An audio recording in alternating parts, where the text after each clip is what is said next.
In the realm of spirits, a war rages on. An army of monsters is advancing, countless in number.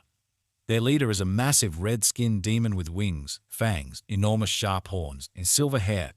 He soared into the air on his giant wings, his tail covered in spikes, and a menacing staff in his hand. The demon let out a threatening roar and proclaimed that no middle-rank spirits could touch him. Suddenly, from behind, he was attacked by a huge red-haired lion with blood-red markings on his muzzle. With lightning speed, the lion swooped down on the demon and, with his sharp fangs, bit into his arm with all his strength, tearing it off along with the wing. At the sight of their wounded leader, all the other monsters were horrified. No one had ever harmed him before. The lion was soon joined by an incredibly large bird, which soared up and struck the monsters with lightning. With just one flap of her wings, many demons were burned. Struck by the strongest blow, a huge white dragon appeared in the sky with a young man standing on its head, holding on to its horns. He was surprised because he had asked his partners to wait for him to appear first. The guy noticed that the demons were more desperate than usual because he was in the last dungeon, which meant that his role here had come to an end. Our hero realized that it was time to finish, so he thanked his friends and called for his weapons. He grabbed his huge glowing sword in his right hand and raised it to strike. The guy stood firmly on his dragon's head, applying special spells to his legs. He pushed violently against the mythical animal and headed down like a stone. The landing was so powerful that the entire ground bent under his feet. Our hero boldly looked at his opponents because his closest comrades in arms fought behind his back. After finally defeating the last of the remaining demons, the guy found himself in front of a huge door. The dragon told him that since the entire spirit realm was outside the threshold, no dungeons related to the demon realm should appear here.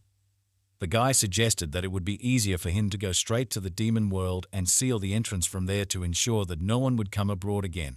However, the dragon replied that divine beasts and spirits are different from humans. They are weakened by demonic energy, making it problematic for them to enter their realm. Only then did our hero realize that he could not go further. He thanked his friends, and at last, his long journey came to an end. The fairies were happily flying around. The guy spent his last 10 years in this world, so he remembered how it all began on a very ordinary day when nothing foreshadowed trouble.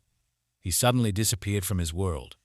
The last thing he remembered was his beloved mother, who saw him off in the morning with a smile on her face. Soon it was his mother's birthday. He was then 25 years old. He was everything to her.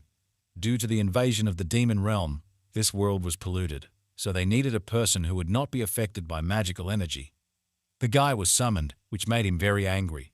However, after a huge amount of time spent in this world with his friends, the guy accepted it. Now it was time for friends to say goodbye. They were very grateful to the man for his help. Therefore, the dragon stretched its paw forward and summoned a magical object. He said that the human world could use the seed of the tree of peace. It was a worthy gift. The guy promised to raise it as soon as he returned, but for now, he hid it. He had been through many hard times and was often lonely. Now it was time to leave this place. The guy returned to his friends, waved to them with a smile on his face, and thanked them for everything. The huge, formidable lion sobbed in 3 streams because he had to say goodbye to his loved one. Our hero was embarrassed by such a reaction, so he asked the animal not to cry because a whole river could appear from his tears. Not only his friends were sad, the guy also did not know if he would be able to get used to a new life.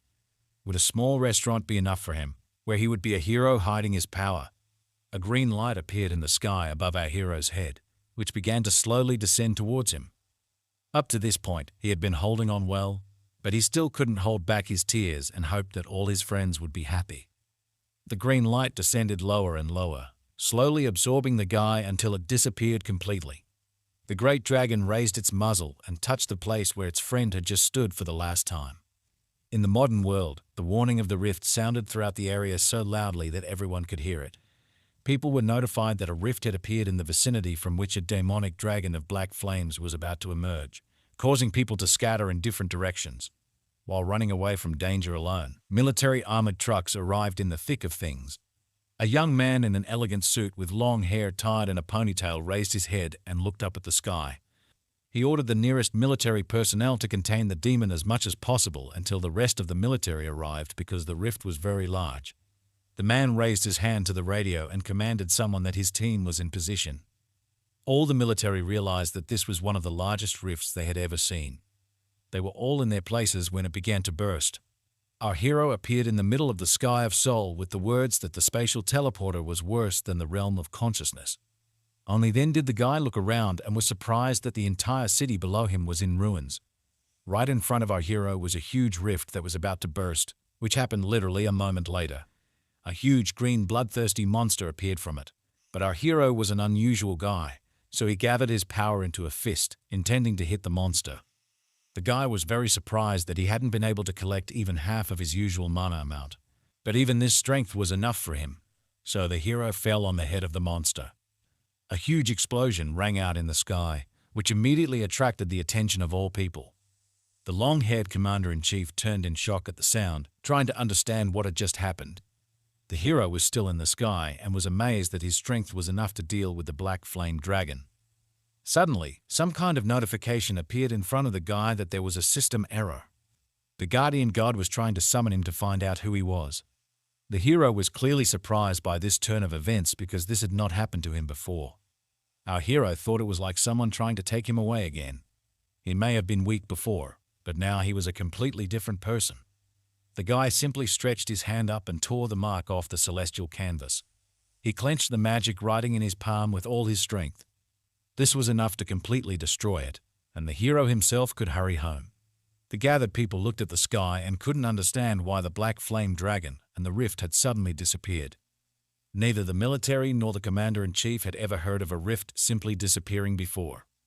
Our hero was lying on the grass and trying to tell the world that he was going to die of hunger. Costa rolled on the ground from side to side and shouted that it was a real absurdity to starve the savior of the world.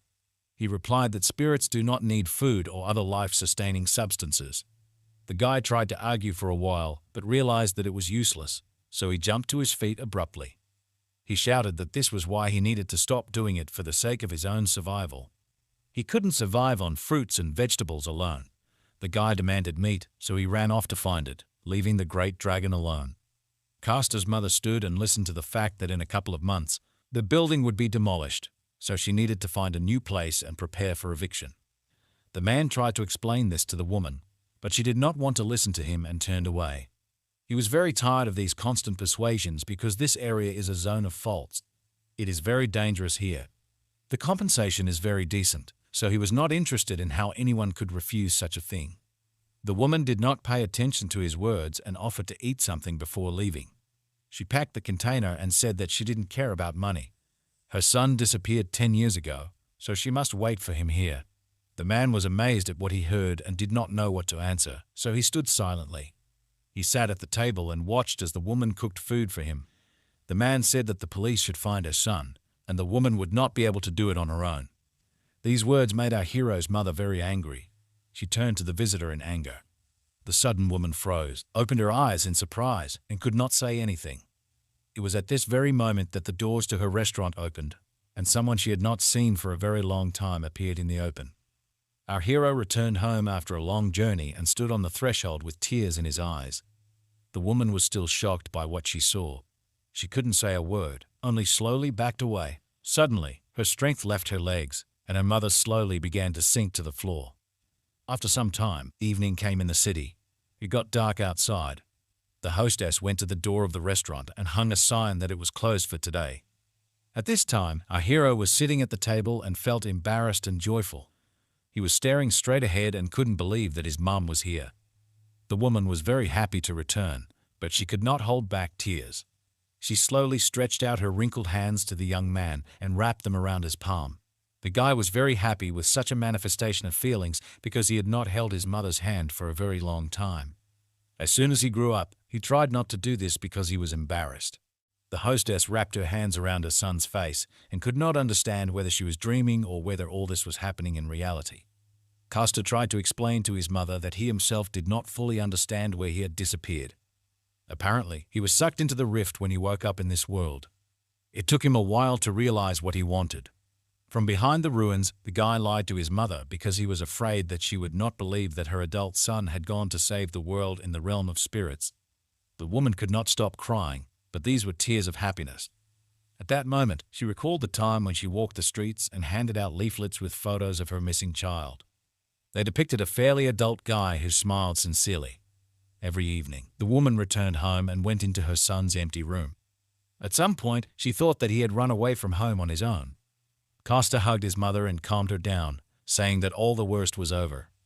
With the help of his magic, the guy decided to check his mother's health. He was surprised that her endurance and energy were below average. Even processing does not give such an effect, which means that the woman is sick. Costa offered to go to the hospital to check on the health of his pale mother. However, she refused, and it seemed that she knew her body better than anyone else. In fact, the woman understood that her cancer cells had spread in her body. She went to the hospital too late. This news saddened her greatly. The woman wanted to know how much time she still had left to live. The doctor suggested about 6 months, so the owner did not want to spend the rest of her life in the hospital when her Costa finally returned home. Therefore, the woman smiled and shook her head from side to side, thus showing that she was fine. She was very happy to see her son, who was thought to be dead, so she offered to set a table for him. Costa realized that his mother was hiding something but decided not to torment her with questions yet. So he pretended to believe and went to his room. The guy calmly changed his clothes, sat down on the floor, and began to look around the room from all sides. He looked first at the ceiling, then at the wall, and at the dust that lay on his belongings. The young man realized that this place had also been empty for quite a long time. But the voice of his mother, who was calling for dinner, pulled him out of his thoughts. Costa went down to the first floor, and there were several plates with a very appetizing smell of food waiting for him on the table. The guy was amazed that his mother managed to cook all this so quickly. The woman was only happy with such words, so she also put her son's favorite meatloaf on the table. She admitted that she had been waiting for his return all the time because she did not know when the guy would return, so she cooked his favorite dish every day. The hero was very embarrassed by these words. They warmed his soul. The young man decided to remember old habits and took a piece of meatloaf in his hand. Then he began to carefully equip it with chopsticks and put more and more different food on it. After all, there was some rice, meat, spicy spices, and garlic on the leaf. Then our hero carefully rolled everything into the shape of a ball and put it in his mouth. The guy was delighted with the taste of homemade food, which he had not felt for many years. Costa ate food by the cheeks, and his mother was only happy with his appetite. Suddenly, the guy stopped for a second from the feeling that he was overwhelmed. He was so glad to stay at home in the company of his beloved mother that tears rolled down from his eyes. Our hero was extremely grateful to his mother. She only asked him to eat more slowly. The guy remembered that he was able to survive only because he thought about his mother, so he would not let the only person who supported him all the time suffer. The rest of the evening was spent on such nice conversations. At this time, somewhere else, a huge white wolf was asking his master why he had left the earth if he didn't have a reason to leave the place of the guardian god to him. However, he only replied that the brave hero who returned to his homeland would have to defend the land. The wolf was surprised that the fate of the entire planet was in the hands of an ordinary man named Costa. The owner continued to pass on information about the new protector to his animal, and he still did not cease to be surprised. At this time, it was late at night in our boy's city. Costa woke up, sat up on the bed straight, and yawned sweetly, scratching his head. The guy looked at his mother, who was lying next to him and sleeping soundly. The hero was amazed that the woman's pain was so strong that she winced even in her sleep. The guy realized that he had no time to lose. He needed to collect information as quickly as possible. Therefore, Costa got out of the house in the middle of the night and went in search of some information. The guy stopped after feeling the demonic energy of the summoned dungeon. He had a very bad feeling, but it couldn't be left so easily. Although the energy was quite weak, in the future, it might emerge as a creature, so he decided to reconnoiter the situation. He quietly got closer to the power source and saw a group of people with strange equipment. The guy was surprised that the Koreans had learned how to manage dungeons just 3 years after the Great Cataclysm. He speculated that this was why the demonic energy seemed so weak. Costa decided to find out everything anyway, so he pushed off the building with all his strength and flew past the people in suits with lightning speed. No one noticed, but one of them thought something had passed nearby. At this time, our hero was already on the other side of the magical gate.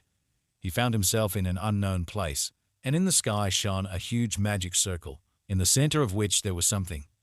The guy had never been here, but he immediately realized that he was in a summoning dungeon. Costa knew that ostrich hearts had healing properties, so he would not need additional materials to neutralize the demonic energy. The guy was also happy that he came up with an excellent dish for his mother. Our hero depicted a good plan, so he smiled bloodthirstily. He walked quietly among these strange animals, and the ostriches hid their heads on the ground out of fear. This allowed our hero to slowly look around. After a while, the guy reached a huge magic circle that was located on the ground. In the center of the summoning circle was a small pedestal on which lay a magical artifact. The guy concentrated his power in his hand, gathering it in the center of his palm. He then released all the energy and directed it precisely towards the magical artifact. There was a huge explosion, after which a crater remained in the ground. After destroying the magic energy, the guy was about to catch a few ostriches, but suddenly a system notification appeared in front of him again. It reported that a force was used that exceeded that allowed by the system.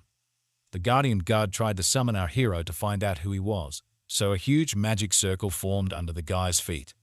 Castor was clearly not going anywhere, so he hit the seal with all his strength, destroying it. At this time, a huge white wolf was watching him, who was shocked by what was happening. He had been following the hero for some time, but he did not expect such a turn of events at all. Castor shouted to the invisible guard that if he wanted to see him, he should come to his house himself, but not now, but a little later, because now he had other things to do. The guy needed to collect the hearts of the ostriches as soon as possible before this dungeon disappeared. The animals clearly felt threatened when they noticed our hero, so they screamed in horror. They didn't stand a chance because our hero rushed past one of the birds with lightning speed, easily ripping the heart out of its chest. The guy held it in his hand and rejoiced at such a large catch. He thought it would be a great breakfast, so he put the heart in his hiding place. After all the business was over, it was time to return home. Castor pushed off the ground with all his might and headed back to the teleportation circle, landing in his world in the morning. He was too attached to this place to just leave. Suddenly, the hero felt that something strange was happening around him. He began to look around and noticed that space was distorted. Castor immediately thought that it was the same guard who had come to his soul, the words of a guardian who had already despaired and lost his essence. The wolf admitted that he changed his mind after seeing the karma of our main character. This is the ratio of bad to good things that people do throughout their lives. So, 3 years ago during the Great Cataclysm, the wolf felt a huge threat and gave all people a system similar to a game, so everyone could easily see their karma. The god himself never set limits for its assessment, but our hero still went beyond it. Based on his spiritual force, the result of this very karma seemed to the god that our hero would be quite suitable for the role of the next guardian. He looked at Castor and allowed him to ask some questions. The guy said he had a few, and the guard waited patiently. The guy began to just shout that the magician had gone crazy, trying to just give away the place of the guardian through inheritance. The huge white spirit was shocked by the strange man's unexpected reaction. The hero kept shouting that the work of the keeper was a complete swindle and deception. He looked the wolf in the eye and said with certainty that he was not going to do this. The keeper told him that it was too late to give up the job. These words led our hero into a slight stupor because he did not understand what was happening. Suddenly, a window appeared in front of him which said that the succession ceremony of the guardian of the planet was about to begin. But the hero did not want to become a guardian at all, so he tried to free himself. He summoned all his power to one place, trying to break the circle of inheritance. Even the wolf was amazed at how strong the energy was under the control of the common man.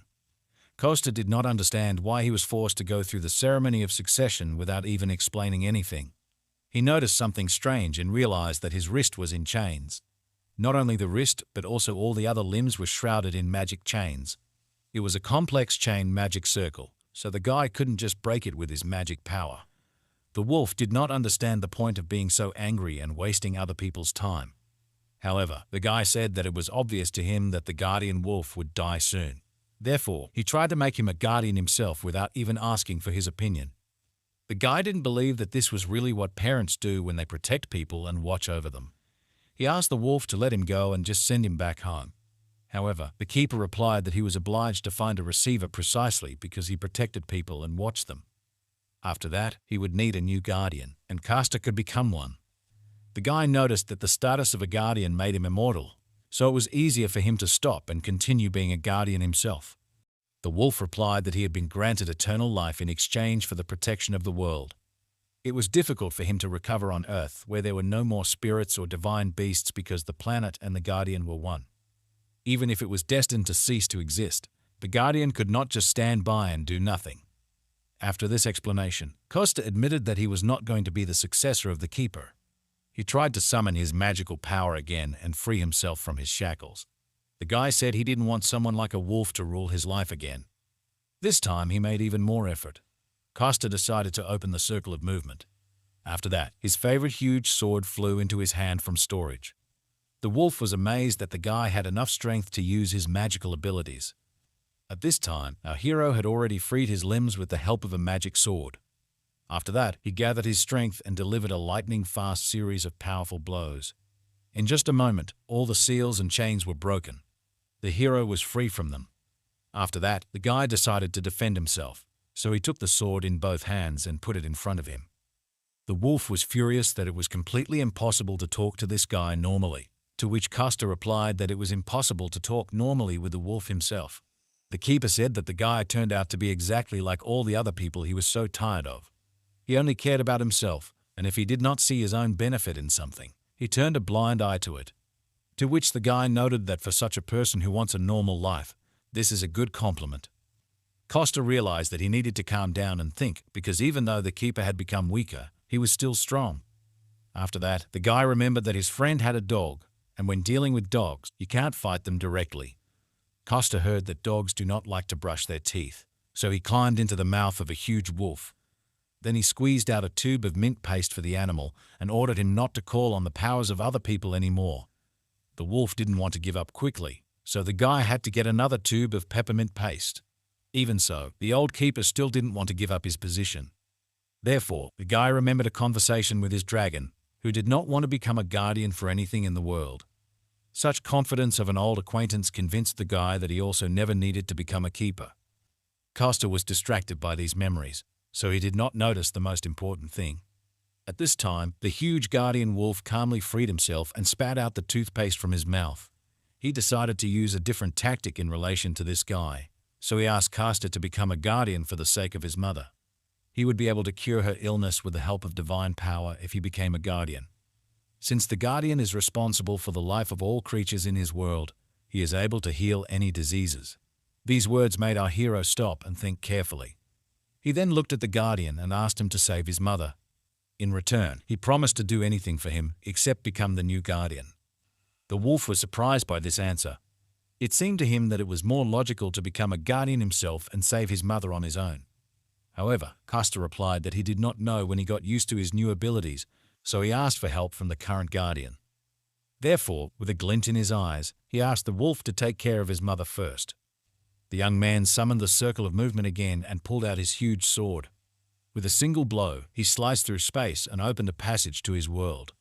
The guardian was amazed at the strength of this hero because it is not so easy to cut through space. At this time, Costa was already joyfully running to his native restaurant, at the same time asking the wolf to reduce his size.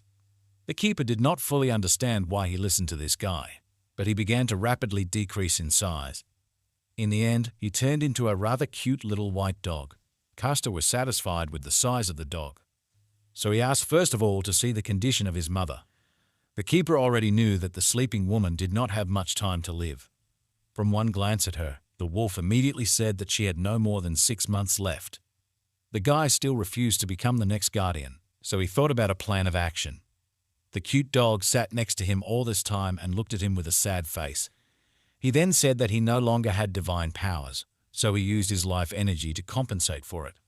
As it was too risky to use the remnants of life force without a good reason and receivers, the guy needed to come up with a solution to this problem. After that, Costa came up with the ingenious idea that life force is similar to endurance, so the dog just needs to eat something to help him restore energy. He agreed but warned immediately that he was not going to eat dog food. Our hero had already put on an apron and went to the kitchen to cook food. There were definitely creatures on Earth like beasts or spirits that possessed magical powers. They used to live freely, but the stupidity of the people led to their disappearance, and now it was their turn, and the whole world was in danger. At this time, our hero was calmly standing in the kitchen and thinking about what to cook, and the little wolf stood next to him and did not understand what this man was up to. After these words, the guy woke up from his stupor and drew attention to the fluffy animal in front of him. On the table lay the seed of the tree of peace, and the hero did not know what to do with it. Our man was surprised that the wolf immediately recognized this magical artifact.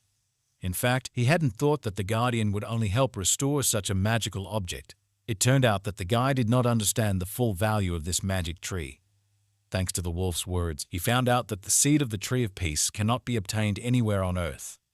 Castor was hungry at the very thought that this was really considered a rare delicacy. But the wolf was still interested in where such a strong thematic artifact came from in the hands of an ordinary person.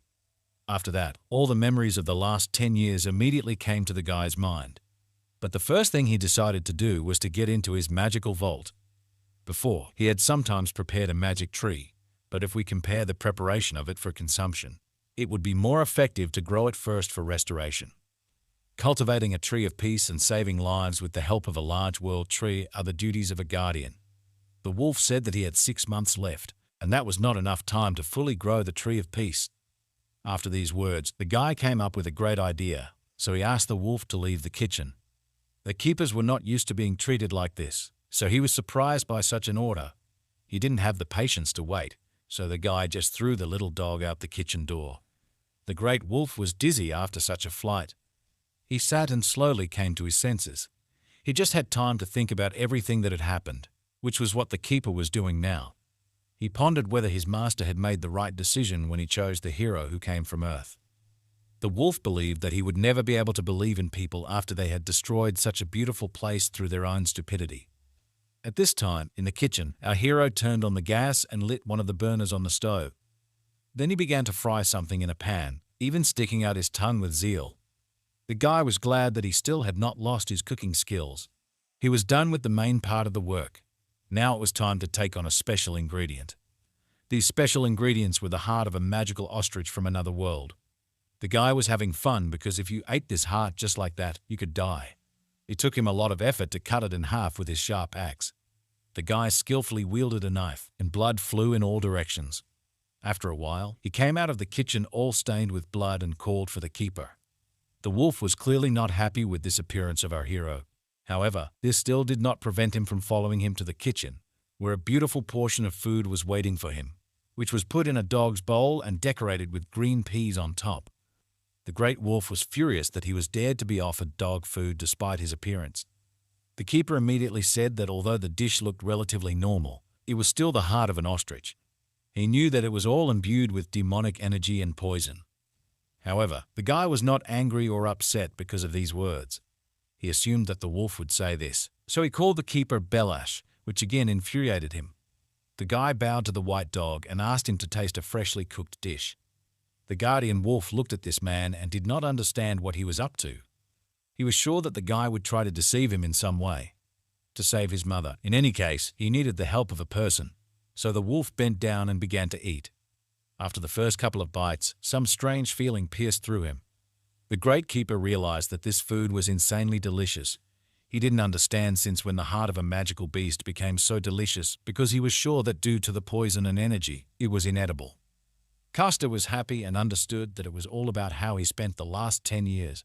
About 10 years ago, he had just entered the spirit realm. At that time, he was terribly emaciated, with bones peeking out from under the skin. He was talking to his deceased grandmother right in front of the river Styx. She came to the bank from the river and stretched out her flabby hands to him. The guy turned out to be so thin because there is no food in the spirit world. He ate only fruits for a whole month. The young man sincerely believed that in this way he would soon die of hunger. He was having a dialogue with his grandmother when he noticed something strange. Suddenly, she became huge, her eyes shining with rage because someone dared to starve her grandson. She ordered the young man to get up and promised to help him. This is approximately how our hero explained his cooking abilities to the great guardian. Despite the obvious delirium of the story, the wolf's life force began to recover. The guy promised that he would cook for the keeper as much as he wanted as long as he did not need to treat his mother and protect anything. The wolf was glad that they had agreed on at least something. The keeper liked the dish so much that he asked our hero to give him more, and the guy was only glad that someone liked his cooking. Therefore, he called the wolf Bellows and gently stroked his head with his finger. A global company that is now at the top of the Korean economy and has a high status all over the world. In front of us sits the second son of the executive director, Sergei. Now he is once again faced with a difficult situation. At this time, in the restaurant of our hero, He woke up his mother and called her to breakfast. The woman woke up and saw a cute white dog in front of her who was cheerfully wagging his tail. She looked down at her leg and saw that it was covered in dog saliva. A couple of seconds after that, the dog approached the woman and began to lick her leg further. After a while, the woman, dressed in homemade clothes, went down to the kitchen. The dog was sitting under the table and eating from a bowl. The woman was surprised that a dog appeared because her son used to be afraid of animals. But the guy replied that the dog would not hurt them and was there to guard the house. The woman was upset. She realized that they were living in a very dangerous time. But the guy distracted her from these sad thoughts because he had prepared a wonderful breakfast for her. In front of her were several plates, each full of delicious food. The woman was amazed that her son had personally prepared all this for her. She also immediately noticed that the guy began to cook much better than he did before. The woman took the chopsticks in her hand, then carefully grabbed a piece of food from the plate. After that, she slowly put it in her mouth and began to enjoy the taste of homemade food. She was lucky because she had not yet seen the mess that was going on at the car wash. Our hero just remembered about it and realized that he needed to clean up as soon as possible. The woman was so happy to have her son back that she could now entrust him with her restaurant and relax. She was glad that his mother could now live in peace. At this time, the keeper called him from under the table and asked for more. He said that he had done a good job and that the woman should no longer be in pain. After all, he licked her leg all night and thus cured her of the disease. The mother just remembered about the new member of the family and decided to pat him on the head. The woman asked her son if the dog needed dog food, which horrified the keeper. Costa promised to come back later for groceries to look for food for the dog as well. At this time, in the corporation, Sergi was sitting with a sad face in an armchair. Then the door to his office opened, and a young girl in a strict black suit entered. She said that she was unable to complete his task and find out the cause of the incident.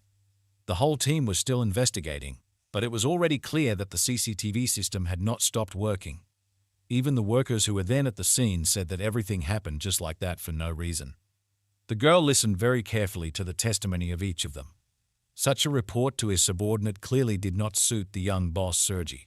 The guy lowered his head to his chest and asked the girl if there would be any consequences this time. To which she replied that he would be called either the diamond spoon or the mediocrity of the family most likely. But the guy thought the girl was mocking him and did not answer seriously. At the moment, he wished he didn't have a nickname at all, not even more horrible ones. He had spent 500 million won on this dungeon, so now he was worried about the failure. After a while, Sergi calmed down and asked the girl if his father and older sister were aware of what had happened. And after receiving a negative answer, he was glad that this was at least one good news. He admitted that he was too excited at first, although he was awake. Mediocrity would always remain mediocre. The girl was unpleasant and sad to hear such words from her boss. After that, the secretary Diana said that the chairman hates people who say something like that. The girl added that Sergi is the only one who is making efforts to resume going underground, and even if he decides to stay, then let him find a more appropriate reason for this. These words touched Sergi. He was glad that Diana was alone on his side.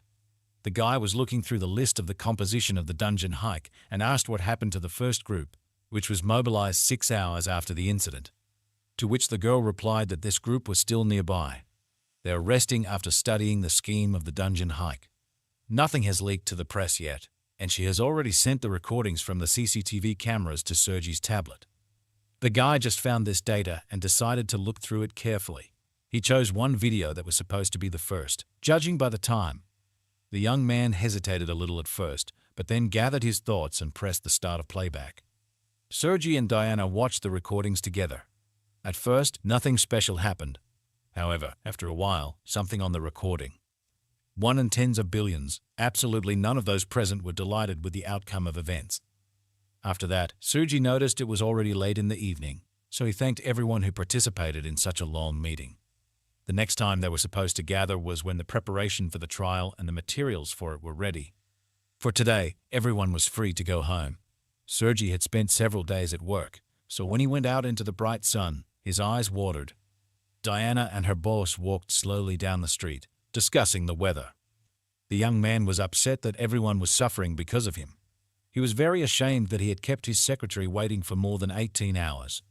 To which the girl replied, "Don't worry, boss. I'm ready to follow you anywhere, just don't make it a marathon next time." These small words of support inspired Sergi very much. Some short time after the start of the walk, the young people stopped in the middle of the road. Sergi admitted that he still had at least one very good side in his office. Immediately afterward, the thought of his father and older sister looking down on him came to mind. Their success put a lot of pressure on him from a moral point of view almost from birth. Before these thoughts, the young man again fell into a stupor and did not move for some time. He woke up only when his secretary called out to him, standing in the middle of the road. The girl decided to cheer up her boss and offered to have a snack somewhere before returning. Sergi tried to refuse such an offer because he was embarrassed, to which Diana noticed. "Boss, you always scratch your forehead when you're nervous. Also, you always go to bed to relieve stress. Maybe you should try yoga instead?" Sergi was surprised at how well his secretary knew him, so he agreed to have a snack.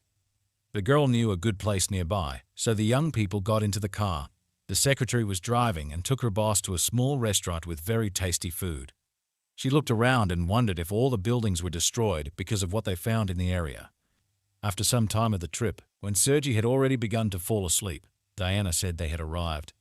Of course, it turned out to be our protagonist's family restaurant, which was hosting customers for the first time since he returned. Diana asked for a table for two while the boss looked around. The girl was carefully examining the menu, and Costa thought he had come across very interesting visitors. Suddenly, the voice of the keeper rang out in his head, offering to show the guy the visitor status windows. The young man did not really like the fact that he spoke to him using telepathy. However, he agreed to look at the visitor status windows anyway. He saw that Diana was 30 years old and a kind swordsman of level 34. Sergi, on the other hand, was 32 years old and a rare kind magic archer of level 25. Immediately after that, Costa realized that his intuition had not failed him, but he still did not understand why people like them would come here. The voice of the guardian in his head said that people like them are called awakened. The guy was angry that the wolf could even read his mind, but he said that he was just too predictable. 3 years ago, after the great capitalism, magical power or particular classes began to awaken in some people, just like in a game. Costa thought that the awakened could give hope to people after the invasion of demons. At this time, he was thinking about this topic and observing his unusual visitors. He mentally asked the keeper how strong these people were right now, to which he replied that they are among the 10% strongest among all people and in the 30% among hunters. After this information, Costa decided that it would be difficult for them to resist even a mid-ranked demon monster. Diana wanted to place an order, but was surprised that there was only one dish on the menu. The girl was not only surprised by the quantity, but also by its price.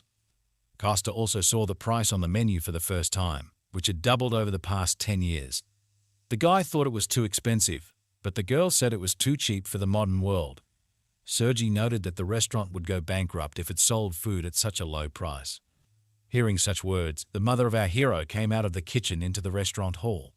The guy was very surprised that the prices of all goods had soared so much, which surprised everyone in the room. The woman replied that she had been working for the last 10 years not for the sake of earnings, but so that her son would have a place to return to. With her heartbreaking story, the woman surprised the unusual visitors of the restaurant.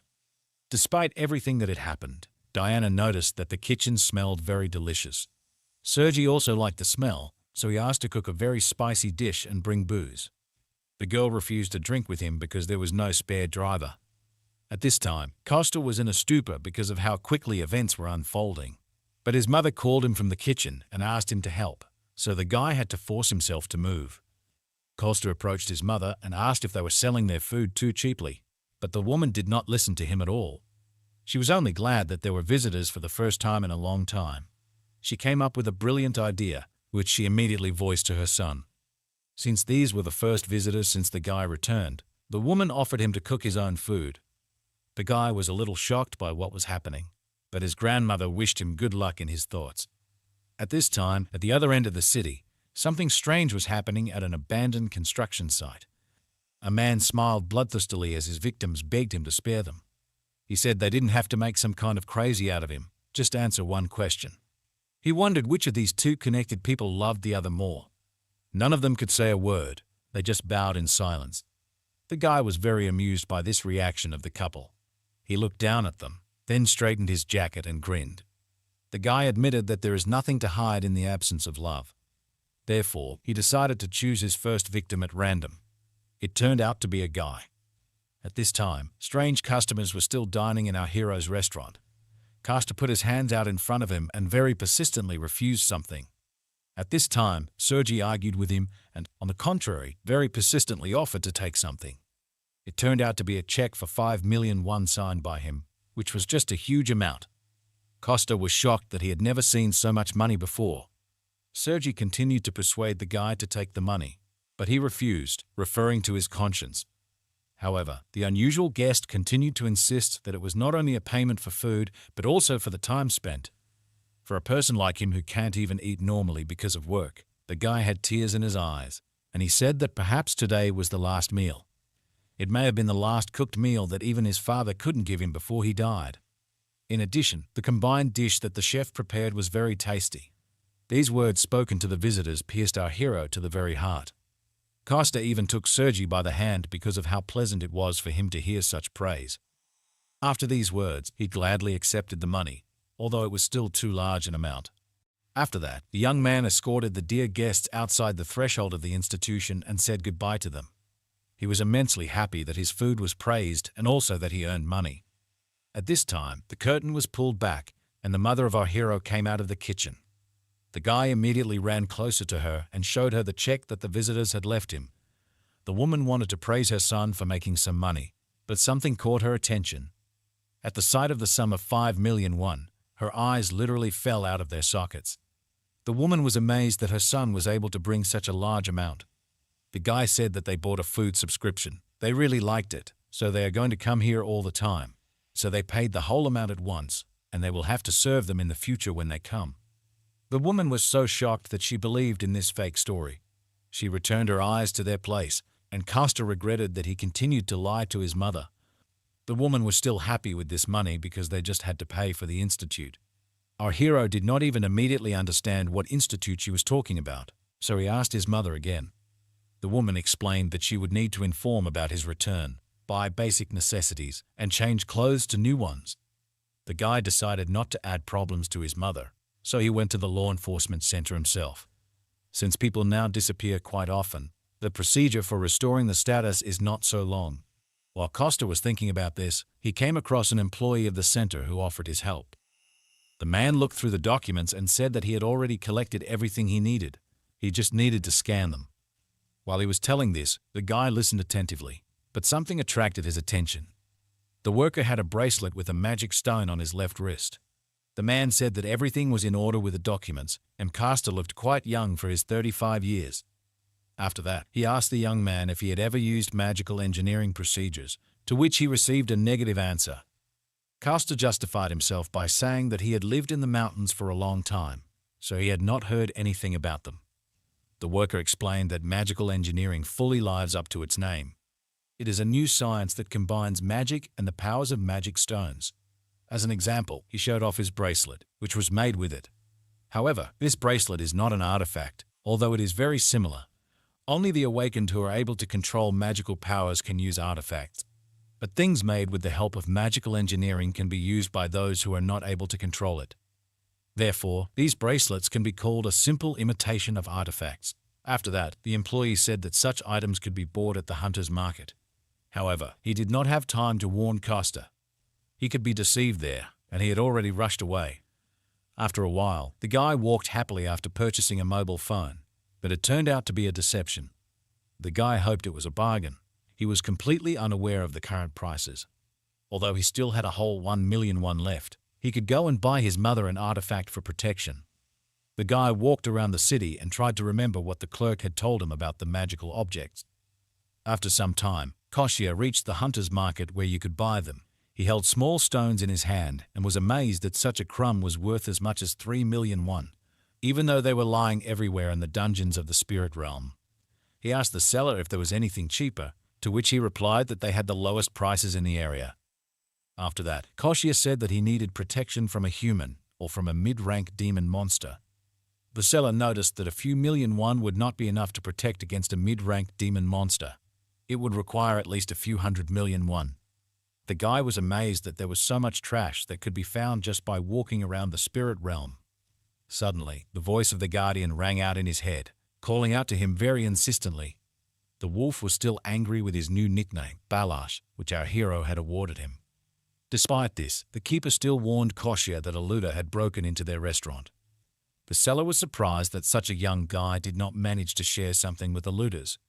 After all, the marauders are the awakened who have lost their way over time.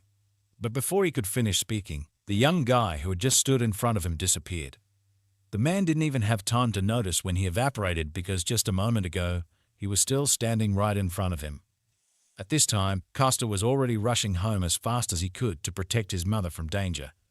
The young man tried to run as fast as possible, afraid that he might not have time. He had just returned home, just reunited with his family. How could he have lost it the very next day? At this time, the villain who had only recently killed the couple was holding a red candy in his hands.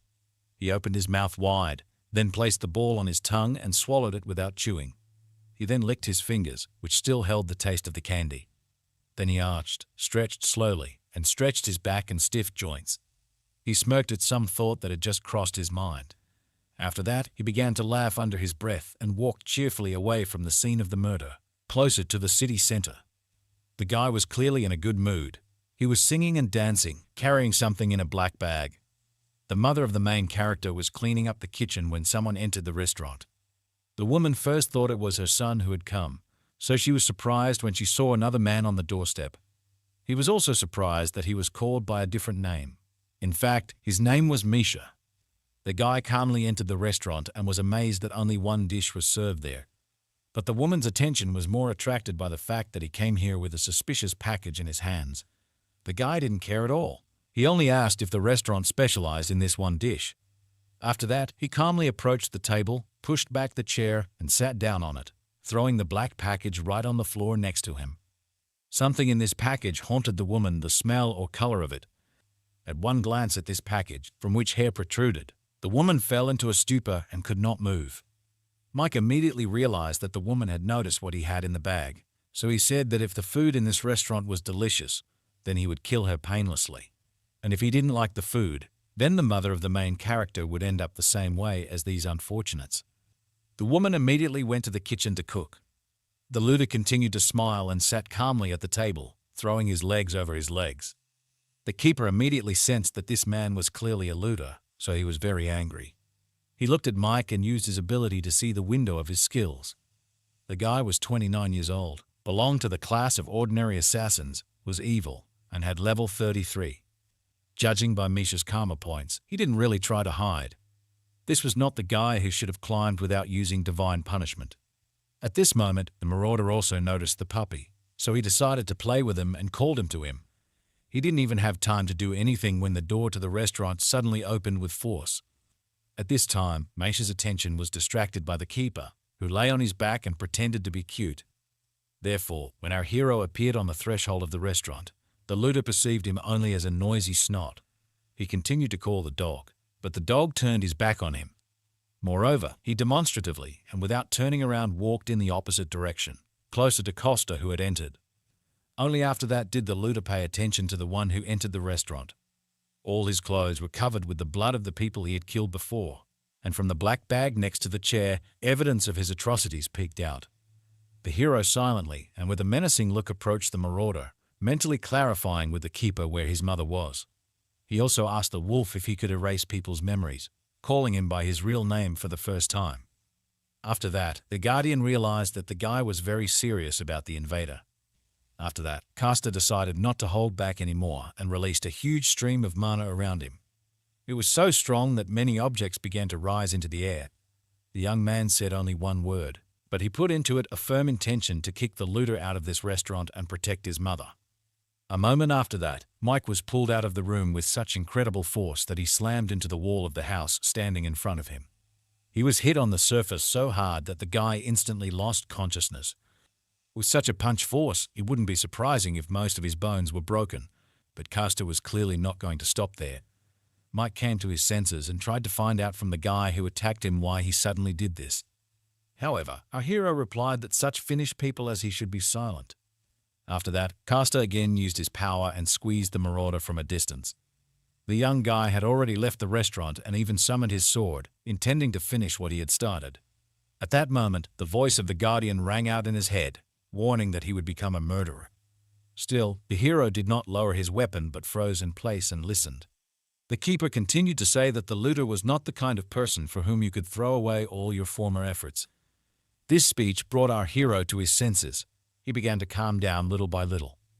The guy realized that if he went even further, he would definitely become a murderer, and he couldn't let all that time turn to dust. Therefore, Costa hid his weapon, then approached the marauder and listened to him begging for mercy. The keeper mentally reminded him that if he left this guy just like that, he would definitely die. Therefore, Costa summoned a magic stone from the vault and slowly headed towards Misha. Then he leaned over to the guy, grabbed him by the hood, and lifted him off the ground. He ordered the looter to open his mouth and take medication if he wanted to live, which he did. The medicine turned out to be so disgusting to him that Misha almost died a second time from its taste and pain. In fact, it was a medicine that could restore absolutely everything in the body. Despite the taste and pain, it worked perfectly because Koshia had already used it himself before. After that, the looter was tied all over his body and taken directly to the nearest police station. At this time, our guy was preparing further, reasoning that it would be difficult to go straight to the dungeon right now. He needed to focus on rebuilding his stamina or making money in peace. After that, the guy stirred his soup, took some in a ladle, and brought it to his mouth to take a sample. The food tasted delicious, so he could set the table and call his mother to breakfast. At this time, the police station had already managed to deal with the looter who was lying in front of their doorstep. The policewoman was angry because of something early in the morning. The candy case brought in even more bodies instead of moving forward in the investigation. Her colleague approached the woman and tried to invite her to lunch, but she was clearly not in the mood for eating. The guy noticed that if she did not eat, she would not be able to work normally because in order to take good care of others, you first need to take care of yourself. The woman was infuriated that a colleague who was younger than her was lecturing her. Her phone rang, so the girl picked up the receiver and introduced herself as the leader of the first squad of the Department for Looters, Tatiana. It was reported that Misha had been caught, so Tanya and her colleague went to the scene. They looked at a report on the suspect's movements. According to the information department, there were about 10 victims. Judging by the video that was sent to them, Misha definitely ate sweets. After the news, Tatiana lit a cigarette to get rid of the accumulated stress. She was pleased that she managed to detain the culprit in 10 incidents, but Misha was not the only suspect in this case. These candies are actually an artificial enhancer. The woman said that she was not going to break for food until she got to the bottom of the truth because it was more important to find out where these sweets were obtained. Immediately after this phrase, an awkward silence followed. In the silence, the younger colleague's stomach rumbled very loudly. To Tatiana's menacing look, the guy replied, "Hey, I can't do anything about my hunger. I wouldn't refuse snacks, so I looked around hoping to find some place with food nearby." Nearby was a small restaurant of our hero and his mother. Therefore, the guy persuaded his senior colleague to go and have lunch there, at the same time figuring out the information. Based on what the employees of the institution saw and heard, the guy and the girl went to the restaurant where they were met by Costa with a smile on his face. The couple entered the establishment just as the hero was cleaning.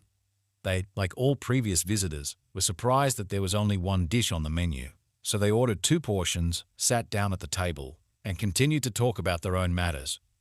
Tatiana was clearly dissatisfied with the situation. Instead of investigating, they were spending time sitting in a restaurant. Great, she thought. Now we can talk to at least 10 victims over soup. If they did not reveal this body, they would face defective things, the owners of which would lose control of themselves. That's what the press says, and a large corporation is bound to take advantage of it to make a fuss. The guy only finished off Tatiana by saying that the boss would be very angry with her. It didn't matter because all they could do was investigate and collect information about the incidents. All the victims had nothing in common at all. They even tested newly formed religions. They also did a lot of work in analyzing the composition of these candies. In addition, the guy noticed that the identification department would ignore all calls after the end of the working day and on weekends. Therefore, work is good and important, but you should not overdo it, he said, trying to cheer up his boss. The guy promised to follow her if she was kicked out. At this time, an equally important conversation took place in the kitchen. The keeper told Costa such important information that it took the guy time to perceive it. Because of the visitors, they had to communicate only mentally. It turned out that all this time, the wolf was at the first level. In order to move to the next level, it was necessary to successfully complete the quest to fulfill Tatiana's wish so that the boss would not punish her. Costa immediately guessed that Tatiana was the same woman who was now sitting in their restaurant and waiting for her order. However, he did not understand at all how he could make sure that her boss did not punish her. The wolf continued to talk about the fact that the power of the guardian directly depends on the faith of a person. It changes when something bad happens or a desire appears, but if this request is granted, then the divine power of the guardian grows. Costa correctly noted that using strength for this is the same as pouring into a bottomless pit, so the wolf decided to ask the guy if he really understood what he had just said. The guardian reminded the hero that he must complete this quest if he wants his mother to recover faster. Costa could not even think of how he would be able to solve the problem of people he saw for the first time in his life. He brought the order to his visitors, interrupting their conversation for a while.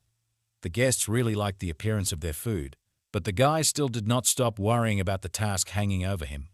He tried to think of some excuse to talk to his guests. Therefore, he offered to bring them some radish kimchi, which the owner of the restaurant had prepared in winter.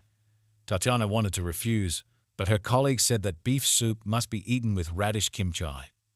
Usually, she does not like such an appetizer, but the rest of the food in this restaurant was really good, he said. So the woman decided to try it anyway. She thought about eating them together.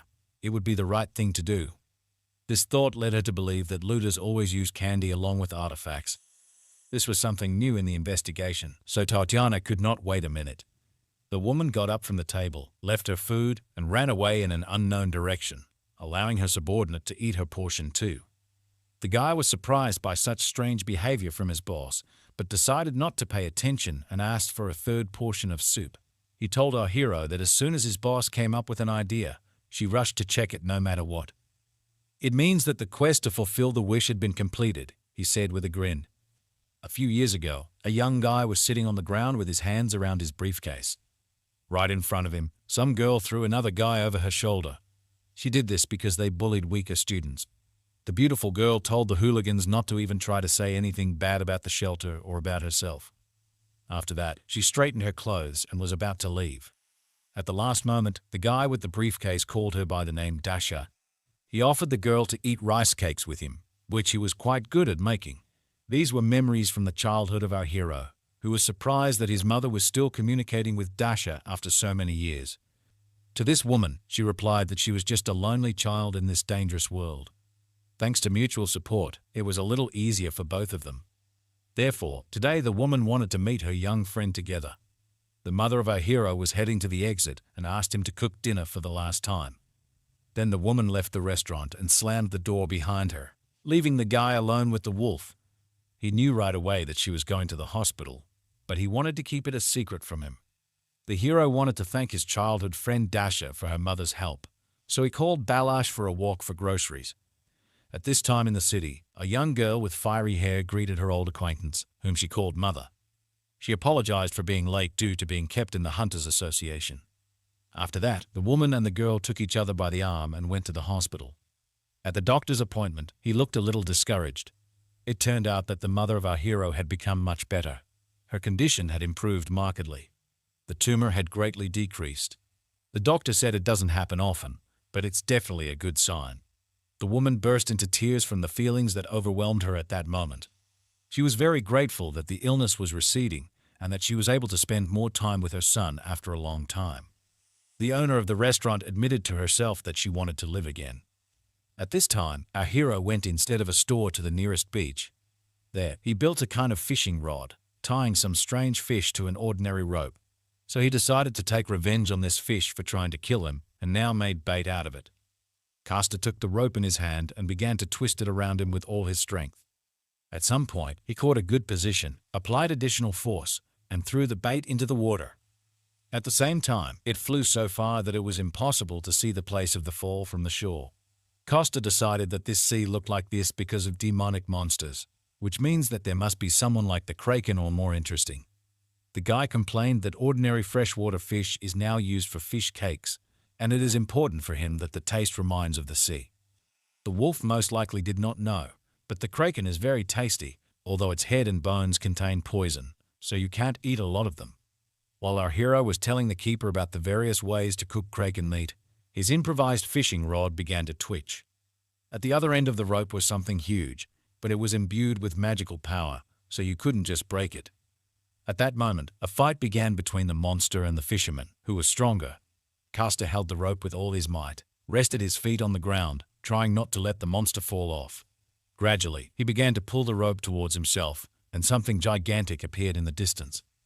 The wolf was once again amazed that his master had chosen an obviously not ordinary person as the next guardian. At this time, next to him, a battle was taking place, not for life but to the death.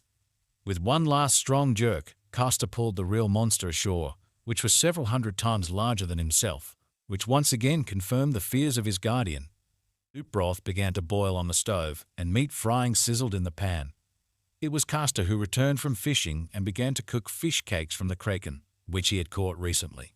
At this time, Dasha and the mother of our hero were returning from the hospital and were standing in a traffic jam, which usually should not be in this place. The girl was very hungry, so she asked the hostess what would be served for lunch today. The woman looked at her adopted daughter and pondered, remembering what they had. She remembered that Dasha was very fond of rice cakes, which were often cooked by her son Costa. The lady offered to cook them, but the girl, in response, suggested that it would be better to go somewhere else and eat stew. In the middle of their conversation, a bright red light suddenly appeared from afar, illuminating the entire sky. Both women paid attention to it, and Dasha suggested that it could be waves from the rift. The owner of the restaurant immediately began to worry about the girl because it meant that it was time for her to run. In reality, Dasha was an official member of the Korean team that works with the S-rank awakened people. They called her the Crimson Witch, the Witch of Flames, or the Destroyer.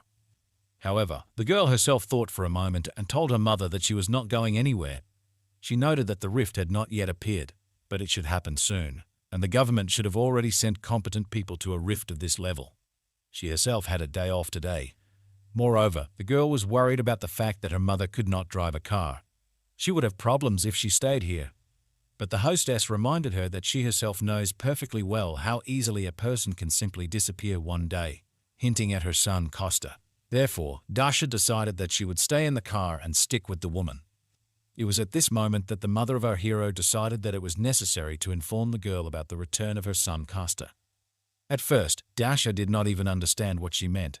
Such incredible news seemed to her. The hostess said that the guy was sucked into the rift. He lost both his memory and the sense of time. He looks 25 years old, as he did at the time when he disappeared, which surprised Dasha very much. The woman admitted that this is why she looks so happy lately. She also added that she was so lucky only because she had the opportunity to help others and lived a good life. A son and a beloved daughter who returned 10 years later, as well as a short life that has become much longer. The woman said that the one who has known grief should become strong and, in such situations, make every effort to prevent this for other people. Then she looked at Dasha meaningfully and asked her not to worry too much. After all, the woman believed that the girl would have enough strength to save both her and everyone present here, so she would wait for her right here in the car until she came back. These words convinced the young girl, after which she got out of the car and went to the center of events to help. At this time, the people nearby were in a panic that the rift was about to open and the awakened had not yet arrived. After that, they turned their attention to a strange girl who walked right into the center of danger and began to release fire. Her palms were sweating as people watched more and more tubers of flame appear around the girl. Her red hair allowed them to guess that the Crimson Witch herself was standing in front of them. This calmed the townspeople a little because now they were safe under the protection of a very strong awakened. Dasha had already arrived at the scene and realized that the rift would open much earlier than she expected. Therefore, the girl decided to prepare in advance, collecting some fire in reserve. She didn't know what to expect from the unknown rift, so she decided to use all her strength. Dasha summoned the power of fire, then divided it into several parts, leaving it hanging in the air next to her. After all the preparations were completed just in time, the girl was able to fully prepare for the attack. She stood waiting, knowing that as soon as the rift opened, she would immediately begin to attack and would not allow any monsters to reach the people nearby. As soon as she thought about it, a crack appeared on the rift, and the eye of the monster appeared. The people around also noticed that it was beginning to open up, so they rushed to the cliff with even more urgency.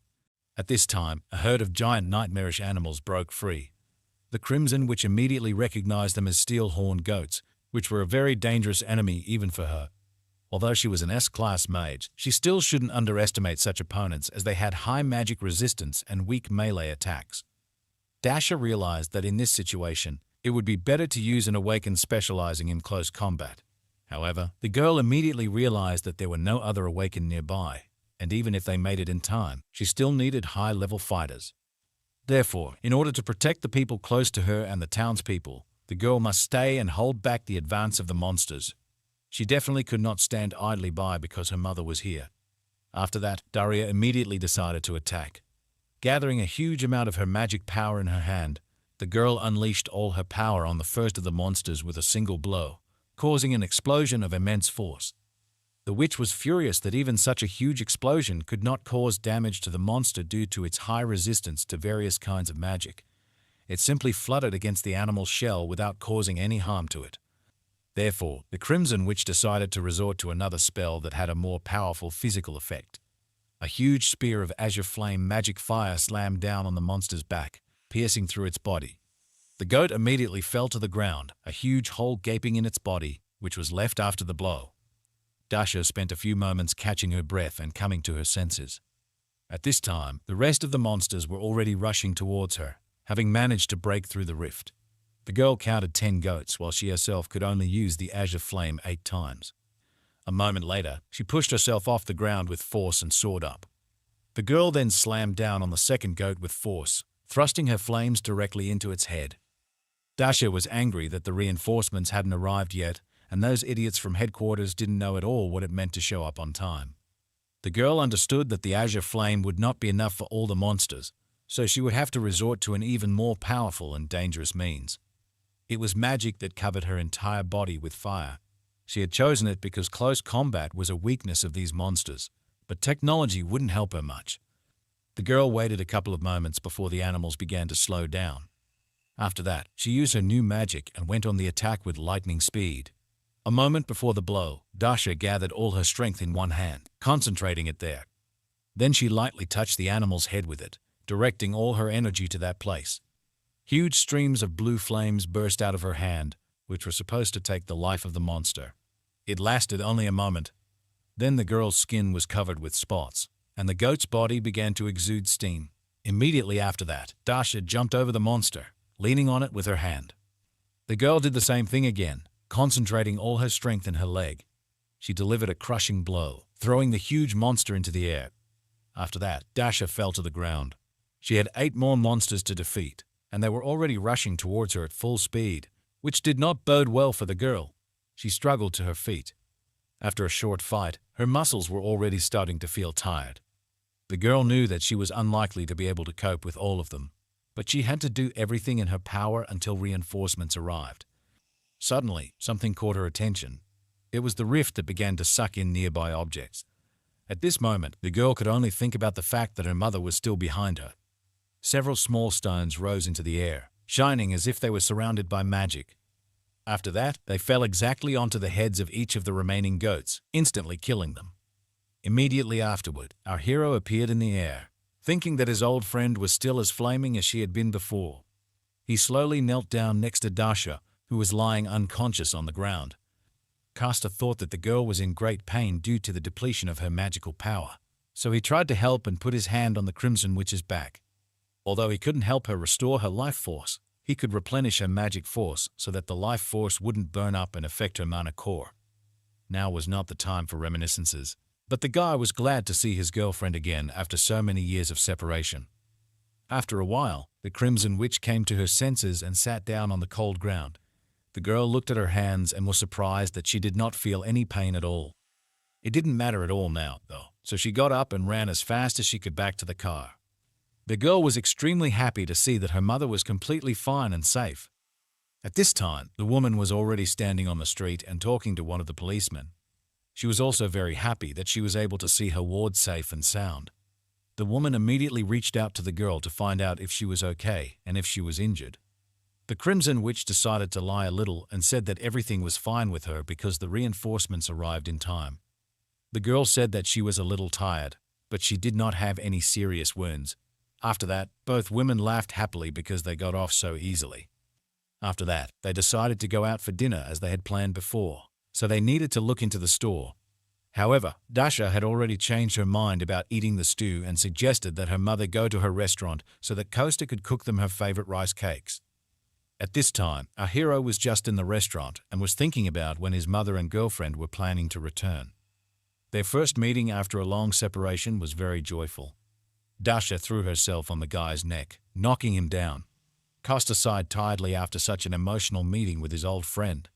He remembered the first minutes of their reunion and realized that the girl was much more grumpy than she had been before. The mother of our hero said that she was very tired today, so she was going to rest. Finally, she asked Costa to cook a delicious meal when Dasha came and also not to quarrel with her. The doors to the restaurant opened and late visitors entered. It seemed to be Sergei and his young secretary.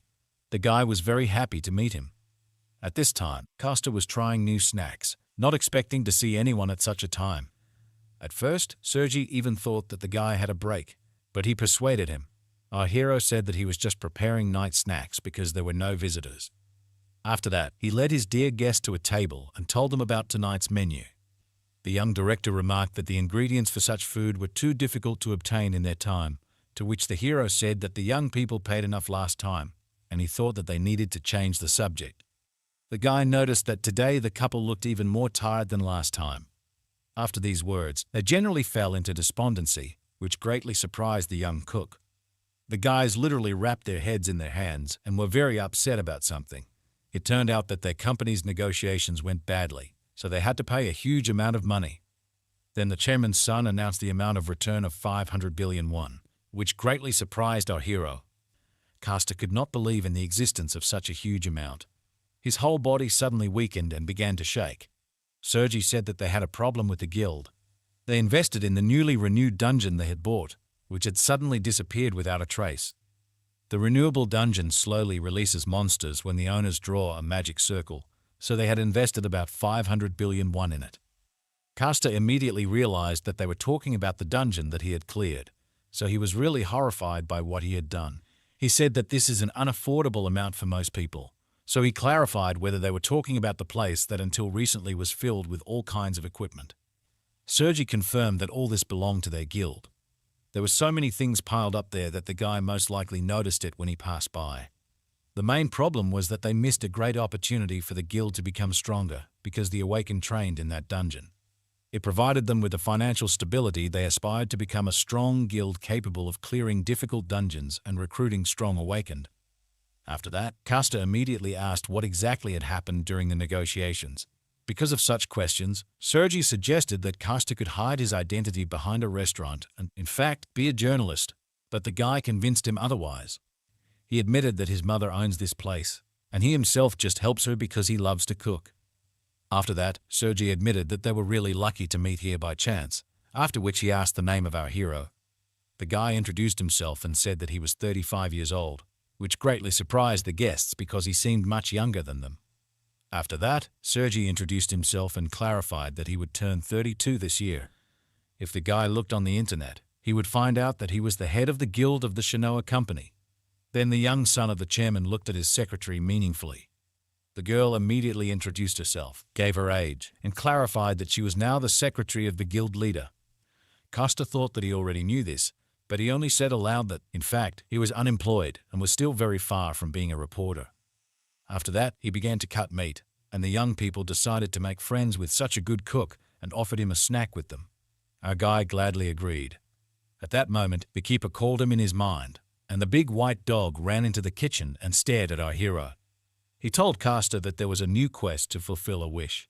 The number of karma points as a reward for completing a quest depends on the consequences that will be caused by its successful completion. So this promised as many as 5 million points. This meant that the two guests who needed help clearing the A-rank dungeon weren't blinded by their own interests, so helping them meant helping a lot more people. Costa thought that this would help raise the level of the keeper, which meant that it would be possible to cure his mother's illness faster. At this time, he had just finished cooking the dish and put it in front of his visitors.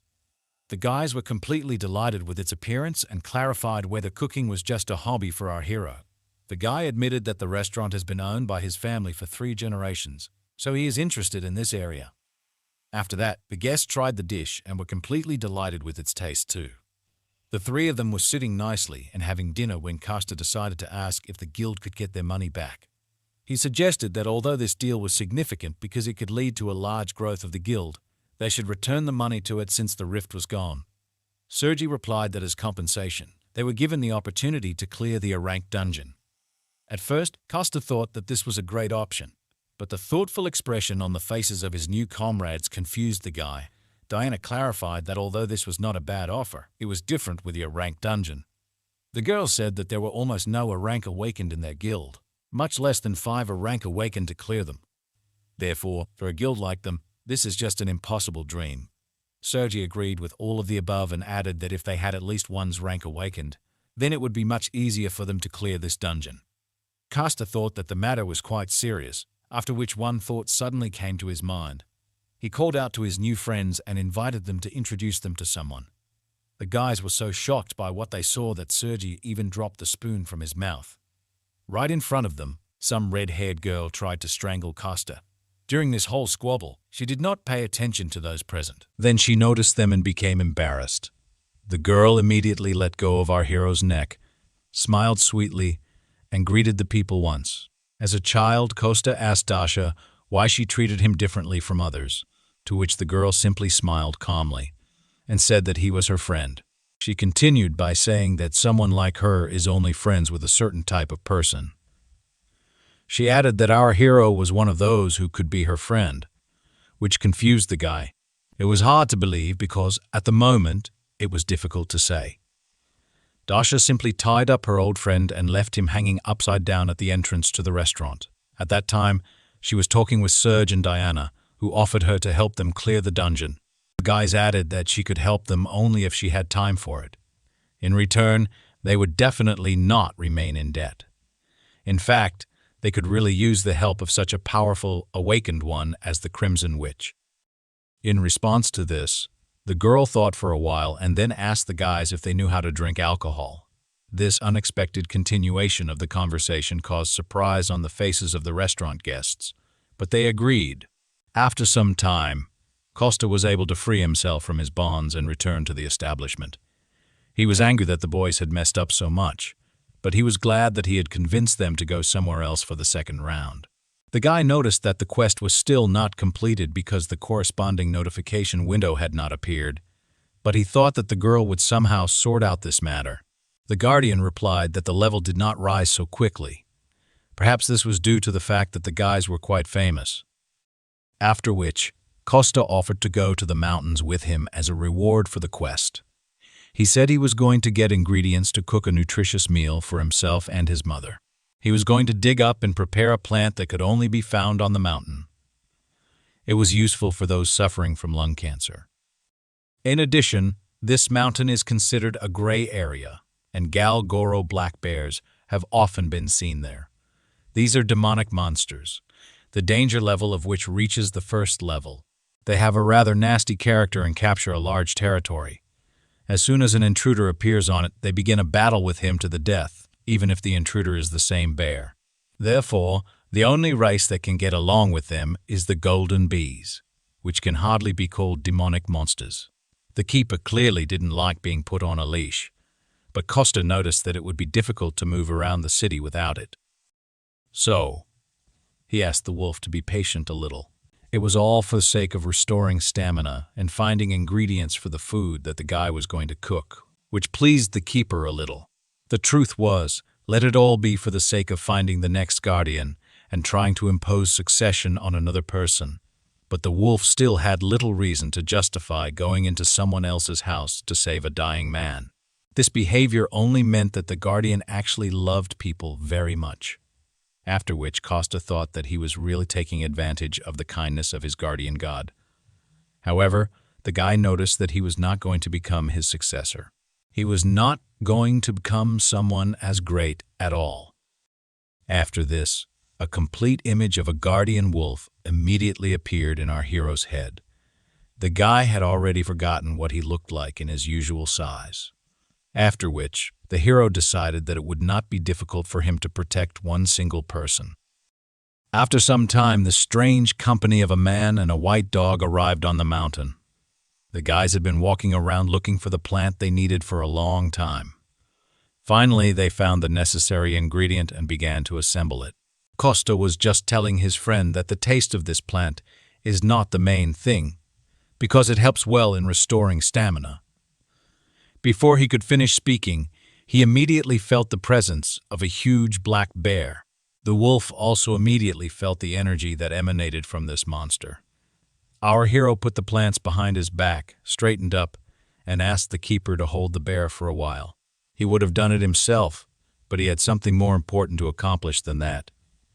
He took out a glass jar from his bag that he had prepared in advance. The honey from the bees he talked about at home is very tasty and restores a lot of stamina. After these words, the keeper agreed to detain the bear, which made our hero very happy. The guy asked to give him about 10 minutes to collect honey, after which he had to return and help the keeper. A huge bear, angry at the presence of strangers on its territory, advanced on the intruders.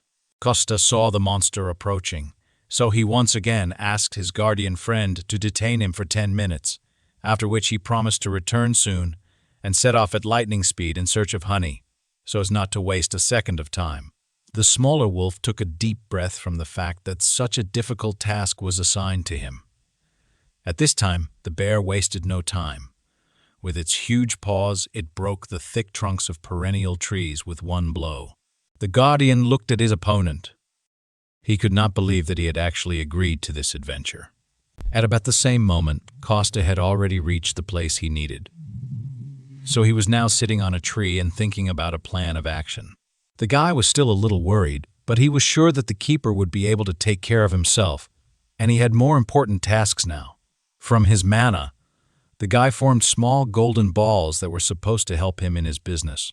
Then, still high in the tree, Costa sent them to the nearby territory. He knew that even by lightly touching the bees with magical power, they could be forced to return to the hive, and it would not be difficult for him to find them. As soon as he thought about it, one of the bees fell into his trap. Thanks to this, our hero immediately guessed where he should go next. Therefore, he pushed off with force from the tree branch and moved after the insect. It was not difficult for him to find a bee among all these forest plantations, thanks to his magic. After that, all he could do was follow her closely. After all, he would need about 5,000 bees to receive honey at least once a month, and in addition to the excellent taste, it also perfectly restores stamina. Therefore, Costa was very happy that he was able to stumble upon a large flower field, which was completely filled with bees.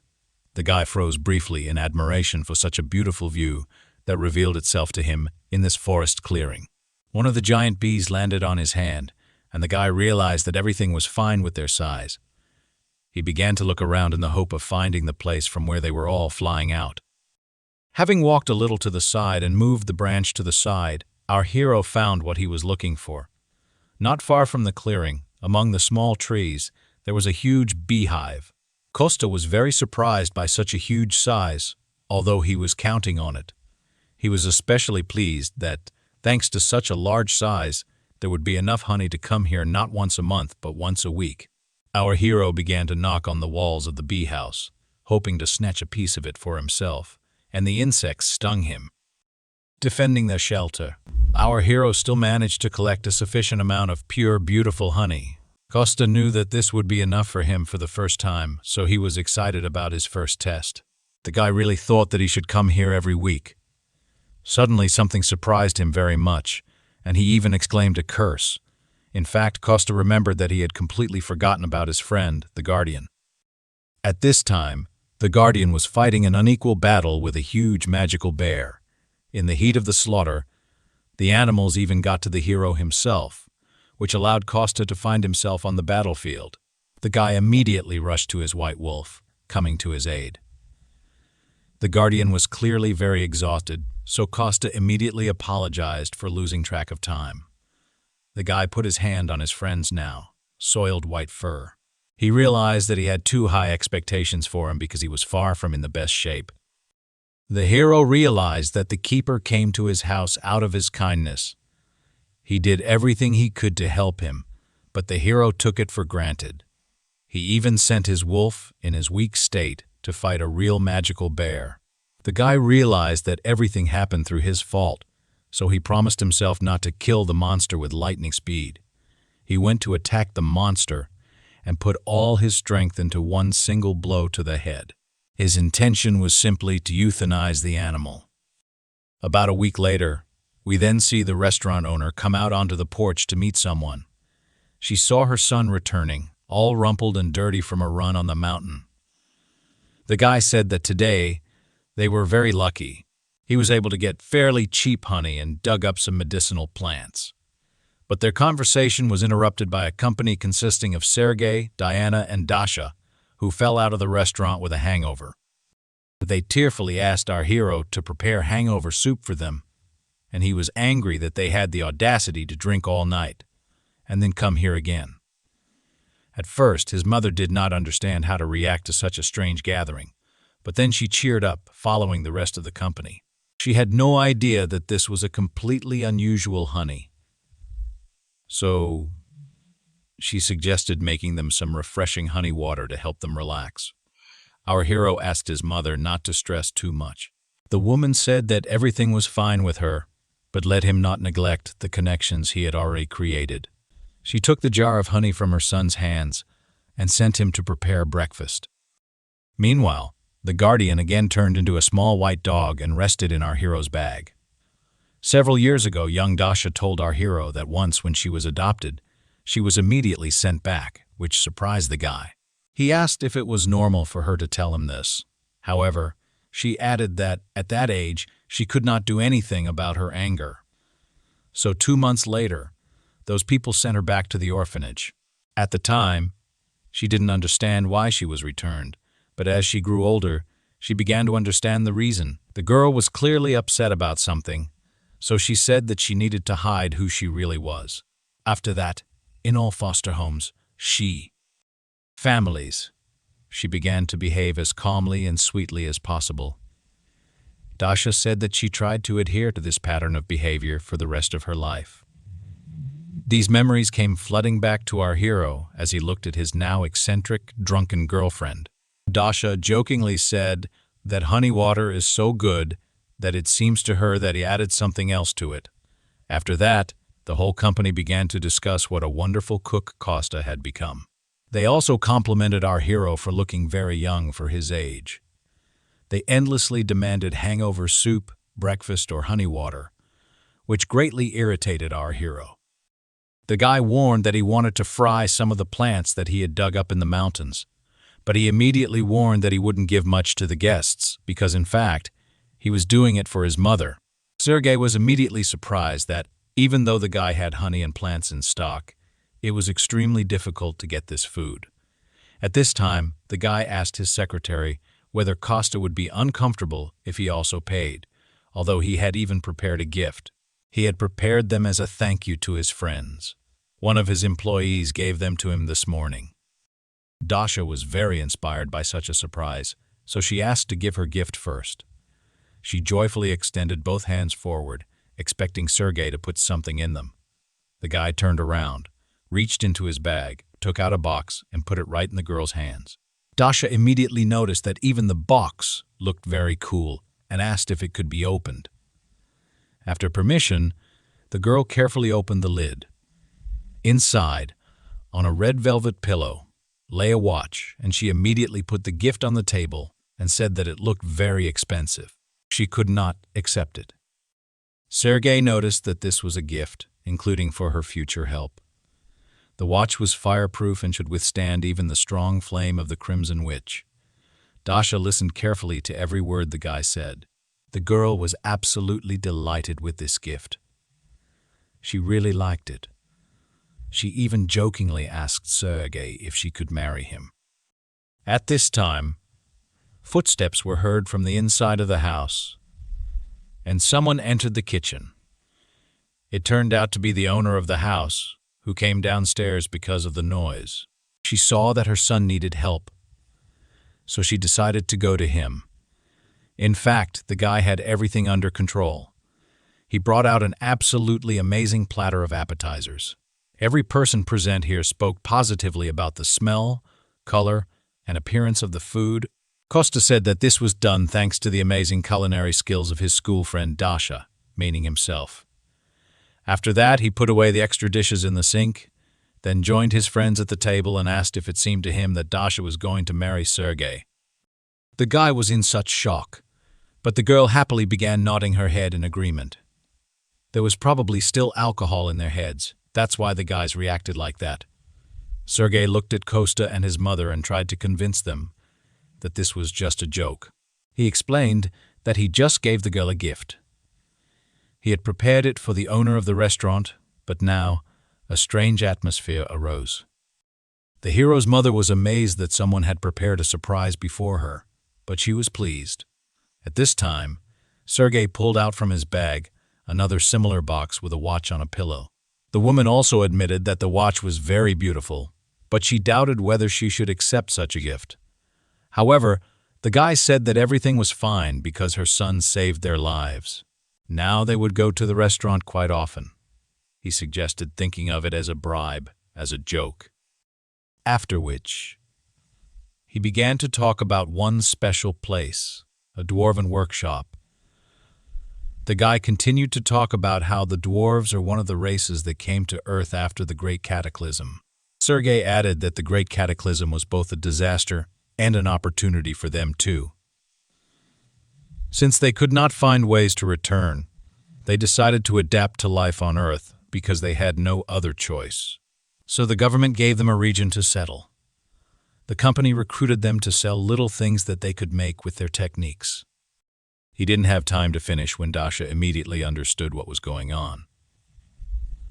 She said that they recently aired an advertisement, and a kitchen knife made from it looked very cool. The company is quite popular among housewives. His mother was surprised that her gift was bought in such a great place. Sergei awkwardly noted that since they were stopping in one place anyway, he put away the gifts there too. The guy began to talk about how it was always profitable, but he was afraid that he had upset his mother too much with his cold calculations. However, the woman still said that she would accept such a gift with gratitude. She admitted that if she refused, it would be rude to them because they spent so much effort on getting this watch. Sergei was very pleased that such a wonderful woman thanked him sincerely. Before the guy could remember the joy, someone's strong hand grabbed him by the tie. Then the fist clenched forcefully and even began to cause some pain to Sergei. It was Costa who put a threatening expression on his face and ordered his friend to be honest with him. Sergei was even frightened by such an unexpected reaction to this story, and Costa, with a furious expression on his face, asked where the workshop that makes the famous kitchen knives was located. Sergei was confused, even tears appearing in his eyes. He did not expect such a question and such a reaction at all. After that, the guys were separated. Sergei went to cry to his secretary, and Mom and Dasha scolded Costa. This still did not stop the guys from going to that same dwarven workshop. A little later, Costa was in this area for the first time because he had appeared during his absence. He expected it to be some kind of strange place, but it looked quite good, a fairly reliable building. He ordered the wolf to follow him, although he did not understand why he came here. The guy explained that it is ideal to be as passionate about completing the quest as possible. This was the only way to quickly cure our hero's mother, with which the keeper could not but agree. He wanted to answer something to our hero, but he was not allowed to do so. A red disc flew right in front of the wolf's nose, and a beast, like monster, rushed after it. It was surprising that people did not run away in fear. On the contrary, they watched this performance with enthusiasm. The Guardian looked at all this as if he was not at all surprised. He admitted that the dwarves were quite comfortable on the ground because such physical ability could be used to perform acrobatic feats. However, then, he looked at how some human child was sitting on the neck of an animal and added that they were a rather aggressive race, so their pride could be hurt. Costa looked around and noticed one dwarf whose fur color seemed familiar to him. Suddenly, a security alert sounded throughout the village, calling on all visitors to leave the place. But our hero clearly had no intention of following this decree. Costa was almost caught by a guard, so he had to quickly go behind a tree and hide from his sight. The guy thought that sooner or later he would be discovered, so he needed to use the skill of stealth. However, as soon as he started using magic, someone suddenly attacked him from behind. The guy barely had time to jump away from the tree when a blow immediately fell there. If he had not managed to do this, his body would also be cut into several parts, just like this trunk. The monster held enormous power in his hands. Even the earth cracked under his onslaught. In fact, the monster sensed the use of magic, so it came to check its source. However, the guy replied that he knew him, even called him the Blue Fang Tribe, and suggested that the monster's name was Tyler. The gray wolf was very surprised by this guy's strange reaction, and our hero noticed that the wolf was not so familiar with a large number of people, but still managed to forget him. The guy said with a smile that he just wanted to clarify whether it was really his friend, but it turned out to be him. After reuniting, this small company went to the dwarven home itself. While the wolf was calling to a certain old man, the guardians noticed that this guy also had a quest. Costa replied that he first wanted to meet his old acquaintance and then watch the quest itself. After some time, a small old man came to the threshold of the house and immediately recognized our hero. The guy was very happy about such a meeting after a long separation. He immediately stood up from his seat and said the old man's real name. This grandfather was also very happy to meet him and called our Costa hero Choi. The men walked towards each other to greet each other. Costa heard that the old man had moved to live in another place, but he could not think that this was Earth. To which the old friend noted that, in fact, they did not intend to live here in the first place. He said that one day, 5 years ago, the hero Costa Choi was called up at the first meeting. The old man immediately drew attention to the hero's strange sword, which had a blade that was too large for his body, and the handle was too thick. He said that although the material of the sword plays an important role, it is also important whether the blade is suitable for its owner. After the old man tried to pronounce the hero's name several times, he suggested simply calling him Hero Choi. In gratitude for saving his family and tribe, the dwarves decided to upgrade his sword to better suit him. His little granddaughter came out behind them and screamed that her grandfather was called a genius, which appeared once every 100 years. So he was definitely telling the truth. Costa was amazed at such a bold reaction from this little girl, so he could not ignore the old man's advice. He happily handed his sword to the master and offered to play with the children while the work was going on. In fact, his games were quite strange. They brought children to tears because the guy was spinning these little dwarves on his shoulders with such force that their bodies simply could not stand it.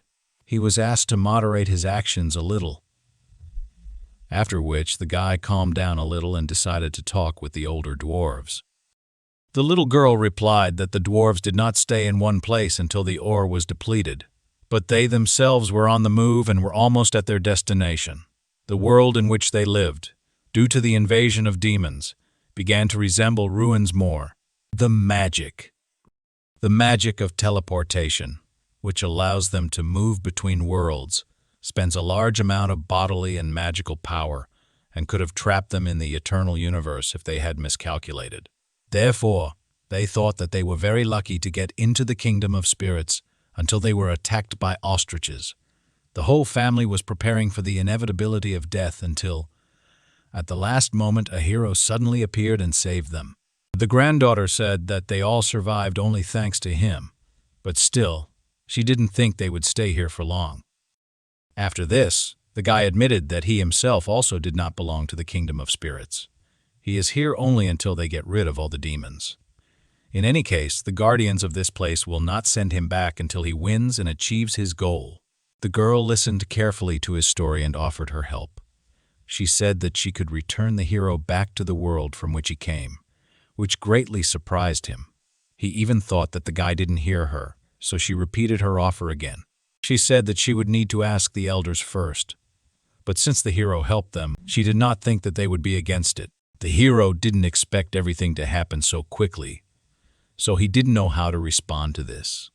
He needed some time to think about her proposal and decide. Meanwhile, The granddaughter continued to talk about how they would have to try several times, but mistakes could not be avoided, and they would also need a huge amount of magical power. But I suggested that even with a huge amount of power, they would still need to complete the magic that allowed them to travel between dimensions. In addition, even if the probability of making a mistake was almost zero, the risk of getting lost in space still remained. The girl was amazed that the guy knew a lot about their own magic.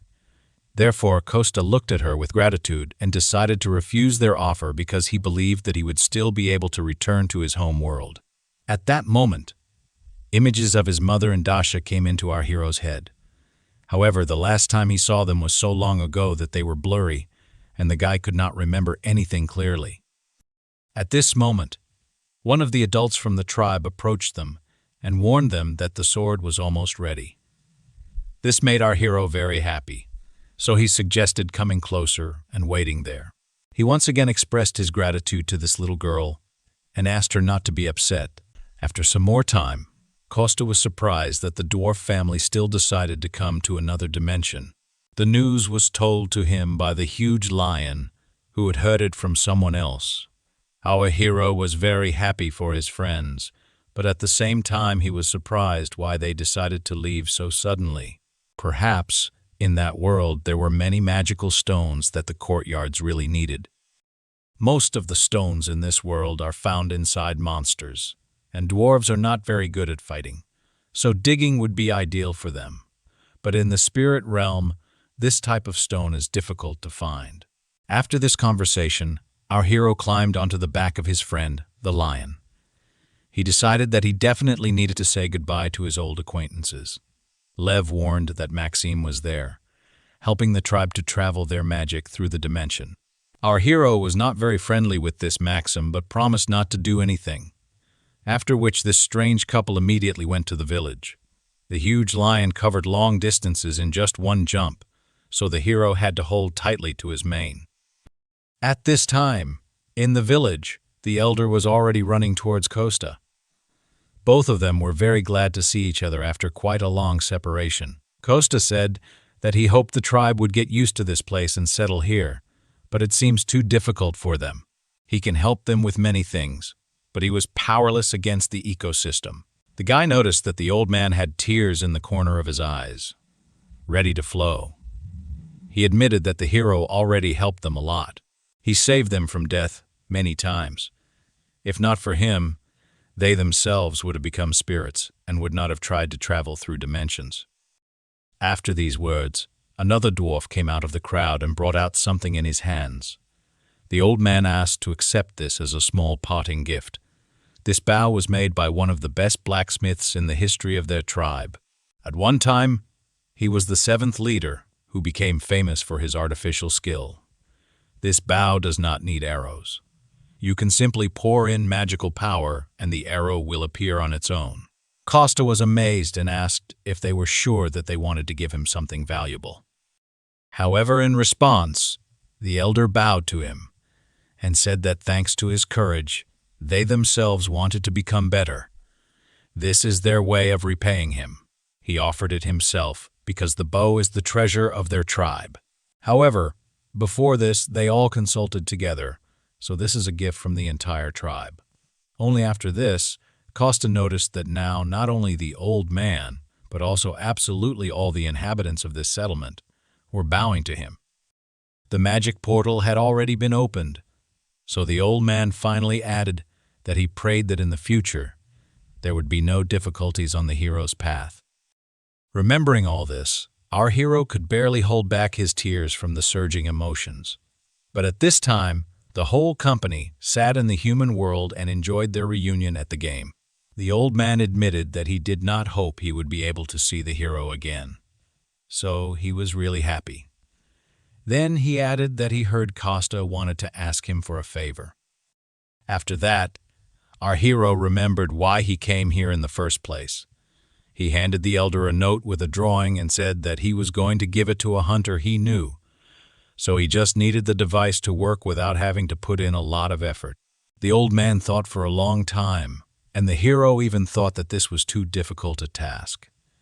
Grandfather explained that the density of magical power on the ground was too weak, so now they couldn't activate the brazier using magical power, and the mana core was damaged in the last move.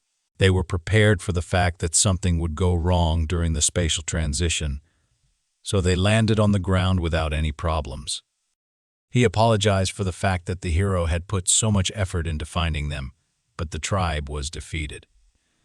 To this, the hero remarked with a smile that they had absolutely no need to apologize to him. The elder was surprised by the guy's easy reaction to his words. However, the hero asked his elder friend to come a little closer to him. After that, he pointed his hand in his direction and began to exude some kind of magic from it. He used this power to restore his friend. The old man immediately felt that something had happened to his mana core. Costa explained that he tried to invest magical and life force. Although today was the same as before, it should have been much better. After that, he gave his friend a whole glass of golden bee honey, which could help him. The guy admitted that he was lucky and was able to get some, so now he was happy to give some of it to his friend. Costa said that he would try to make sure the entire tribe could restore their mana core, but in the middle of the conversation, he noticed that the dwarf began to cry. The guy immediately rushed to find out what happened. Suddenly, the old man reacted like that. He said that with such help he would only need 1 day to complete the task. He was very grateful for the help. He looked at the drawing on the sheet and said that he would try to complete everything on time. After that, our hero returned home using his unimaginable power, doing it in the blink of an eye. He immediately received a message from Serge that the date had finally been determined when they could go on a raid in the dungeon. Costa continued to talk to him on the phone, and at this time he went inside the restaurant. Sergei said that in 3 days, the dungeon itself would appear, and their raid would take place in 7 days. After that, our guy asked if his friend Dasha had told him about this. He was not satisfied with the answer, so he invited Sergei back to his restaurant to discuss the problem. But he could hear absolutely nothing. He only burst into tears while lying on the table. It turned out that Dasha agreed while she was drunk, and then sobered up and simply took back her words after the party. The girl heard Serge's proposal again and said that she didn't remember anything. Then, she added that she didn't work in groups at all. Costa calmed his friend down and said that he should have concluded a written contract with the girl or recorded the conversation while they were drinking. After this, our hero came up with a great idea, so he invited Sergei to have a drink during the day. He added that Dasha herself loves to drink throughout the day. According to their plan, Costa was supposed to try to negotiate with her, and Sergei was to take advantage of this. After that, our hero immediately dialed his friend's number to ask her to come to the restaurant. The girl did not pick up the phone for quite a long time, but eventually did. She immediately said that she had warned him yesterday that she would not do anything for him. However, Costa noticed that he had a different opinion about his friend, who had never broken a promise to someone before, but he himself called for a completely different reason. He just wanted to offer her a drink, after which they agreed on a time to meet and hung up. The first phase was completed successfully. After the end of the conversation, Costa said that he was able to drag Dasha into the restaurant, so the second stage of the plan was up to Serge. The young director was very grateful to his friend for what he did for him, after which he left him alone in the hall and went to the kitchen to prepare snacks. At this time, a car stopped outside with a huge squeal of tires. The young businessman shouted to his friend, the cook, that the girl had arrived. Dasha entered the restaurant and hoped that all preparations for drinking had already been completed. She was very surprised to see Sergei because no one warned her about this. The girl was angry that they called her for this, but Costa said that Sergei was just passing by and decided to come in. He wanted to leave when he heard that Dasha would come here soon, but she caught him on the way out. So, he suggested that they both stay. Sergei was grateful for this offer but asked whether everything would be fine. He was worried about Dasha's reaction, but the girl said that nothing bad would happen and he could stay. Sat down at the table, they began to discuss the snacks that their mutual friend had recently prepared. However, Dasha still noted that she would not change her decision, even if they all drank together, because she had never participated in dungeon raids. She was already responsible for the faults, and it was more comfortable for her to work alone, especially since a group of at least 5 people was legally allowed to clear the dungeon. The girl noticed that she and her team tried to work together, but most were focused on their opponents more than she was. They were strong enough alone, so teamwork did not go well. Sergei was jealous that they were strong alone, but the girl did not share his feelings. In fact, she didn't want the whole world to know that the more she used her powers, the crazier she became. If others found out, they would likely even publish an article saying that the Flame Witch had gone crazy. Before this, she had silenced people with money, but she couldn't imagine how to silence the awakened ones of the wealthy Shinoa Guild and their workers. While they were all sitting at the table and eating, the girl muttered something under her breath, after which Costa noticed that the girl easily breaks promises and refuses without even explaining the reason. He said that Sergei must please his father and not get caught by the yellow press. Everything was so bad that he was forced to ask for help from an unemployed guy from a street restaurant.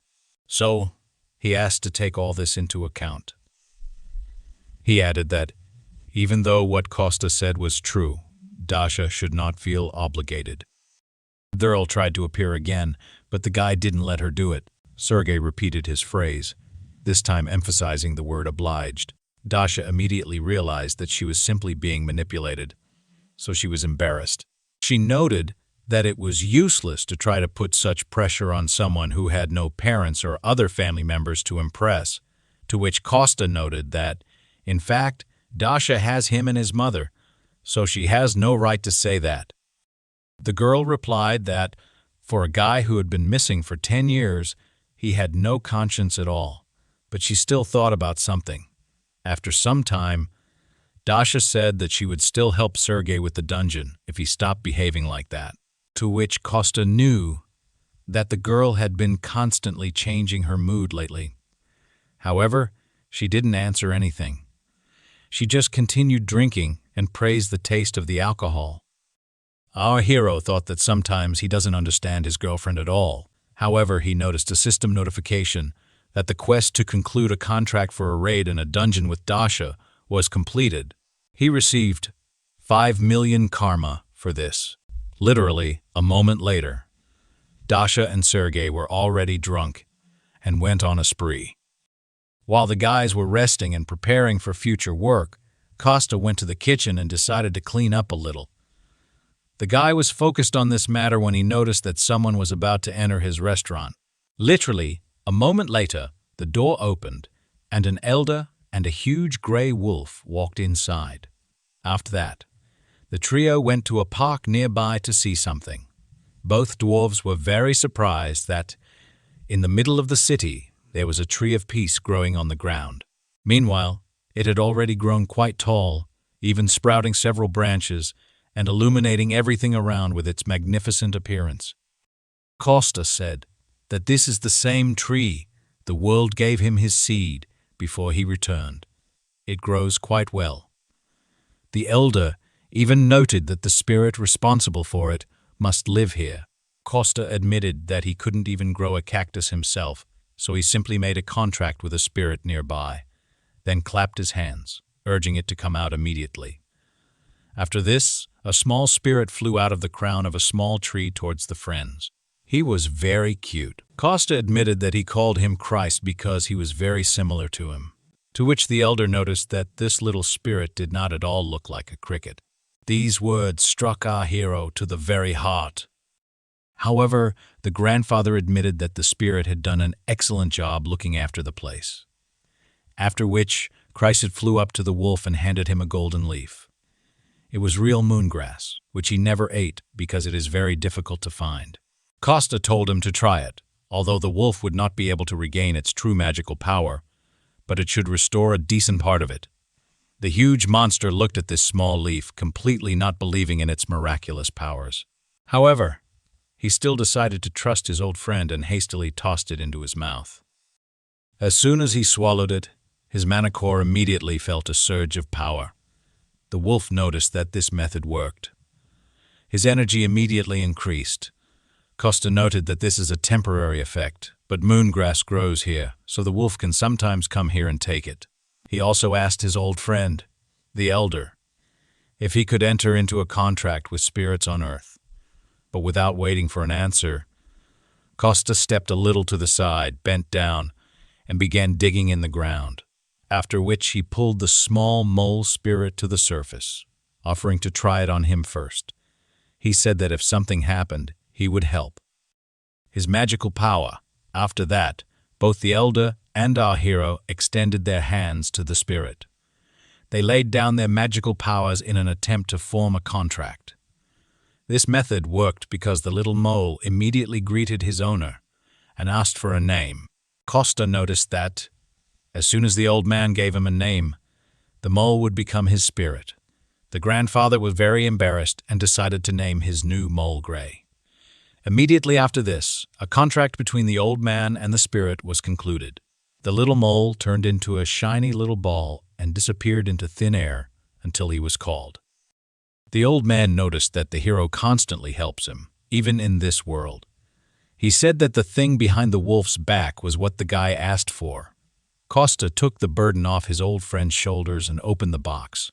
He was amazed by the appearance and magical power of this beautiful bow. He was worried that the hero didn't like his gift, but the guy noticed that it even exceeded his expectations. After which, our hero decided to try it out first. He supported the weapon in his hands and noticed that it was beautiful, like any work of this master. The old man and the wolf looked at their friend, and one thought occurred to them. They realized that, no matter how much time had passed, this guy remained the same hero they had once met. Looking at this guy, they realized that he most likely chose the right path. He allowed them to live peacefully, so all they could do was help him without question. At this point, the meeting was over. The guys said goodbye until next time. Immediately after this, our hero's phone rang. He thought it was Sergei. However, as soon as he picked up the phone, Costa almost went deaf from the scream that came from the speaker. He was ready to kill his interlocutor for such a domestic attack, but he restrained himself. Sergei joyfully called him to report that everything worked out for them. He had just reported to his father, and since this was good news, he decided that Costa should be the first to know about it.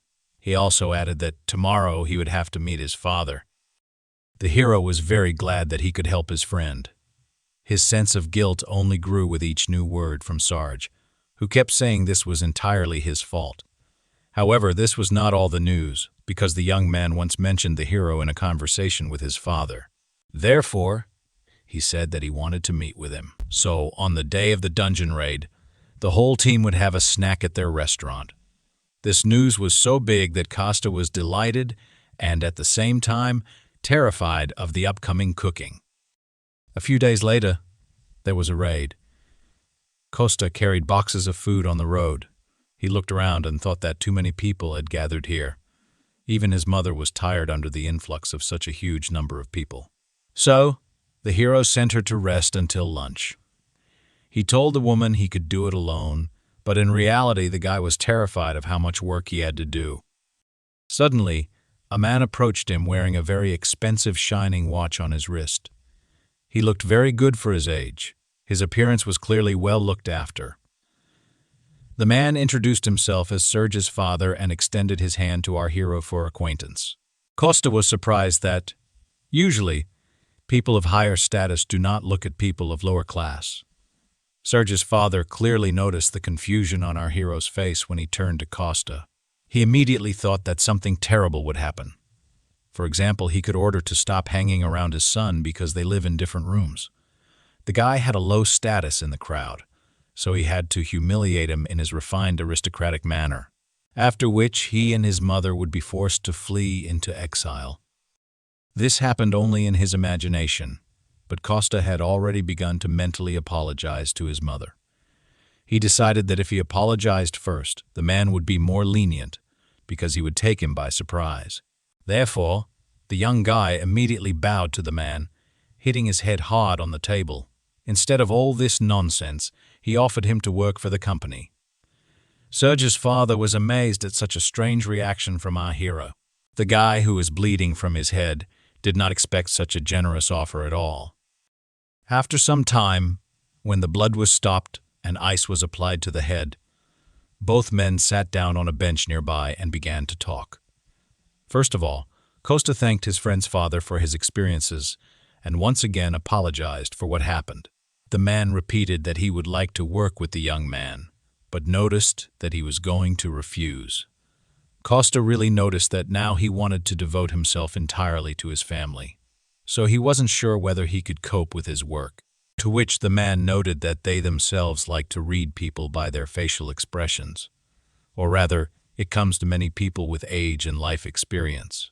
So, he looked carefully at the guy again and said that he makes people put their hopes on him. Costa was very grateful for this assessment and was even a little embarrassed.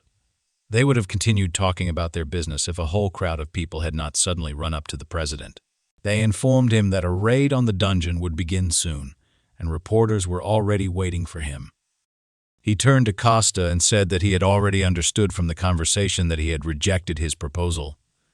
However, it still remains in force, so he asked our hero to think again. After which, he said goodbye and left. After that, Costa decided that he should go check on the guys. Just in time.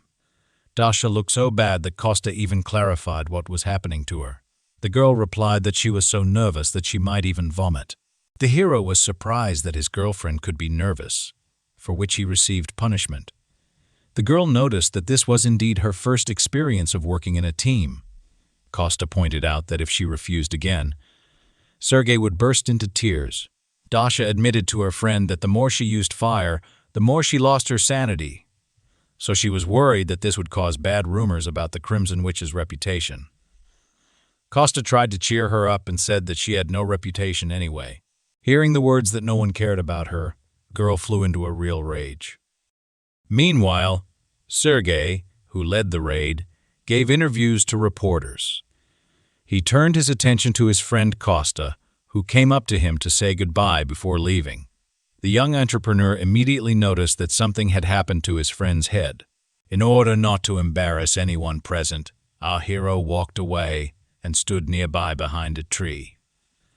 After that, Costa carefully examined his friend and noticed that he had been training a lot. The guy was delighted that someone noticed his external changes. He admitted that he was a little nervous and wanted everything to work out, so he did a little preparation in advance. Costa noted that Sergei always tries his best, and this impresses him. Sergei's inner mood noticeably improved from just these encouraging words. In fact, Costa noticed that his friend had raised the whole class, but something still worried him. There was a suspiciously frightening aura emanating from their dungeon. Costa hoped that this was all just his paranoia. By that time, all preparations for the raid had already been completed. Sergei and his team set off, finally asking the cook to prepare food for them before returning. Costa waved goodbye to his friend, hoping that everything would go well for him.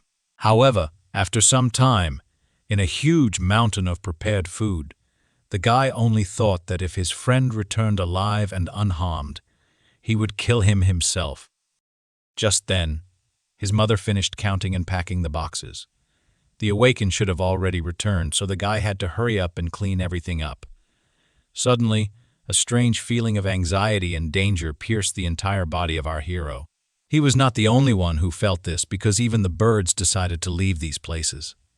Costa looked at the flying flocks and agreed that he was experiencing a frightening feeling at this moment. Even the guardian began hot, rendingly calling for our hero. He was literally screaming that something was clearly wrong with the dungeon. But literally 8 minutes ago, Dasha stood in it, breathing heavily after the fight. The girl had just single-handedly defeated a whole crowd of giant scorpions. She was so strong that everyone else in the raid didn't even have to make any effort. The Crimson Witch, at that moment, was worried that people were looking at her like she was crazy. After which, Diana noticed that they entered the dungeon only 6 minutes ago. Sergei was also amazed at how strong his new friend turned out to be. After that, the guys went as close as possible to the Crimson Witch to help her if she needed anything. The girl noticed that there were no more monsters nearby, so Sergei allowed her to go outside with the others. He promised that he and Diana would catch up with the remaining team members when they were sure that the cleanup squad had begun work. The Crimson Witch was satisfied with this answer, so she and several other people headed out. All the guys made a promise to each other that they would see each other outside. However, as soon as they left the dungeon, something strange immediately began to happen. It seemed as if the sky was covered with cracks and split into several parts. Our hero, Costa, immediately felt that something was wrong. He noticed a strange energy. The technical team also detected an anomaly. A fissure appeared right in the dungeon, and in terms of indicators, it was at the level of a catastrophe.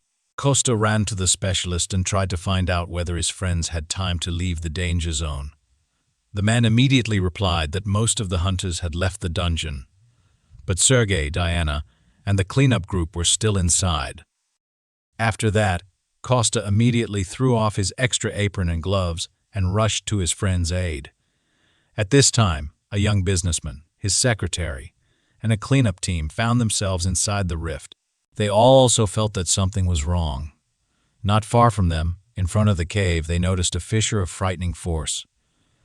Looking at it, the guys could immediately tell that they couldn't do it alone, and the cleanup group, which was even weaker, was truly horrified by what was happening. Everyone present was very scared because they did not know what awaited them ahead. However, something had to be done, so Sergei decided to take command. He decided to calm his guys down and ordered them all to prepare. In defense, he said that as soon as he and the secretary checked everything, everyone would head towards the exit if possible.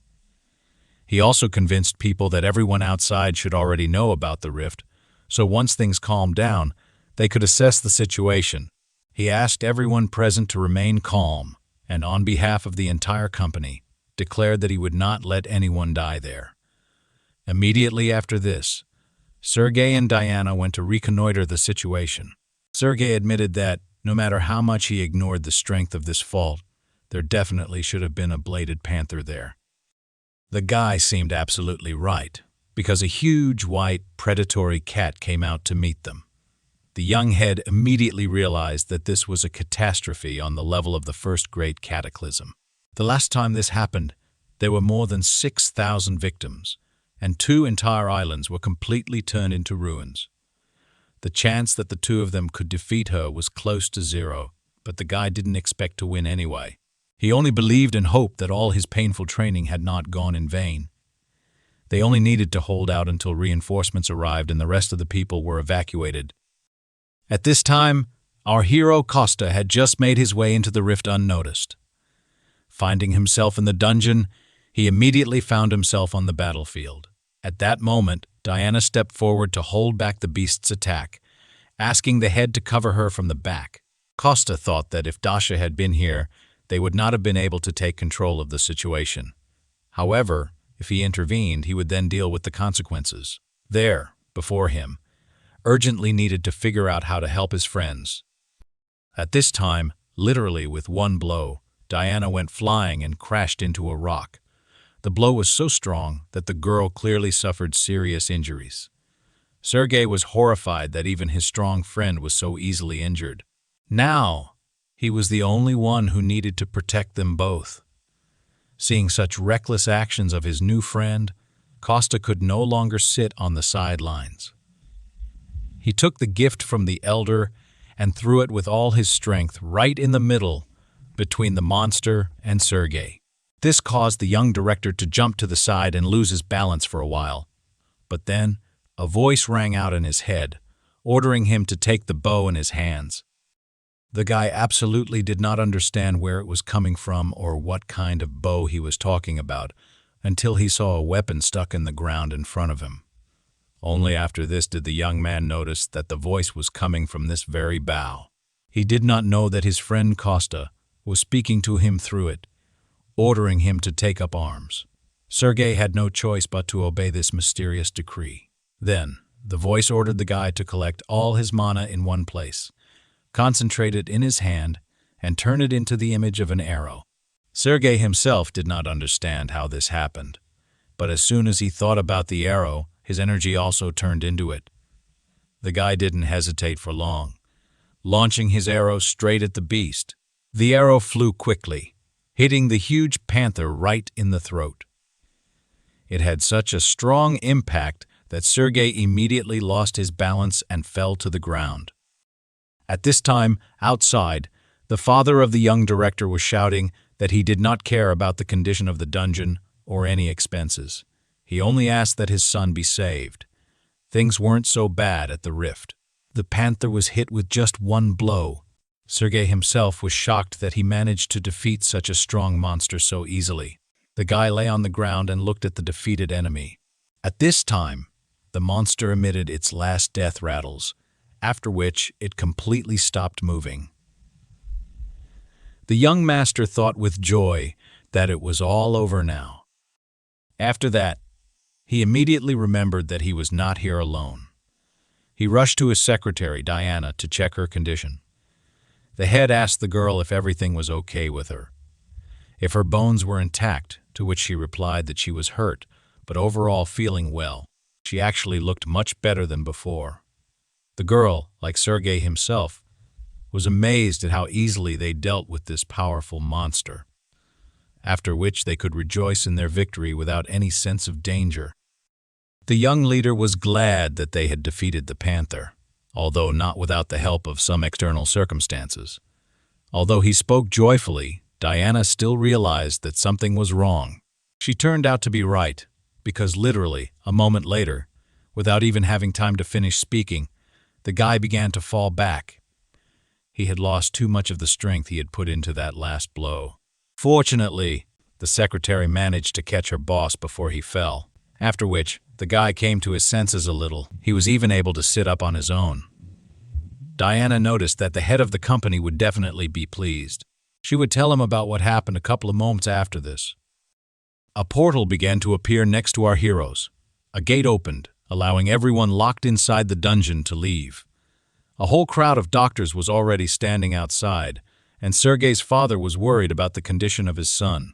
He remembered the feeling he had when he was told that a rift on the scale of a catastrophe had arisen inside, and no one could contact the people who were stuck in it. At one point, the head of the corporation was even told that the chances of his son returning were 0. However, now the danger had passed, and all the hunters were returning home. Sergei and Diana had already left the dungeon and noticed the director nearby. The man immediately rushed to hug his son, which embarrassed him a little. First, he checked to see if everything was okay with his boy, if he was safe. Immediately after this, Sergei reported that he was able to deal with the panther that came out of the rift. Her corpse should have been enough to cover the losses of the guild, but everyone present was more amazed by the fact that the guy dealt with her himself. Diana only confirmed his words, saying that by that time she could no longer fight. Chairman's father noticed that his son had done a good job, but the reason for his excitement was not the panther. In fact, the total would be enough for him to return his son safe and sound. Costa and Dasha stood nearby and watched the reunion of relatives. A few days later, Sergei joyfully entered our hero's restaurant and presented him with great news. However, Costa was not so happy about this. He was rather amazed. The young president admitted that he decided to build an institute for the awakened on this site. He added that it was quite difficult to get permission to build outside of a designated residential area. But after his victory over the panther, he was gladly given permission. He also planned to change the location of the guild office, but promised not to touch the alley with his friend's restaurant. But the problem was that Costa hated loud noises. He hoped to live in this place like a lazy, retired billionaire. Sergei continued to say that he would like his friend to be in charge of food for the builders. However, the guy didn't even have time to agree when a bun flew into his face. Costa ordered his friend to turn up and get out of this territory, to which Dasha noticed that she and her mother had already agreed to this proposal. The girl said that the hero's mother really liked this idea, though lunch would last only 30 minutes. They would pay for the ingredients, and since there would be a lot of work, they would provide good compensation. After that, Costa had no choice but to agree with the proposal of his friend Sergei, who had already eaten the bun. At this time, the Guardian was enjoying the message that they had successfully completed 2 whole quests and received additional points for them. A whopping 65 million karma points were awarded, which allowed him to immediately rise to the 3rd level. This meant that now he could finally sign the student contract that he had been waiting for so long. It was late in the evening when someone shouted loudly throughout the entire restaurant and asked to take care of him. At this sound, sleepy Costa came out to check what was happening. He was not yet fully awake. His mouth was with the remains of saliva. His eyes were crusty. At the entrance to the restaurant, he saw a young girl with a backpack on her shoulders, who was talking with his mother. It turned out that this was Miss Olga, who would be helping them with the restaurant for some time. A couple of hours later, we see the main character sitting at the table and looking very gloomy. The keeper pesters the guy with questions about whether he was kicked out of the kitchen, to which the guy snaps and orders him to close his mouth. He remembers his last conversation with Sergei, when he said that they had a very small premises and should expand. So, he should buy the neighboring building, after which he immediately fulfilled his promise. Costa was shocked by such a huge number of tables for visitors. The guy was a little angry that everything was decided for him. He even thought that all rich people were like that. The hero did not fall for this. He knew that the Guardian had left last night and returned only at dawn. The wolf was annoyed that, due to Costa's bad mood, he was now taking it out on him. He actually admitted to going to Tyler the dwarf's home. He said that when Costa helped Saroa, the keeper increased his level, and now he could sign a student contract. The wolf explained that this is something like how, if Tyler gets karma points, then he gets them too, and his level increase has a good effect on Tyler himself. This is something like a connection in a team, to put it in more understandable terms. The Guardian also said that if Costa could regularly complete quests for him, then he would be able to completely cure his mother of her illness, as soon as she reached level 5. The guy was very happy with this news because it meant that he could help his mother faster. While they were talking to each other, not noticing anything around, the door to the restaurant opened, and someone entered it. Costa had to pretend that he was actually just playing with his dog all this time. In fact, Diana and another man came to the guy because they wanted to turn this premises into a restaurant. He understood that everything depended on the business for which they bought the land, but still clarified what they needed from him. Diana explained that after surveying the entire area, they discovered a vegetable garden in the backyard of this restaurant. Perhaps it should be destroyed. Costa remembered that he had recently argued with Sergei about this. He didn't care about the safety of this place, but he was worried about the tree of the world. So he said that they grew vegetables there for the restaurant, so he would like to keep the garden. After which, Diana proposed to assign this entire territory the status of an eco-park. After this, the secretary said that as soon as they completed the design and expansion, they would begin construction. But Costa was confused by the man who was sitting next to them. It was Daniel, the foreman, who would oversee the construction. The girl brought him with her to introduce him personally. The guy was very cheerful despite his suffering appearance. He shook hands with Costa. The hero was surprised that such a young guy was already the head of a construction team, which embarrassed Daniel. Diana sighed and said that the guy used to work in their guild, but he did not have any unique ability, so he was reassigned to construction. Although he doesn't have a unique ability, he is still awakened, so he's able to work much more efficiently than ordinary people. Immediately after this, Costa learned that he had a quest to fulfill, a wish to return Daniel back to the guild. At the same time, the guy literally felt with his back how the Guardian was looking at him intently from behind. Our hero learned that the builder had the class of the largest warrior, which was very rare, especially since he had unusual abilities. A larger body meant that the more a person ate, the more fat he accumulated, his bone structure becoming extremely dense. Inflammation meant that stored fat and bone density would be used, and if he had features related to strength, speed, and mana, then his mana defense and recovery would increase. And the last compression power was the most useful feature. The guy only needed to reach the 8th level. Our hero understood that this guy had the potential to become really strong. At that moment in the kitchen, Olga and Costa's mother were having fun and cooking together. Diana continued to talk about how they needed to start with demolition. And since the equipment would be moving, the restaurant's residents might hear loud noises coming from that direction. Costa agreed, offered to feed all the workers, and at the same time get to know them. He said that such work was not a burden to him, and he would only be happy to help the guys. Everyone left, and after a while, night fell. But someone still did not sleep. Small gray mice with red eyes ran through the trash cans, squealing pitifully. One of them looked quite unusual because she had some kind of device attached to her body. This mouse behaved a little differently. It even stood on its hind legs and sniffed something, as if sensing danger. The animal immediately began to run. It rushed through the middle of this deserted street, as if its life depended on it.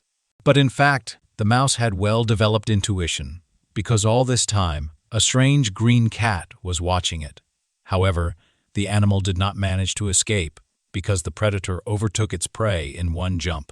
The first thing he did was press the button on the device on the back of the mouse with his strange green paw and claws, after which there was a fairly strong explosion that caused pain to the animal.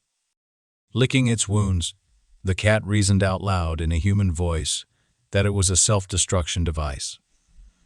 He walked literally a few meters, after which he stopped, sat on his hind legs, and began to glow. Suddenly, the same green wings began to appear on the cat's back.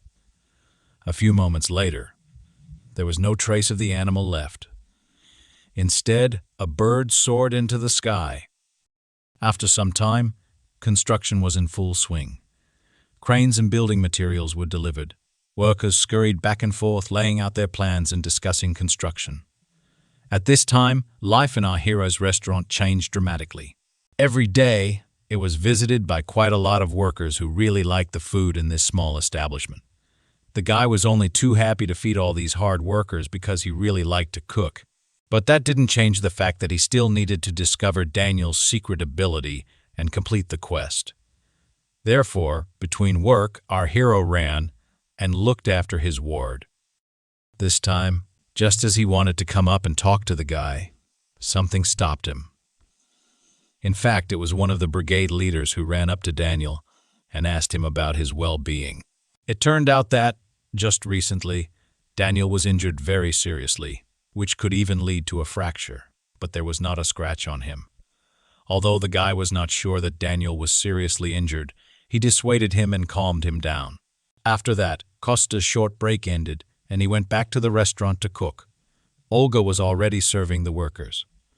Today's dish, pork in sweet and sour sauce.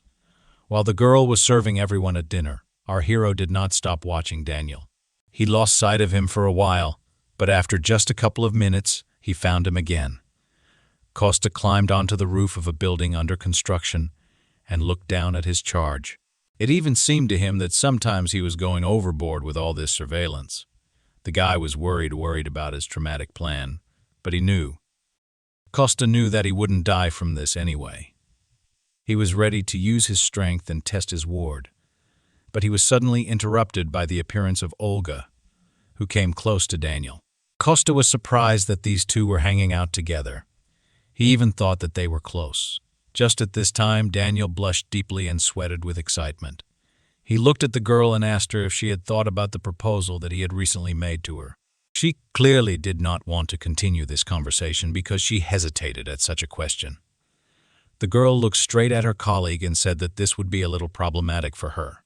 The guy immediately realized that there was no chance for him here, so he decided to silently agree.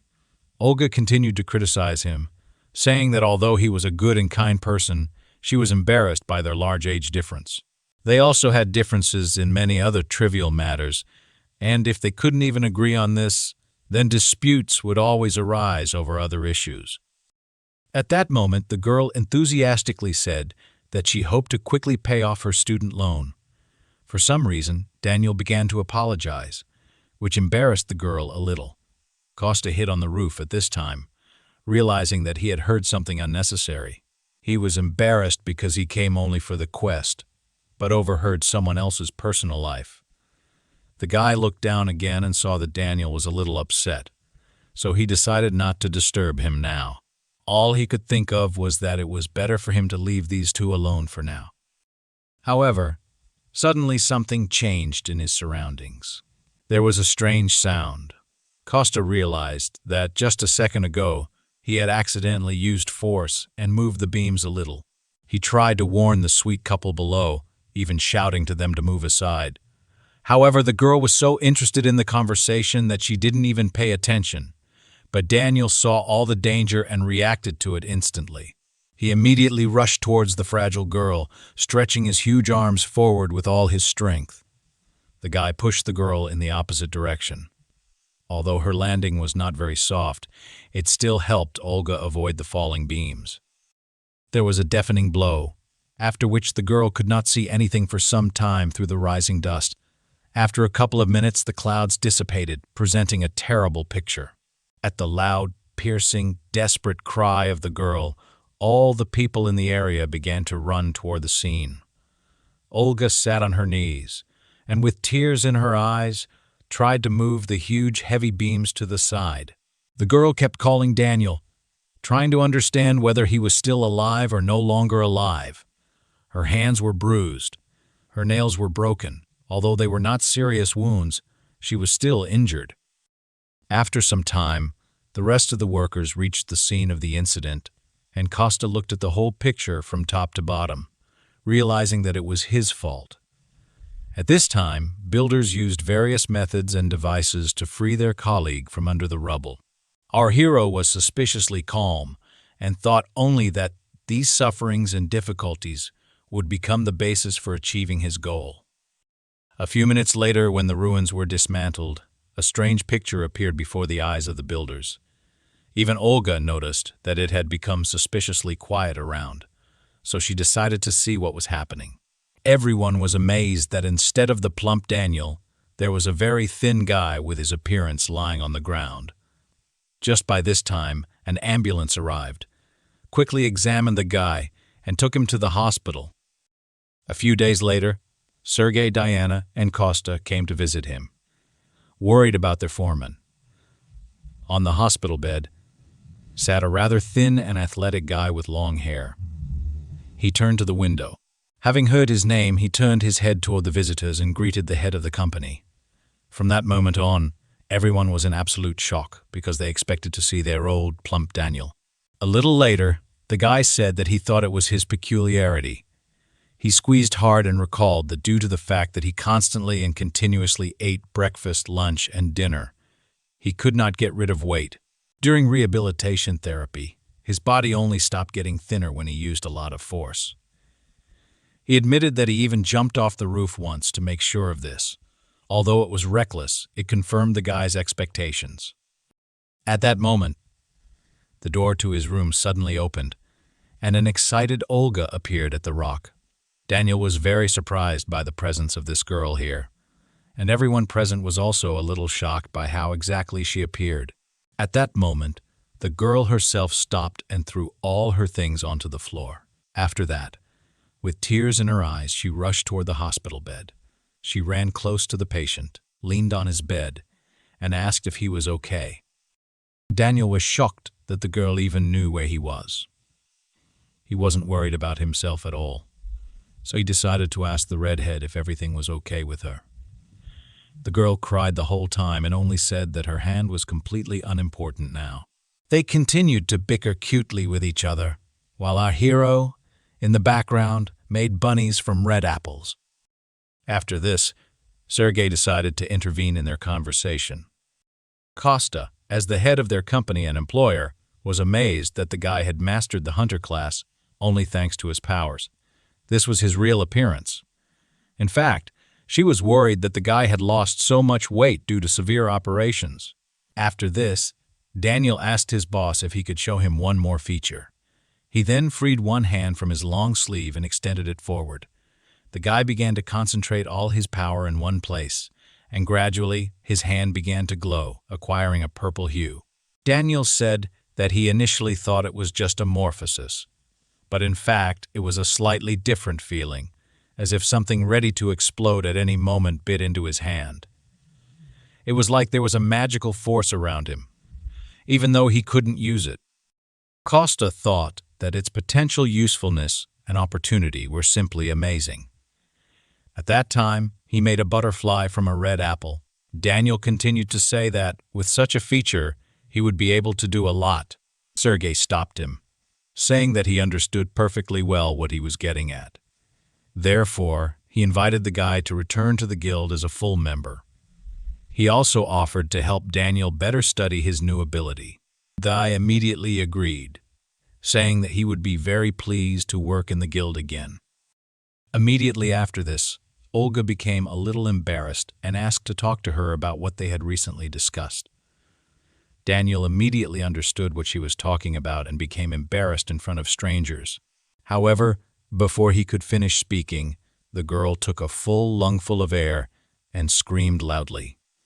She came close and admitted to the guy that she agreed to be his girlfriend. They were in a rather awkward situation.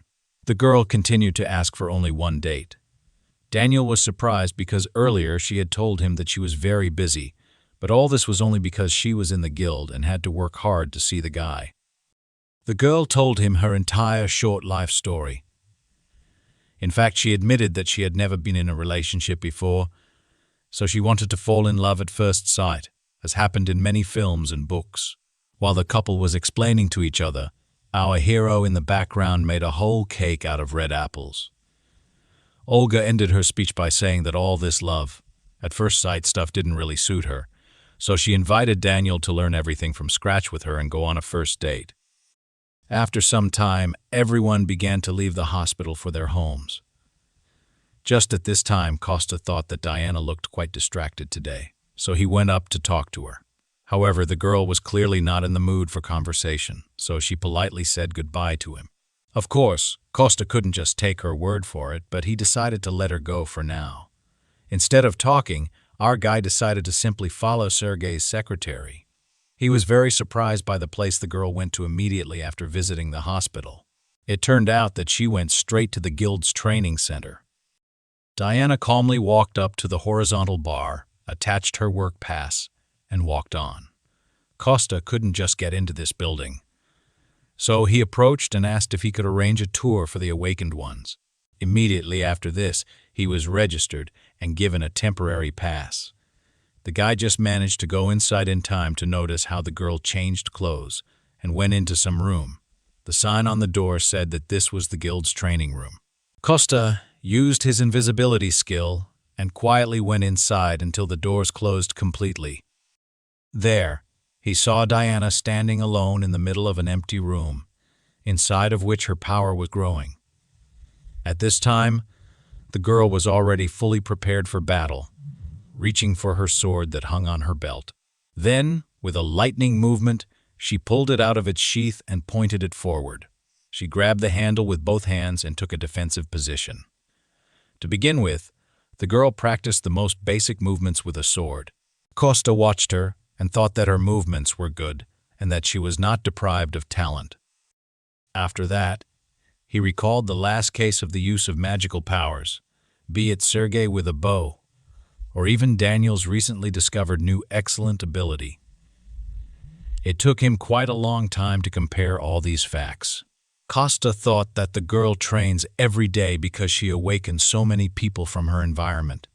After that, he waited until the end of the training and quietly left the center, heading home to feed his guardian. The guy was sitting on the floor on his knees in front of the wolf, and his eyes literally glowed.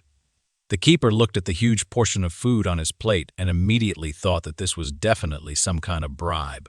Costa fell in front of him in a low bow, saying that he had no hidden intentions. He admitted that during the quest, he helped Sergei and Daniel, but did not help Diana in any way. Recently, the guild announced the possibility of increasing their rank, so the guy thought that the girl was so upset because everyone around her except her had grown as hunters. Costa asked the keeper if he could help someone without directly influencing them. After that, he asked what method he should use to increase the hunter's rank. The keeper advised him to listen to the voice in his head. It could give clues. After which, he began to eat. Costa admitted that the girl is capable and her equipment is quite good. So, if she continues in the same spirit, she will be able to rise to the 5th level of swordsmanship. However, Diana could recognize his voice, so he asked the keeper to help him with at least some resources, although the guy used to say that he did not want to help others. In fact, for him, it was something like a habit. He wanted to help without personal involvement. The Guardian did not think for long about this request from his new acquaintance. After some thought, he decided to give a final answer. He promised to help if a quest appeared for Diana because people have something like destiny. Meeting someone like Costa is also a kind of fate, and a little extra luck. The hero noticed that these words sounded as if they were being spoken by some stubborn old man. After that, the keeper and Costa went back to the training center to see the girl in action. They used the invisibility skill and watched her from afar, but they didn't have to wait long, because just at that time, a quest for Diana appeared. They needed to increase her level in the next 7 days. After which, the keeper promised that he would do it himself. The Guardian promised to help the girl with the help of telepathy, so Costa could go about his business for now and check back later. After such strange behavior, the guy noticed that the Guardian's actions very much reminded him of Asunder. However, he still decided not to interfere with the wolf doing his job, so he went home. There, he decided to change clothes and go to the conference to which Sergei had invited him. The guy quickly had a snack and said goodbye to his mother, after which he went to the company. The woman was glad that her son had been quite busy lately and had even found new friends. At this time, the opening ceremony of a new office was taking place in the conference hall of the Shinoa Guild. Quite a lot of people had gathered there who could cover the event in the media.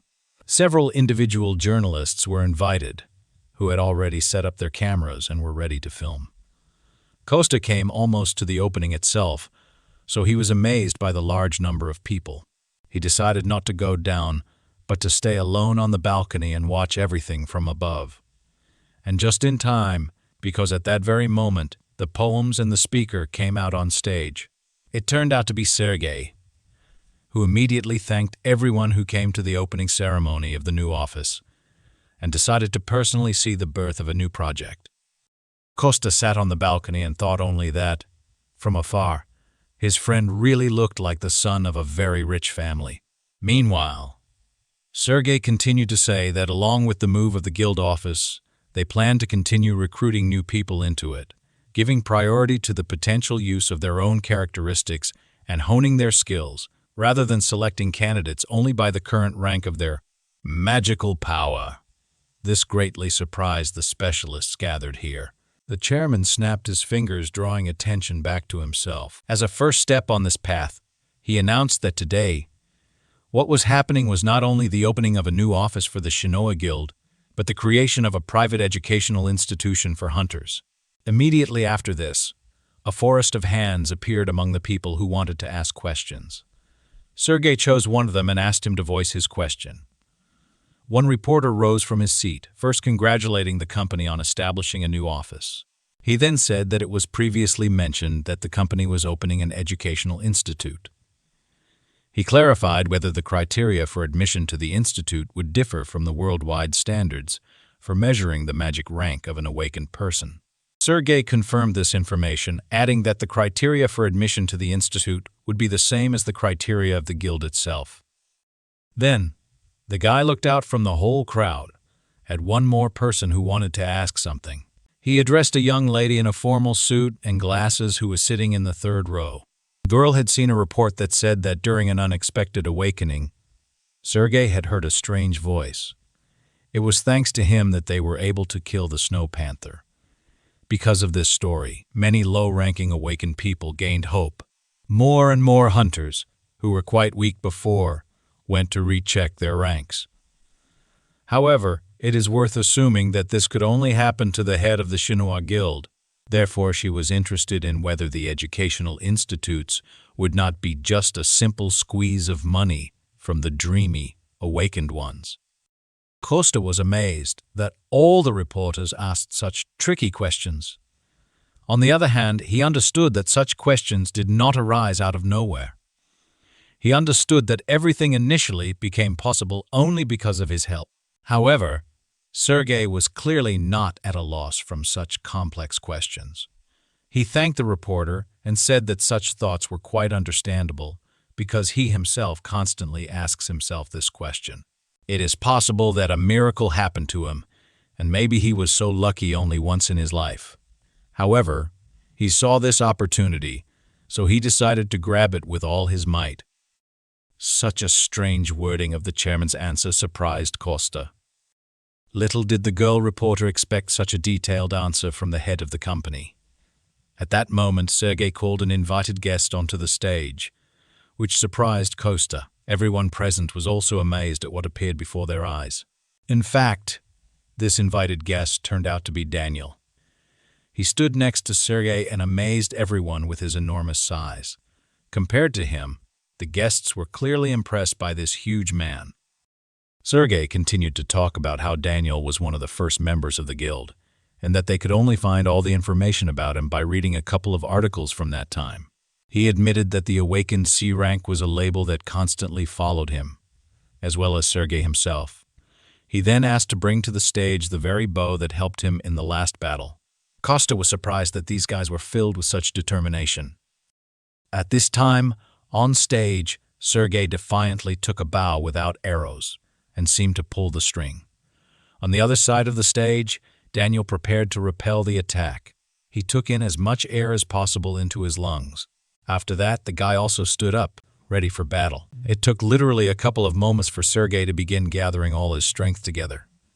Just like last time, it was not difficult for him to transform it into an arrow. After that, the guy took good aim and warned Daniel that he was about to shoot at him. All the assembled reporters and guests were horrified by what was happening on stage. Literally, a couple of moments passed, and after a short sigh, Sergei released the bowstring. An arrow of magical power immediately burst out of his bow and went toward its target. Some people even screamed in horror, thinking something traumatic would happen before their eyes. Even the cameramen left their cameras and looked at the stage with all their eyes. At this time, the arrow reached its target and hit Daniel right in the chest.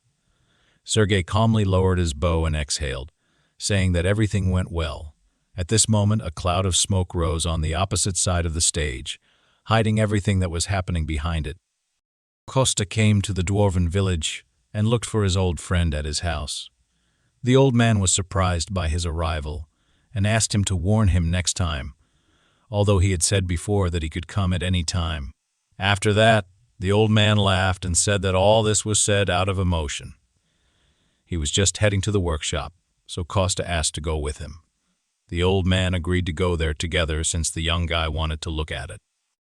After this, the keeper suggested splitting up. He himself wanted to go to Tyler.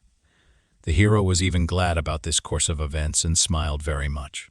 The guardian looked at him and said that even without completing the quests, he was not so weak that any person would take care of him. At this time, the old man was completely oblivious to the fact that two people next to him were almost ready to fight. After that, the company went to the workshop, which was filled to the brim with various types of weapons. Some dwarves were just now engaged in forging new products. A huge magical furnace was flooded, which helped them in their work. The guy admitted that it was quite stuffy in the workshop, just as he remembered the last time. The elder announced a short break for all workers, but Costa could not stand it and even took off his shirt.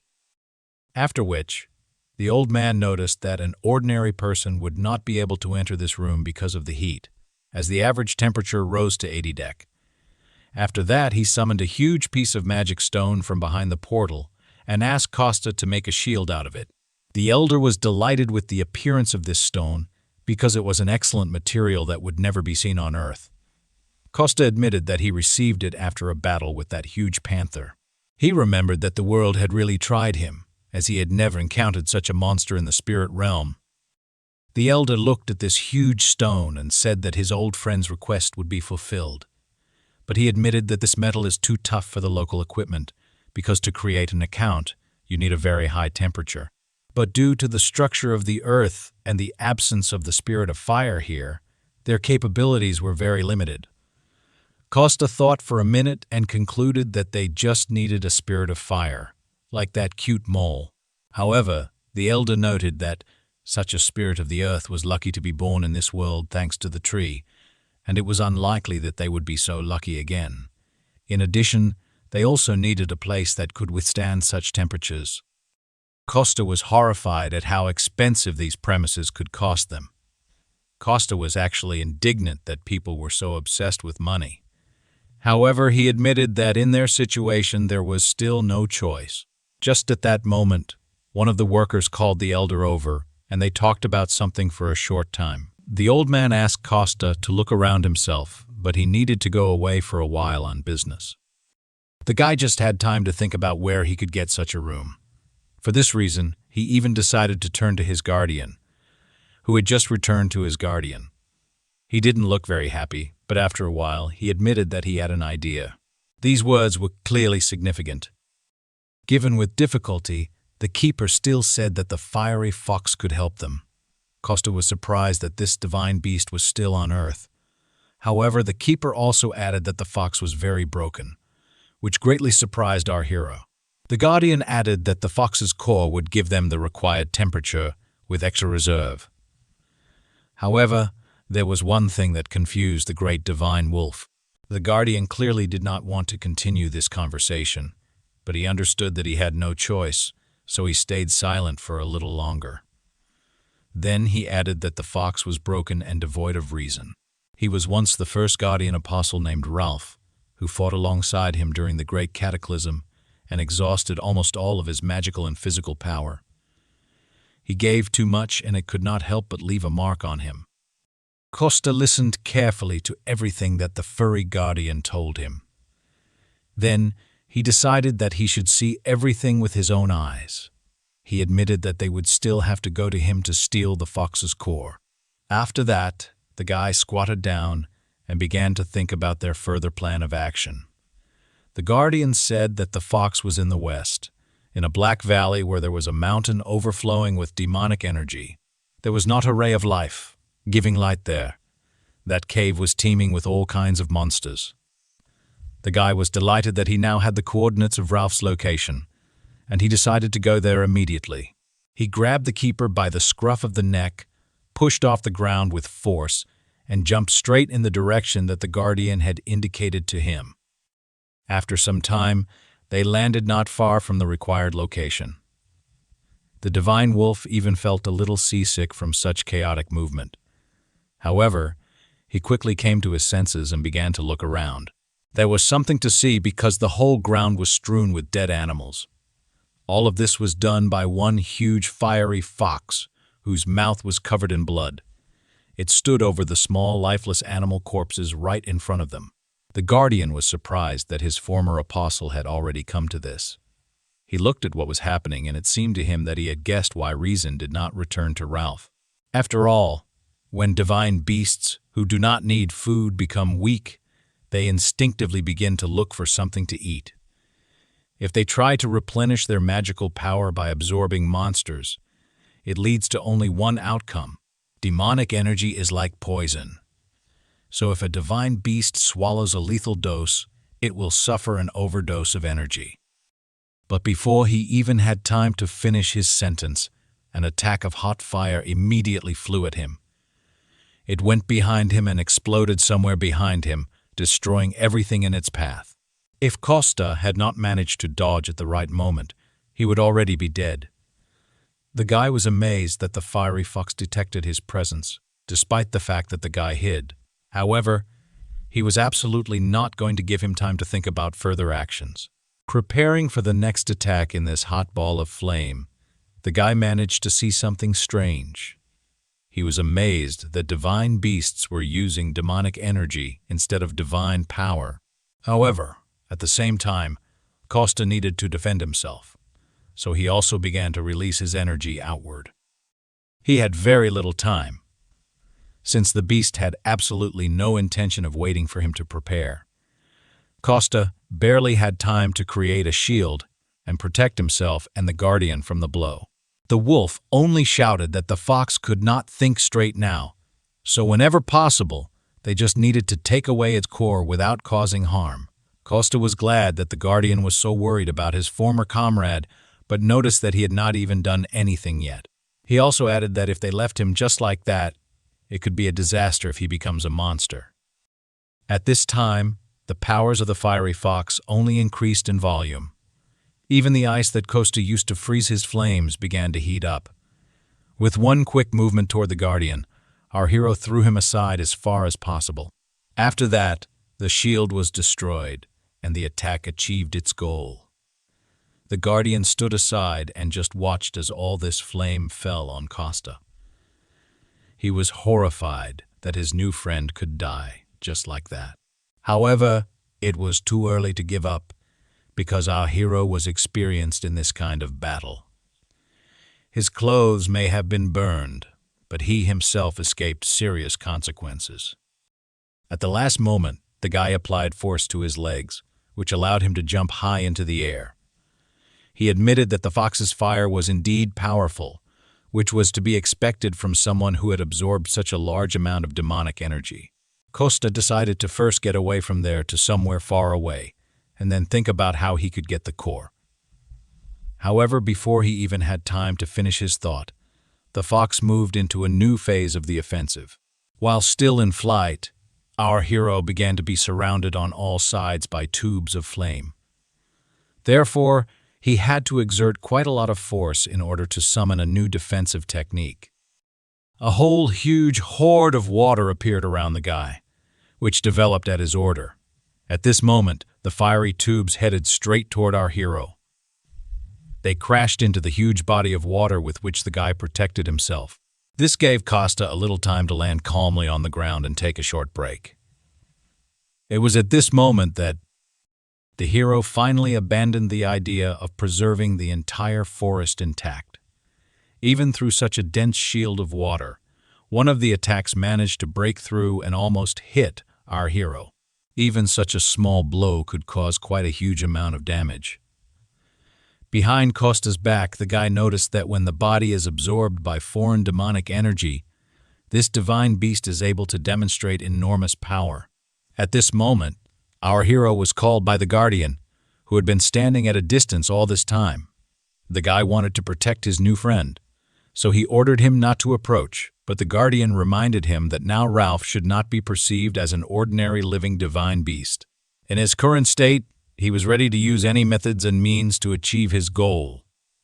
The hero didn't quite understand what exactly the fiery fox wanted to achieve, but he took note of it. The beast suddenly summoned even more of its power and began to approach our hero. It even seemed to Costa that its whole body had increased somewhat in size. At that moment, he realized that the fox wanted to burn the entire territory to the ground. So, in desperation, he rushed towards the guardian to protect him. The guy clearly didn't have time to run, so he decided to use his magical power.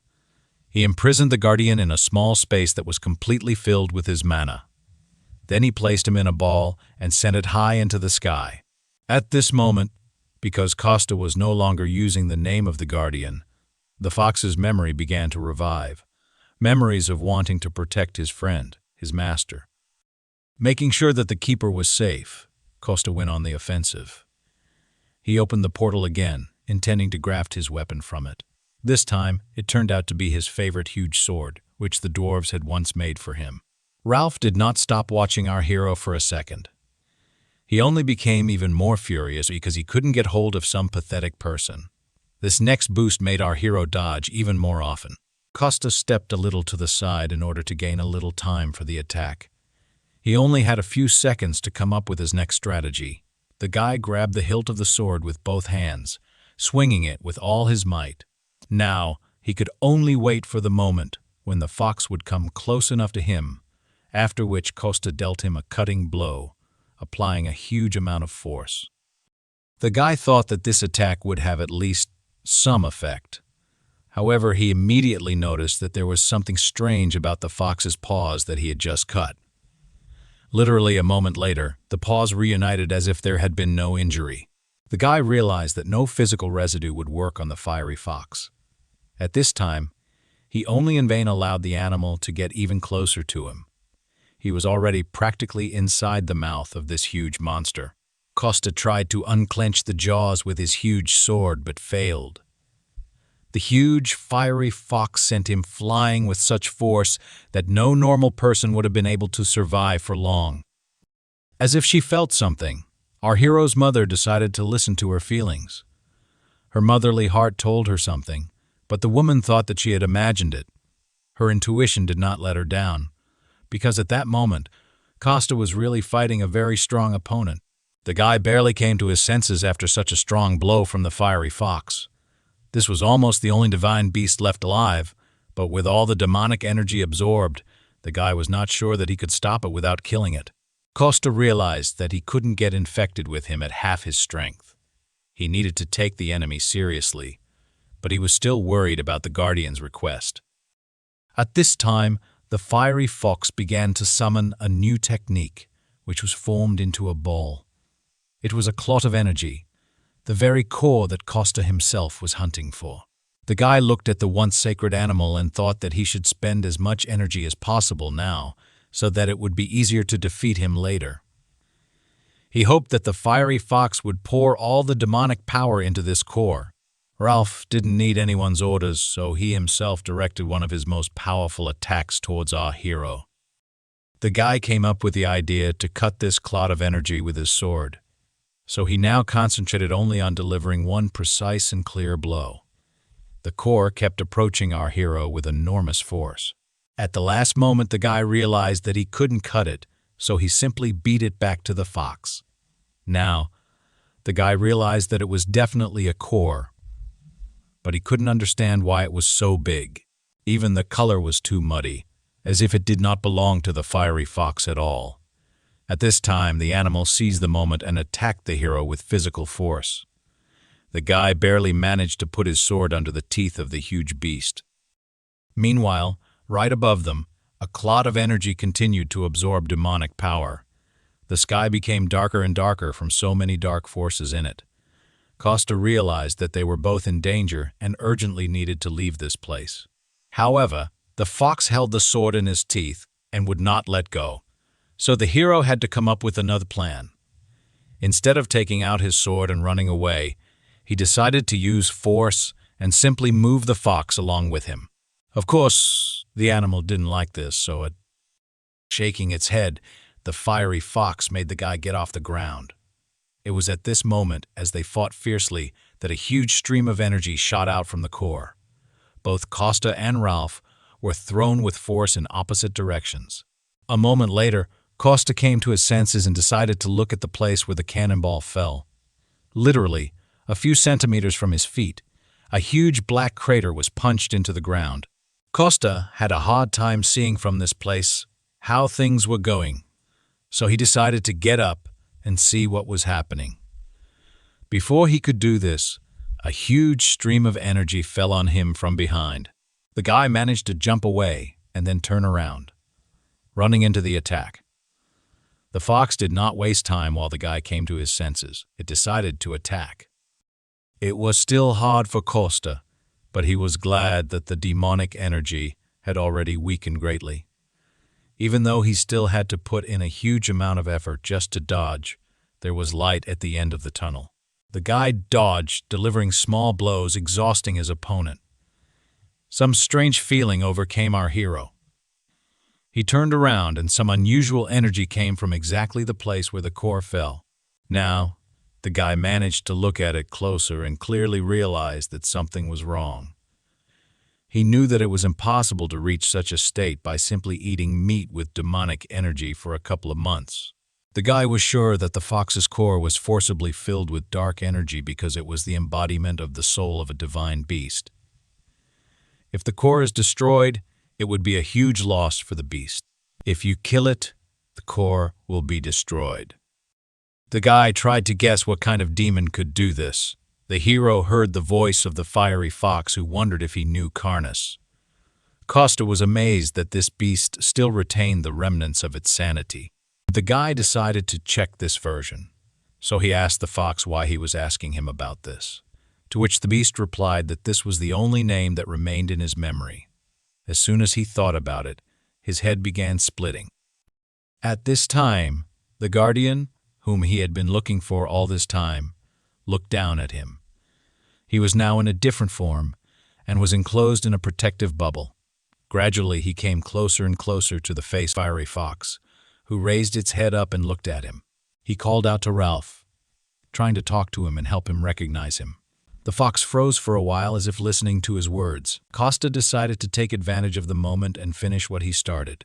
Since the guardian had bought some time, he had to use it wisely.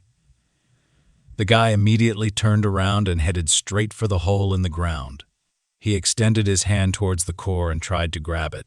Just when the guy thought he was about to catch it, something went wrong. The guardian continued to call his former friend, trying to reach him, but instead, the huge fiery fox only opened its mouth wide. It instantly slammed shut, locking the guardian along with the ball between its jaws. Immediately after this, all the demonic energy that had been accumulating in him all this time began to come out of the fox. Now, instead of a small white dog, a huge white wolf appeared before him. Animals that were once friends were now standing opposite each other. Now, having decided in his true form, the guardian tried to talk with his former ward. However, the fox did not recognize him, whether in his small form or in his truly large one.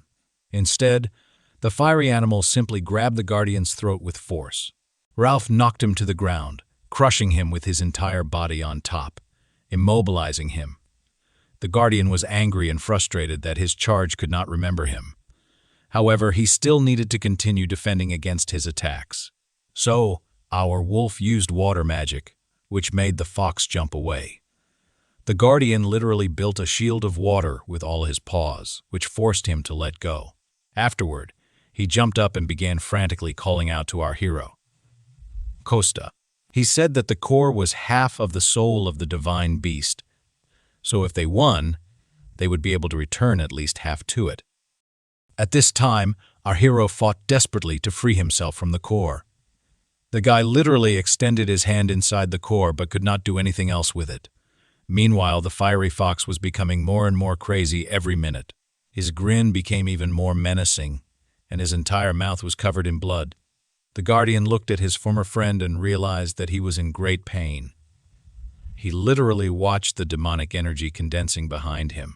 The fire beast still did not give up, summoning more and more black demonic flames.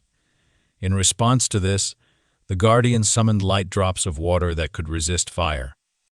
Our heroes, at this time, tried to deal with the core. The deeper it sunk, the stronger the recoil. If the demonic power was burned from within, it could destroy the core. While in this state, the beast was in torment, and at the same time, the guy himself still had to simultaneously dodge all the attacks of both animals. The guy was angry because he had put in such painstaking work, and these two animals acted as if he wasn't even there. The hero tried to concentrate in order to set fire to the foreign body and not lose control. He was very afraid that the core would split, but the keeper said that there was nothing to worry about. After all, in fact, the core of this embodiment of the soul is a fiery fox. As long as it is not destroyed entirely, the core can regenerate and return to its previous form. After hearing this, Costa decided to get away from the two animals. He climbed onto one of the tall stone columns that were located in the forest. After the keeper gave permission to break the core, the guy's task became much easier. Now, he did not worry about the safety or integrity of his soul. He could apply more force. At this time, the fox began to feel that something was wrong with his core. Costa had already found the right place. All he had to do was literally apply a little more force. But at that moment, the fiery fox turned his attention to him.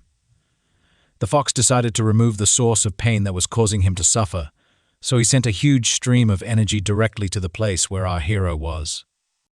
At the very last moment, the guardian pushed off from the ground and covered our guy with his body.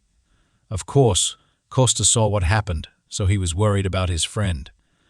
The keeper only said not to worry about him but to get on with his work. However, he asked the guy to hurry up because even his strength was not that much. After that, Costa concentrated even more, putting in the rest of his strength. It was this last movement that allowed him to finally break the core's defenses and shatter it. Immediately after this, the guy was able to exhale calmly, sweat still rolling down his face. Our hero held in his hand a small fragment of the fiery fox's core. Immediately after this, all the demonic energy of the beast disappeared at once, and he fell down. Literally at the last moment, the keeper managed to substitute his shoulder and soften the blow. Only now could the keeper stop worrying about his old friend. After some time, Costa came down from the cliff and ran toward his keeper. The guy immediately asked if everything was okay with the fiery fox. The keeper replied that he was simply lost in knowledge, but not for long. So he would wake up soon, but in fact he was more worried about the body of the guardian himself. What was more important was that the wolf was grateful to the man for the return of his comrade. He even touched his forehead with his nose and promised to get better soon. After this, Costa demonstrated to his friend that the core had split into several parts. The keeper was satisfied with this situation. In fact, he thought there would be even more damage. These fragments were enough. The fox would be able to recover if he did not absorb demonic beasts in the future. Just at this time, Ralph stretched sweetly and began to wake up. He had just recovered from a long sleep and still didn't fully understand what had happened. The beast was terribly surprised to see his old guardian comrade right in front of him. He was in real shock that his master had come with a man. After this, the wolf asked his ward how he was feeling. The fox was a little confused by what had happened and did not know how best to explain. Then he began to talk about how he thought everything that was happening was just a dream. He admitted that he had been consumed by this darkness a long time ago. He thought that he was deep in his dreams and that it was already too late. He believed this so much that he would even believe his master had forgotten him. After which, the keeper looked at his ward and said that he could never forget him in this world. The fiery fox replied that he wanted to believe it, but it betrayed the meaning of his life, in which no one would lend him a helping hand. The hero stood nearby and watched the explanations of the two old friends. After this, the keeper invited his ward to go with him. This proposal made the fiery fox very happy because he no longer needed to be alone. But even so, he decided to refuse this generous offer and remain completely where he was. The guardian assumed that he was worried about the rest and restoration, but the fox only slowly raised his head and looked at the night sky. Then he replied that he first needed to restore everything that he had managed to destroy. He said that he could not let the land where the divine beasts live dry up and die. Then he looked at Costa and asked if he had come for his core. The guy tried to deny it at first, but then admitted everything. The fox noticed that his words contradicted each other. Everything was too obvious. He added that, on any other day, with his character, he would have knocked him down and killed him long ago, tearing him in half. But today he helped him, so he forgives him and gives him life. He also noted that even now, the guy is capable of tearing apart a weakened divine beast if he just wishes it. People have an evil nature, so with such power, he would not spare him, even if it cost the fox his life. However, the owner intervened and said that it was he who brought this man here. This is a brave man who will protect the earth and take the place of the guardian.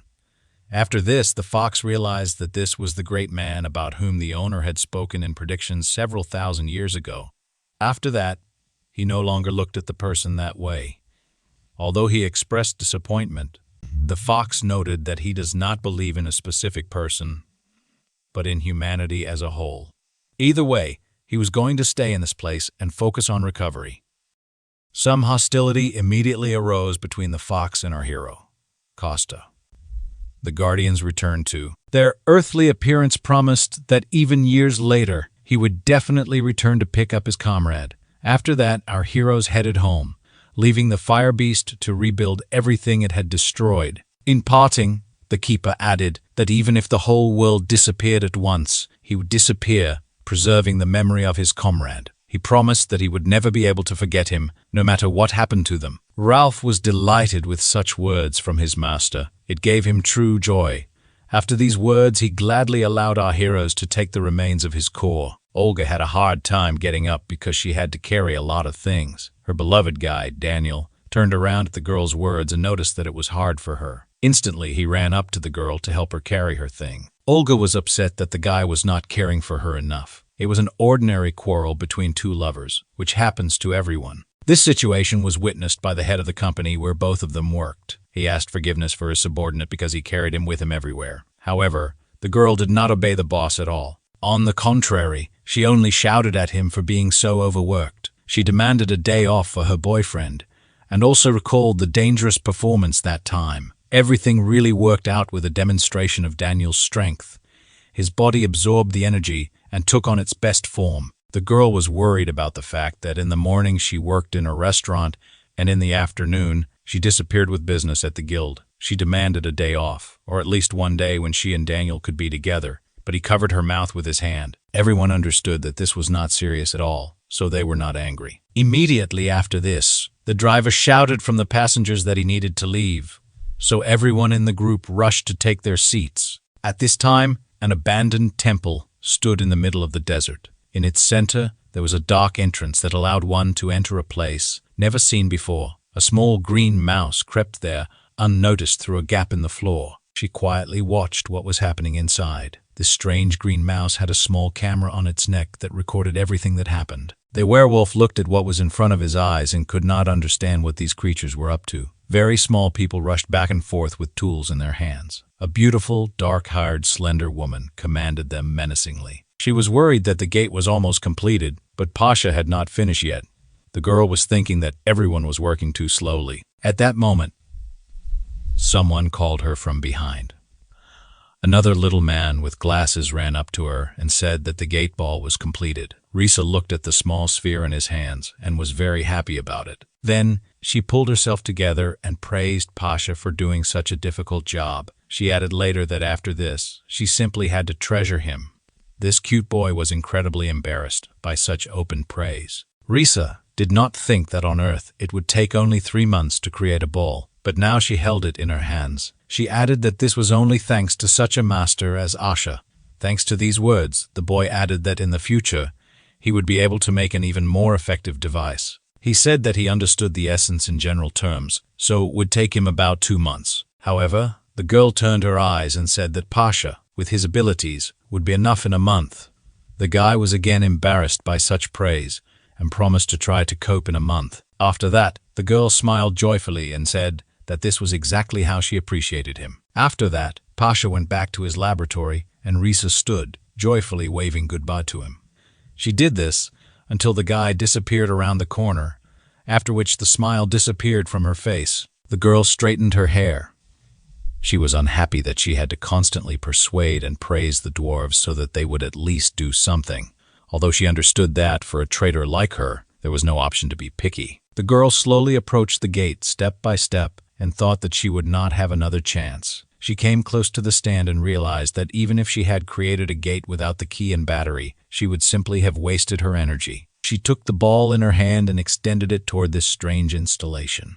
She mentally prayed that this would help them achieve what they wanted. As soon as the ball entered the groove, a gate immediately opened in front of the girl. She was incredibly glad that she had managed to do everything right. The girl took the key back and thought that it could be used about 9 more times. She hid the ball in a small bag and secured it to her belt. After that, she turned to someone and ordered them to go out and not crowd in the dark. Immediately after these words, boys and girls began to appear out of nowhere. They looked exactly like Risa, but had different hair and outfits. She told them that she was able to achieve everything only thanks to the dwarves and resources. She also added that they all knew that they had an unenviable position, but today's success should have changed a lot. Her subordinates looked down at the ground. The girl listened carefully to her every word. She stood confidently in front of her followers and talked about their successes. Risa added that today she was more worried than she expected. Her subordinates did not even immediately understand what the girl was talking about. Literally, a second after this, the girl sharply looked up somewhere. She directed the force of her blow to one of the inconspicuous corners in the wall. After that, it was destroyed. The girl discovered a green mouse spy. She was furious that she hadn't noticed him sooner. She used her power again, trying to get the spy, however. Right before her eyes, the green mouse suddenly sparkled brightly. Literally a second later, huge wings appeared. It rushed right next to Risa, hitting her painfully somewhere in the waist area. The girl immediately noticed that this strange green bird had stolen her bag with the ball. The result of their long, painstaking work was stolen by some spy. Risa understood that this could not be allowed at all. She was once again convinced that it was indeed the bag from her belt, after which she ordered to immediately mobilize all forces and find the Green Eagle. Her subordinates were not supposed to act alone, but to attack in groups. Immediately after this, all the boys and girls gathered here took up arms. They were in excellent physical shape, so they rushed in pursuit of the green bird. This werewolf was in the same group as Dasha, our hero's friend. Although he was unable to gather evidence, the situation was quite serious due to the fact that this group managed to build the gate. They were hunting him, and at that moment, the eagle was only thinking about what catastrophe would happen if all the gates were activated. At the moment when he was already pressed into a corner, the eagle began to shine brightly again. In the next moment, a huge green paw squeezed the guy's throat with one blow. He was slammed against the wall so hard that it left a huge dent. The green hand disappeared, but the white-haired man still could not move after such a blow. The huge animal was now leaning on all its paws and trying to run as far as possible. Due to its size, the gorilla could not be afraid of pursuit but simply threw enemies to the side. Now, all his pursuers were afraid to attack him openly. They tried to avoid a direct confrontation with the same monster. Risa saw the state her warriors were in after meeting this animal. She realized that the gorilla was trying to break through from the outside of the sector. Therefore, the girl summoned a huge black bow with her power. Then she added a black arrow to it, which was created from the same energy. She ordered all her subordinates to gather on the opposite side and block the spy's path. After that, the girl carefully took aim directly at the fleeing creature. She picked the right moment, held her breath for a while, then released the arrow. It rushed straight to its target with lightning speed, hitting the green-furred spy right in the middle of the thigh. Severe, piercing pain made the animal scream sharply. At this time, even more warriors managed to run toward the call of their commander. Risa ordered them to chase the gorilla because with such a wound it could not run far. At this time, the spy hung the ball around his neck and tried to run away with all his might. He already felt that this wound would not go unnoticed by him. He understood that he needed to get out but saw no light anywhere. The wound occupied more and more of his thoughts with each passing second. His leg also gradually ceased to obey him, and his consciousness became clouded. His vision became worse, as if he was about to collapse from fatigue. He tried his best just to get the message to his headquarters. Suddenly, a very bright light appeared right in front of his eyes. For a few seconds, it even caused the werewolf to go blind and lose his orientation. Immediately after this, he realized that he had fallen into a trap that had been prepared for him. Right in front of him, there stood guards with weapons in their hands, guarding the exit. Above them and on the sides were archers who were ready to shoot at any second. And most importantly, the commander of this detachment came out in front of him. Risa stood and looked down at the driven green animal.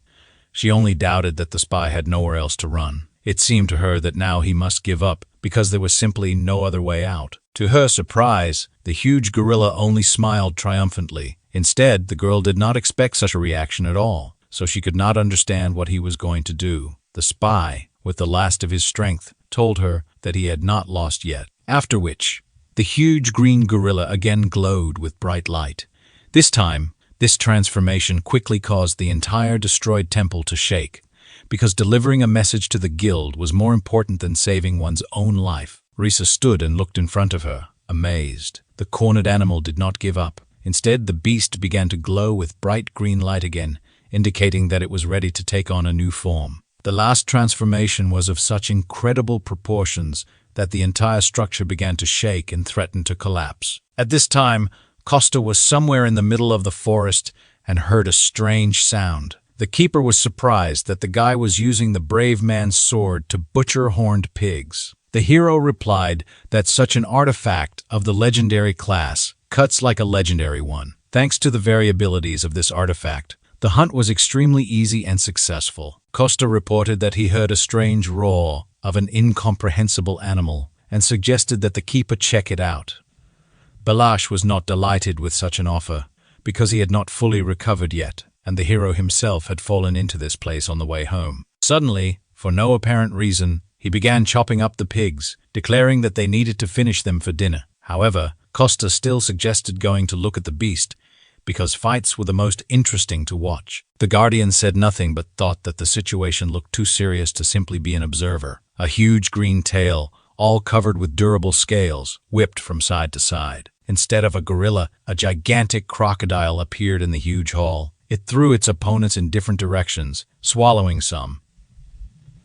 The Dark Elves looked at their enemy and did not dare to attack. They were amazed at how easily their brethren died in battle. Risa was unhappy that her subordinates could not gather their courage. The girl ordered them to immediately restore order in the camp. A squad of archers must keep their distance.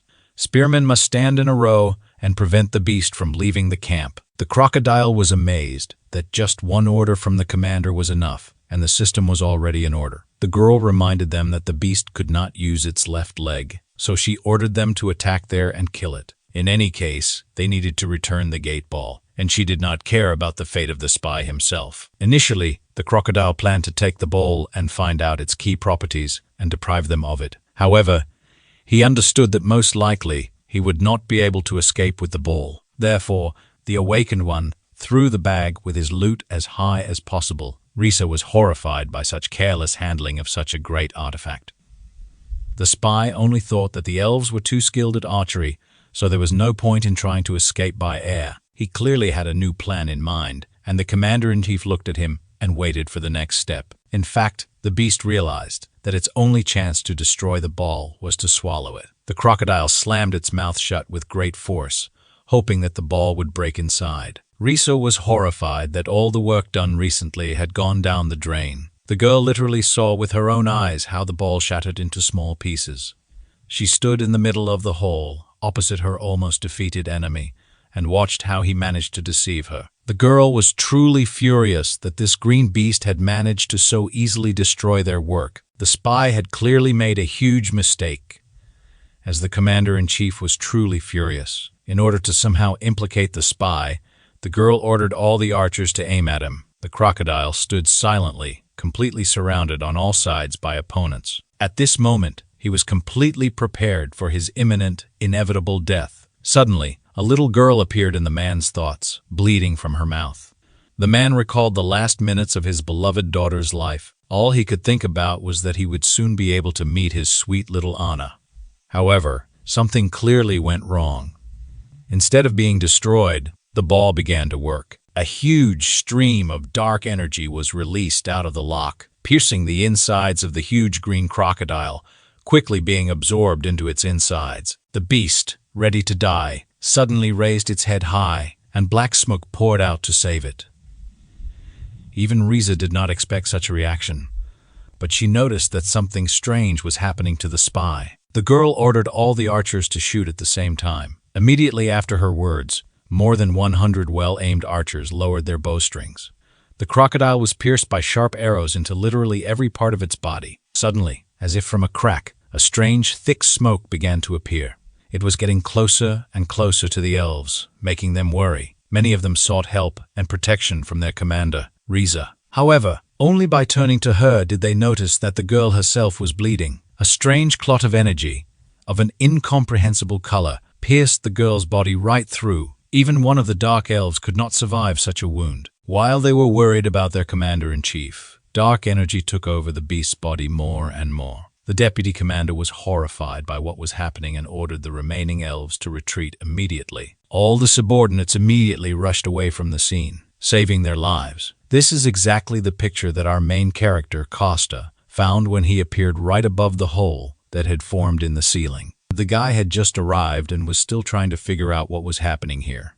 From the smoke, a huge green leg of a monster appeared, swollen to incredible sizes, and the once green crocodile itself turned into a huge, strange golem. There wasn't a single living soul left. Around him, everyone ran away. One of the elves charged his arrow with dark energy and aimed at the monster. He put a lot of his strength into the last blow, then released the arrow. The elf wanted to avenge his commander-in-chief, who died in this battle. However, this was not destined to happen, because at the last moment the monster felt threatened. It turned towards the shooter, which greatly surprised him. A huge beam of energy was suddenly released from the monster's mouth, moving straight towards the poor shooter's location. The impact was so powerful that it completely destroyed the entire small balcony on which the elf stood. He would most definitely have been dead if his comrade had not pushed him away at the last moment. The comrade reminded the dark elf that their main task was to prevent information from spreading. The commanders would not return, but they had to prevent information leakage and survive. At this moment,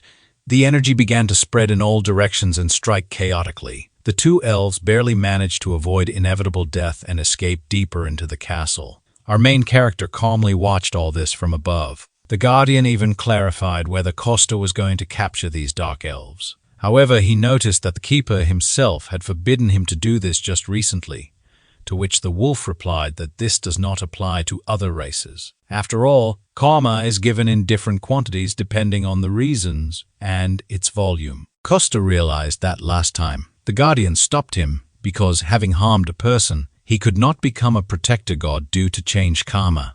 The guy also thought that the Dark Elves had the same laws of the world. They value the lives of their relatives and should not kill each other. However, judging by their last reaction to events, the guy was wrong. The Guardian noted that no creature deserves to die. However, the living cannot always avoid conflicts, and this is understandable. Moreover, these Dark Elves are unlikely to benefit people, which is why he asked Costa as a person.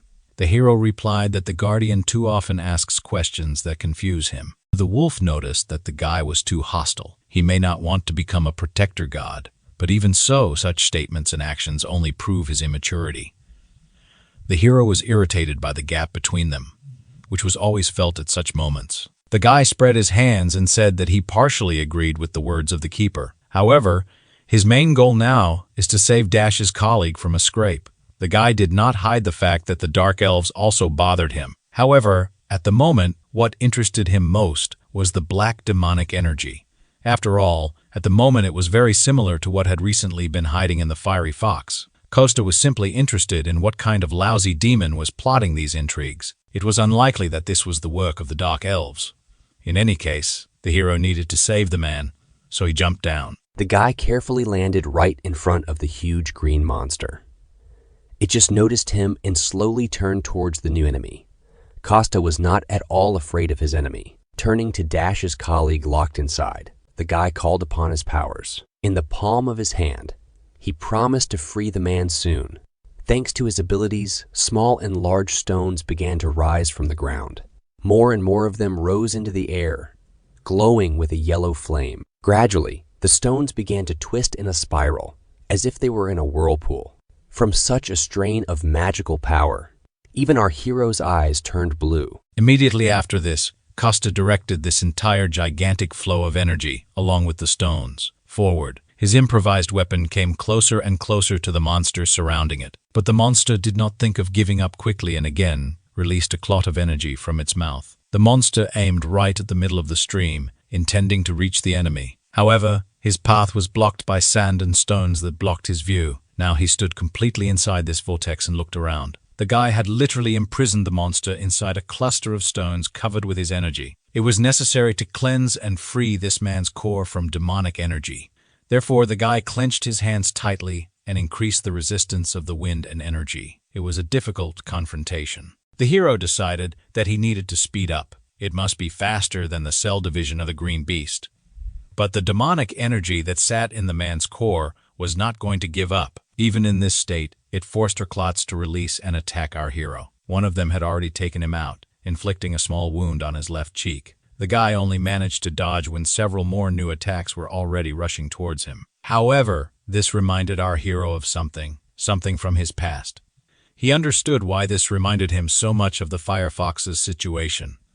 Even though the circumstances were different, the guy spread his arms to the side, causing the diameter of the vortex to expand. After this, he noticed that the streams that had previously attacked him began to collapse. After this, the hero realized that he was now moving in the right direction.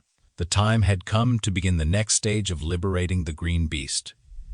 Now, he unclenched his fists and concentrated energy in his open palms. The whirlwind gradually subsided, and only a small cloud of dust remained in the air. Gradually, the face of a man with green hair appeared, covered in cuts. Only now could Costa breathe a sigh of relief, but he failed to do so. After all, his friend Dash's colleague was still lying in front of him, covered in blood. The man was unconscious and clearly in very bad condition. The guy sighed wearily and told the keeper that he had assumed such an outcome of events. What interested him most now was why this man's blood was black. The keeper did not understand why the guy was hesitating. He even shouted at him, and Costa, meanwhile, carefully squatted down in front of the man. He carefully touched his hand to the leaked black remnant of demonic energy and realized that it was someone's creation. However, the guy decided that he would deal with this a little later. Now he had more important business. Therefore, the hero grabbed the man, who was lying unconscious in front of him, by the clothes. Costa carefully placed the man on his shoulder, trying to cause as little pain as possible. The guy noticed that this man's manicore was destroyed, so now he needed to restore it.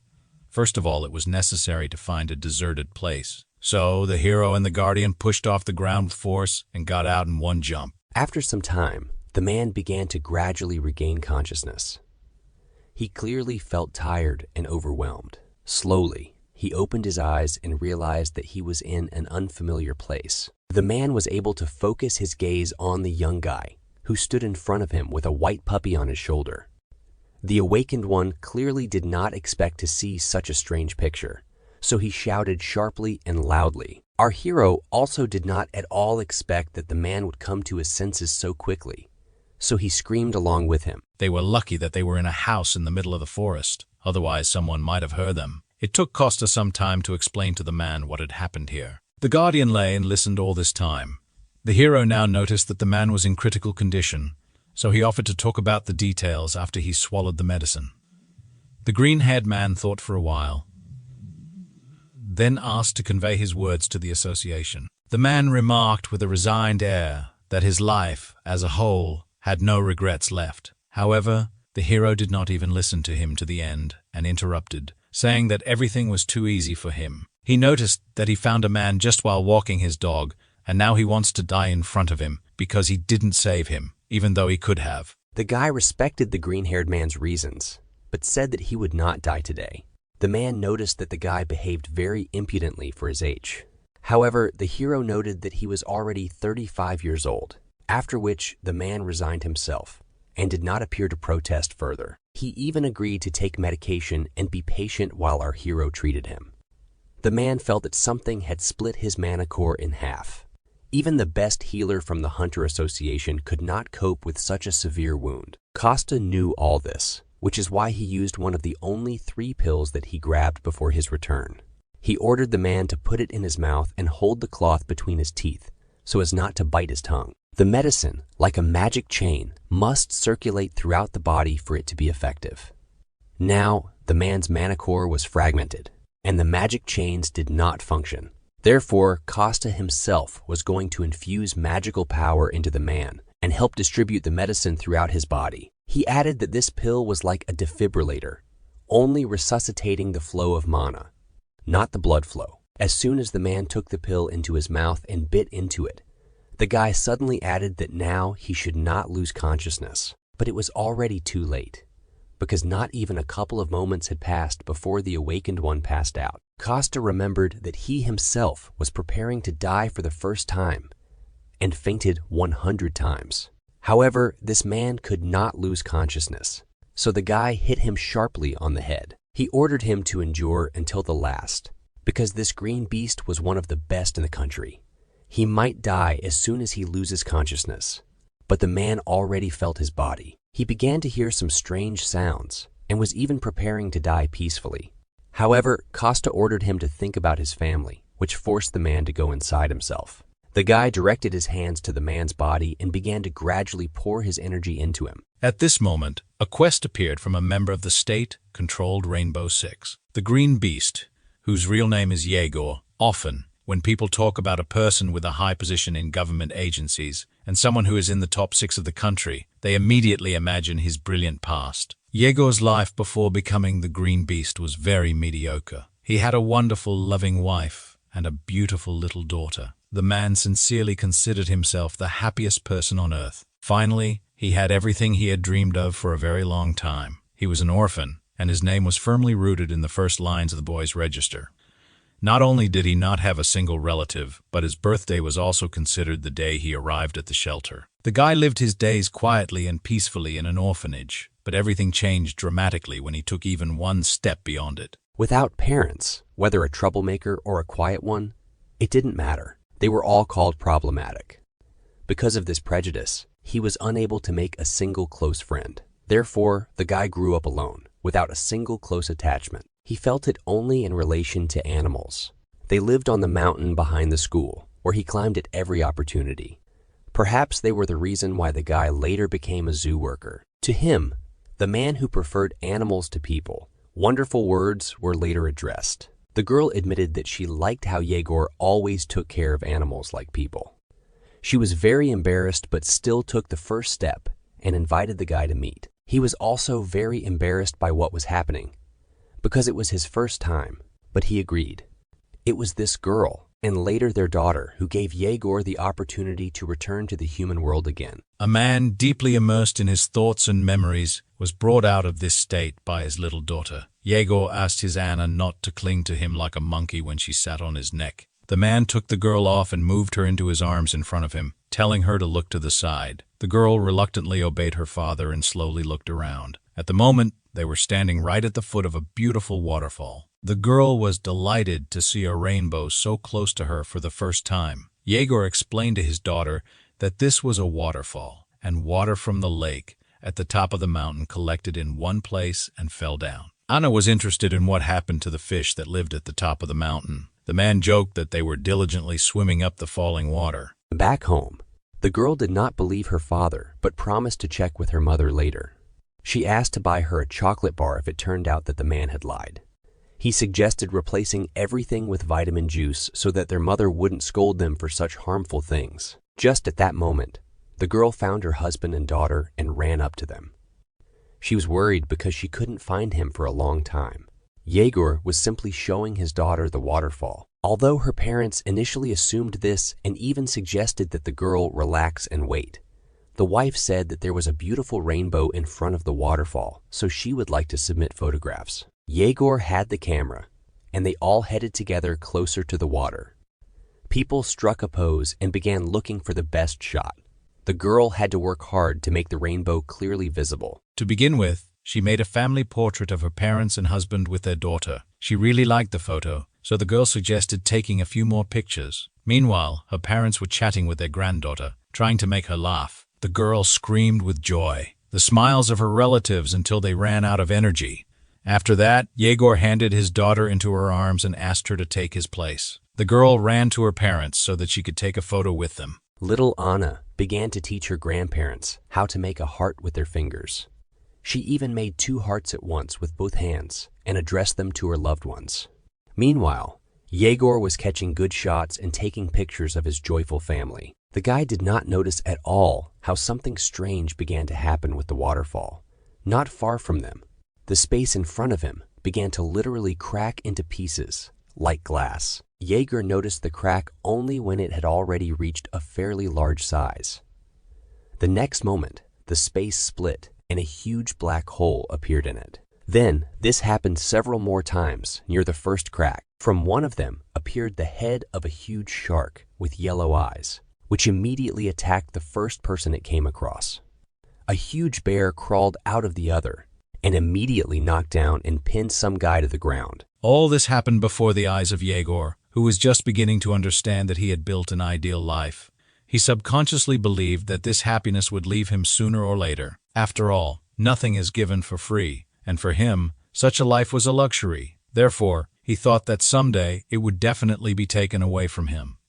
The only thing the guy wanted all this time had not come true. He desperately prayed that if something terrible happened, it would not be in front of his eyes. However, he was unlucky because behind his beloved family was the biggest crack. A huge insect immediately got out of it and rushed at the nearest people. The guy was desperately trying to stop the monster from harming his loved ones. Yegor rushed with all his might to help his family, hoping to save them. The man saw from afar that his beloved wife was wounded. There was a huge, deep cut on her back. At first, the guy even tried to convince himself that the girl had simply gotten dirty in something, and during his delay, The monster had already managed to completely get out of the crack. Now, it hung directly over Jaeger's relatives, who were now all lying on the ground, unconscious. The guy realized that this huge mantis had deprived him of everything with one blow. Jaeger fell to his knees and began desperately calling his beloved wife by name. He looked at the girl's back, and his whole body were shaking with fear and the awareness of misfortune. As soon as the guy decided and found the strength to touch his wife's body, he was not allowed to do so.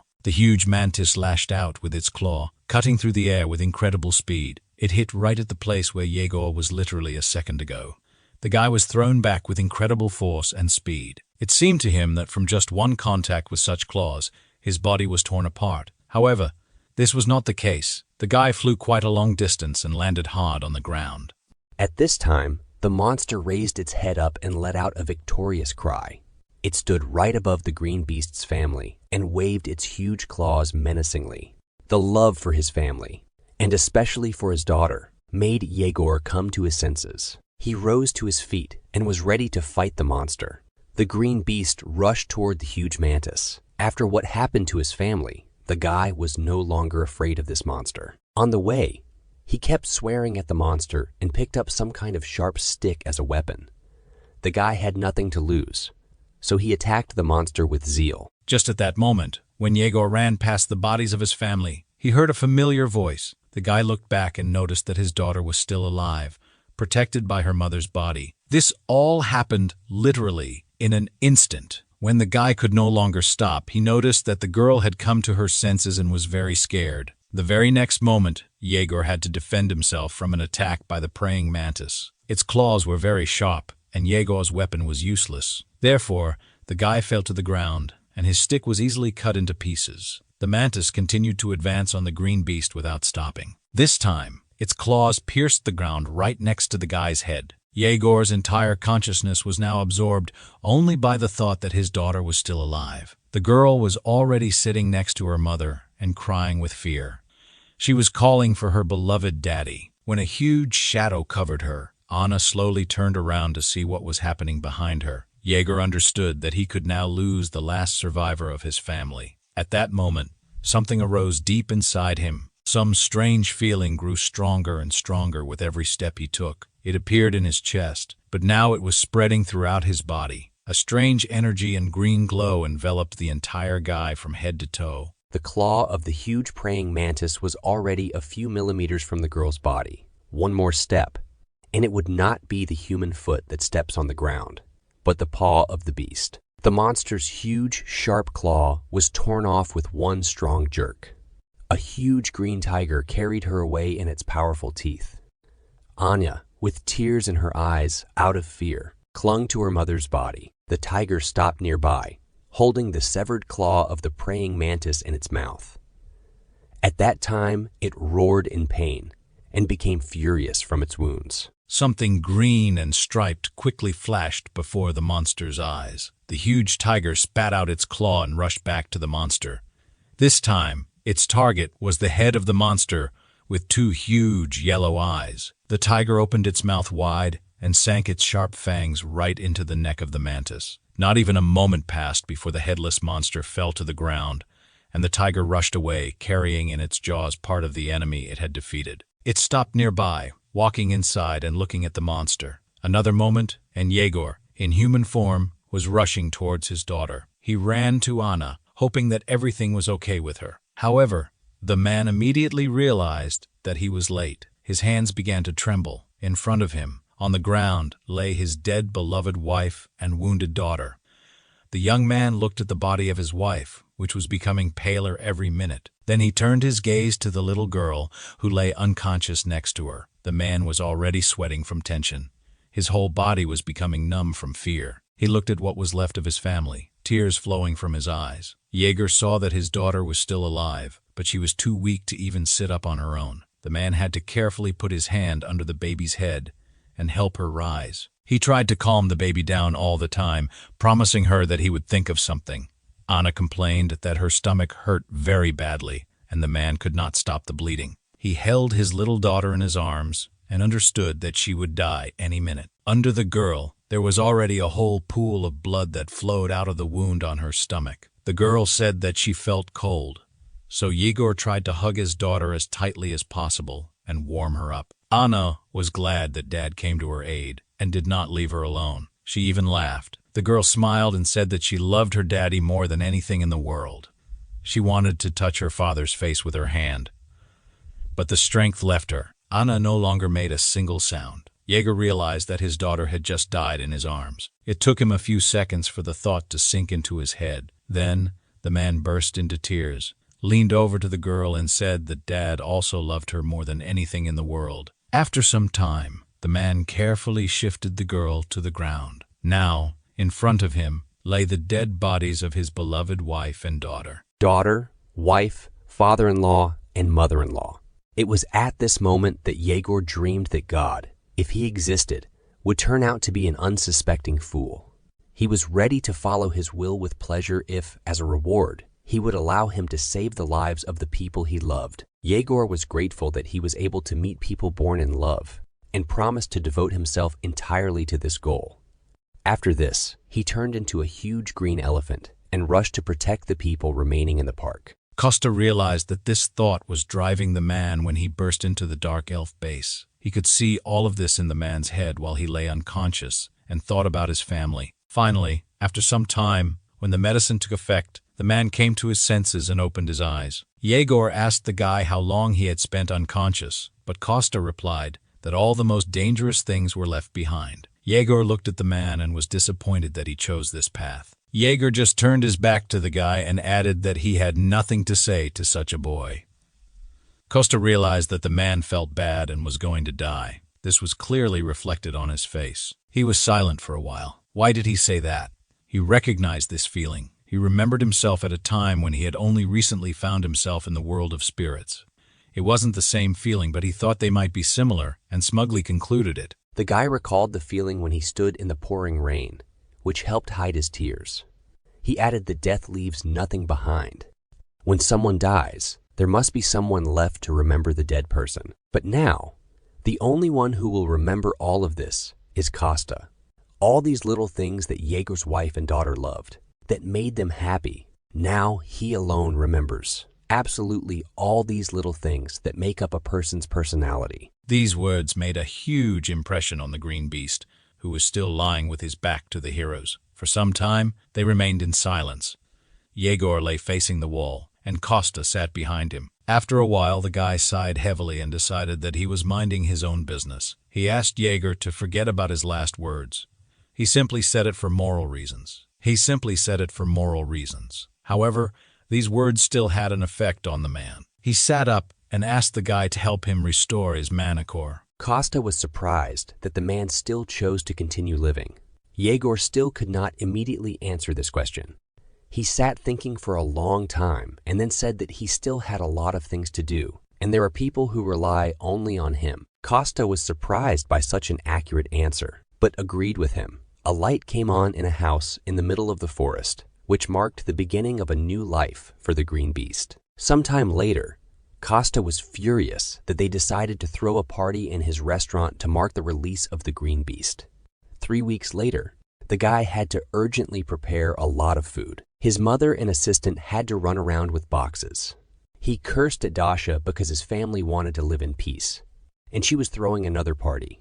Although she reassured him that there should only be 3 people, herself, the beast, and Costa, the hero tried to calm down. He had a lot of experience and friendship with this girl. If he started to be indignant now, she would come running and mock him. Instead, he suggested finding a more reliable place because information from the conversations of such guests should not leak out. However, Dasha noticed that there was no more secluded and reliable place in Seoul than this restaurant. Therefore, the girl promised to come tomorrow and agree on the date and time of the reception. The devil's vine, its size justifies its name, is strong enough to swallow even a black bear, which represents the first rank of danger at once.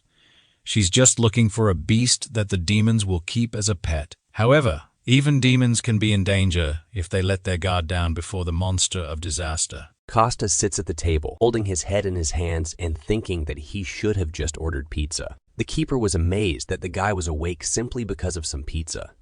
But for Costa, this was very serious. He even asked Belash what was most important in pizza. The Guardian was not going to succumb to provocation and answer him. He ordered him to go to bed. However, he did not listen to him at all. He jumped up and shouted that the most important thing was cheese. That is why he needed the devil's vine. The keeper did not understand how he came to this conclusion. Demonic vine, one of the disaster class demonic beasts. Although in the human world, this plant is called a cannibal plant. There are not many of them left in this world. They mainly grow on Gangan Island. Costa did not know that these plants still remained in their world because he was sure of the opposite.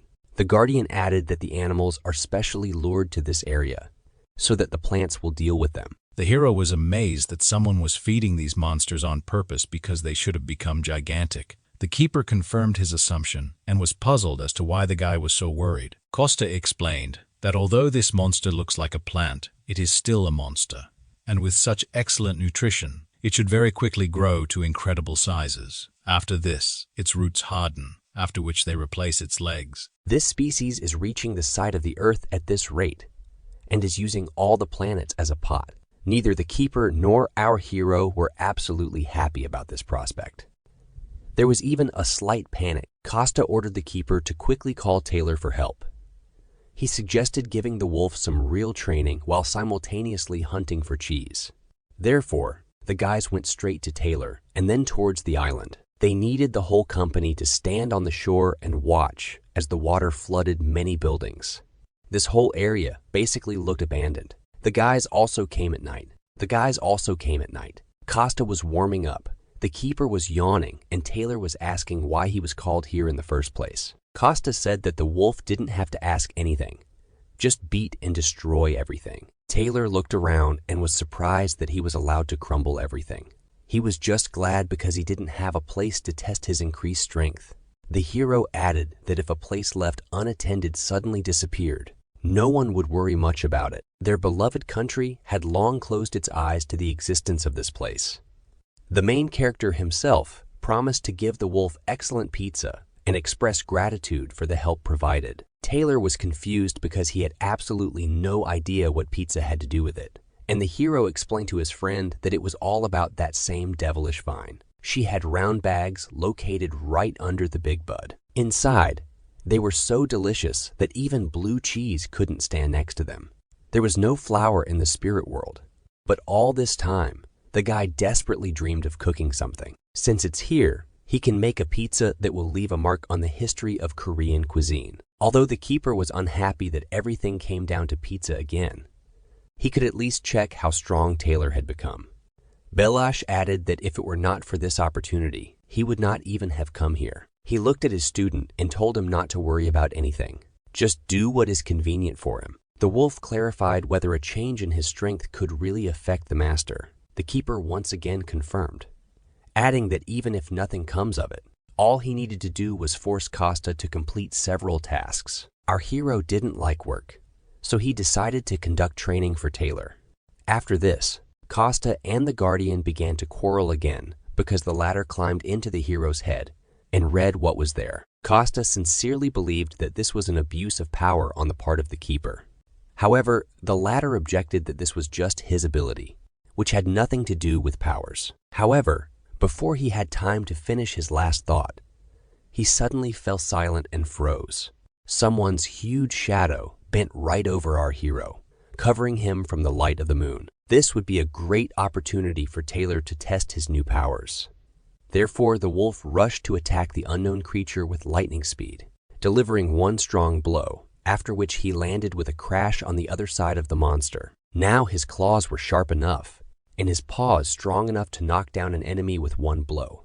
However, this was far from the end. Now, everything in the area was roaring, and the earth was shaking. Literally a moment later, a whole horde of the same monsters appeared in front of our heroes. Costa and the Guardian were both shocked by the huge number of monsters that appeared in front of them. This was great training for the wolf, allowing him to test his new strength. Still, even for him, there were too many monsters here. Taylor was out of breath from the workload. The wolf stood in the middle of the horde of monsters he had defeated and asked if Costa and the Guardian were okay. Our hero was impressed by the work done by his old friend. Taylor had become much stronger than he thought, which the Guardian agreed with. The wolf noticed that the guys were exaggerating. Now, even his legs were giving way due to severe trembling. Then, he noticed that Costa himself had dealt with half of all the monsters. At this time, the hero looked around and noticed that they had walked about 10 km. Their destination was on a mountain with a popular hiking trail leading to the top. From a distance, it was noticeable that the plant had simply grown to gigantic proportions over so many years. The wolf noticed that, most likely, it was from this flower that all the others that filled this entire area came from. Costa noticed that the wolf seemed to know about the earth even more than he did, even though he was born here. In any case, the most important thing now was to get to the right place. Then, the hero himself would figure it out. The wolf apologized for not being able to help the hero all the time. However, he added that there was no need to force himself.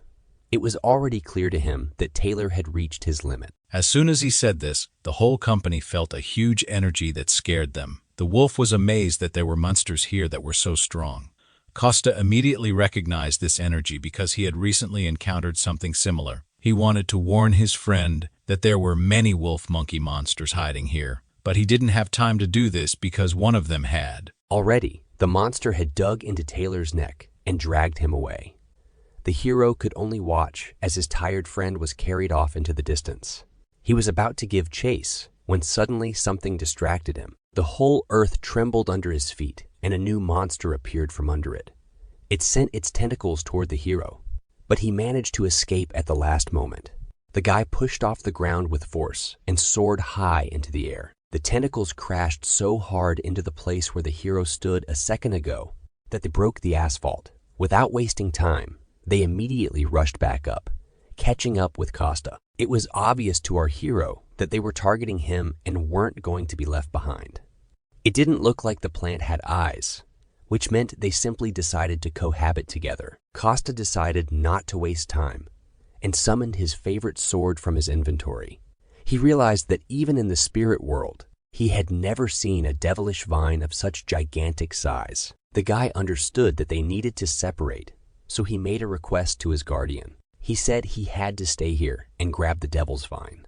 Therefore, he asked the keeper to go and help Taylor, who was already very exhausted. The guardian assured the guy that it wouldn't be a problem to go, but he wasn't sure that the hero himself would be able to withstand the battle. After all, since he returned from the spirit world, his strength continued to weaken. The hero was sincerely amazed that Balash managed to notice this, but Costa wouldn't be Costa if he hadn't joked at that moment. He asked if the custodian would be willing to remove him from the list of candidates for new protectors. This enraged the white wolf, and he then placed Costa in a protective ball. The guy noticed that even when he trains and tries his best, he still remains human, and his body cannot handle all the power that only divine beasts and spirits can handle. He became stronger by passing through himself the divine spiritual power that exists in nature. Of course, unlike the spirit world, here the guy did not absorb divine spiritual power, so half of his original powers were gone. However, even taking these points into account, it was still very strong. The keeper listened carefully to the guy and didn't know what to answer. In the end, the wolf decided to go to help Taylor. Although he was still worried about the hero, Costa carefully watched as the ball with the guardian headed in the direction where his student had rushed off. The guy sighed heavily because he didn't think that, with his experience, there was still something that he hadn't seen. The situation was aggravated by the fact that at that time he was on Earth. However, there was nothing to be done about this, so our hero could only act. He clutched his favorite sword tightly in his hand and rushed to attack the huge monster that was waiting for him at the top of the mountain. Meanwhile, the keeper was trying to mentally contact his student. After some time, he managed to get through to his subordinate. He was fine. The wounds were shallow and insignificant, but he was worried about the number of enemies. Wolf monkeys were something like his ancestors, so he was very familiar with their habits. They had gathered a whole tribe, and now Taylor wasn't sure that he could cope with them. In this case, the guardian had no choice but to leave his protective cocoon.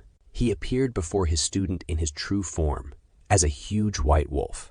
Now, they could fight together against an entire army of bestial monsters. Taylor was no longer alone. His own teacher helped him, which meant they had a chance to win. At this time, Costa was getting closer and closer to the top of the mountain where his enemy was waiting for him. He realized that the plants were using the entire huge mountain as a flower pot. The guy was truly amazed by the size of this huge carnivorous flower.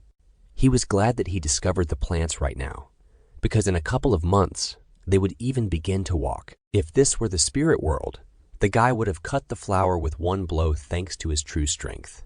However, now he had neither divine nor spiritual power for this. The only option left to him was to get closer, gradually cutting off the parts. Before the hero even had time to fully come up with a plan, the flower immediately spat out a huge amount of some liquid material at him. Costa literally managed to jump to the side at the last moment. However, the guy was shocked that even so, this strange mixture got on him. A small amount of this mucus stained the tip of his left slipper. The guy was truly horrified by the fact that the strange purple slime fell on him. It had a very specific color and smelled very strongly, which meant it was obviously poisonous. Costa even cursed at the flower because, according to the rules, it was forbidden to attack when the main character was talking or thinking. The guy wanted to forget about what happened, but this fetid smell did not leave him. He pulled his left leg closer to his face and sniffed carefully again, after which he removed his foot away from his face because a disgusting smell really emanated from the shoe, even worse than it was in the spiritual world. The guy thought for a long time about what this flower would emit on Earth, but it turned out to be the smell of rot. Up close, it infuriated him even more, so the hero forcibly squeezed his sword in his hands. He tried to concentrate and summon his strength from deep within his body. It was a fiery power that now surrounded the entire sword and developed from behind the hero's back. In fact, at this moment, the hero changed his body attribute to fire. First of all, he decided to try to burn this carnivorous flower entirely. Therefore, the hero collected a huge amount of his energy at the tip of his sword and forcefully threw a stream of fire straight into the core. The flame hit exactly one of the main petals of this terrible plant, the sword making a huge hole in the petal. The sword spun in the air, then returned exactly to our hero's hand, as if it were his favorite boomerang. The guy hoped that this fire would spread further throughout the plant. However, this did not happen at all. The flame slowly died out without causing much harm. The hero looked at the consequences of his blow and did not understand why the flames went out. It was at this moment that an unexpected guest appeared from behind the flower.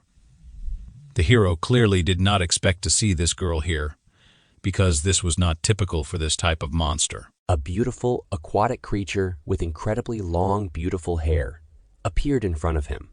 It was Udina, the spirit of water, whom the hero had previously met in the world of spirits. However, the girl was not at all friendly toward our guy. A small water bubble began to form from the tips of her nails, which then turned into a strong, powerful stream of water that attacked our hero right in the chest. It was a rather strong blow, which caused internal damage to our hero. The guy was amazed that he was again faced with the absorption of demonic energy by the spirit.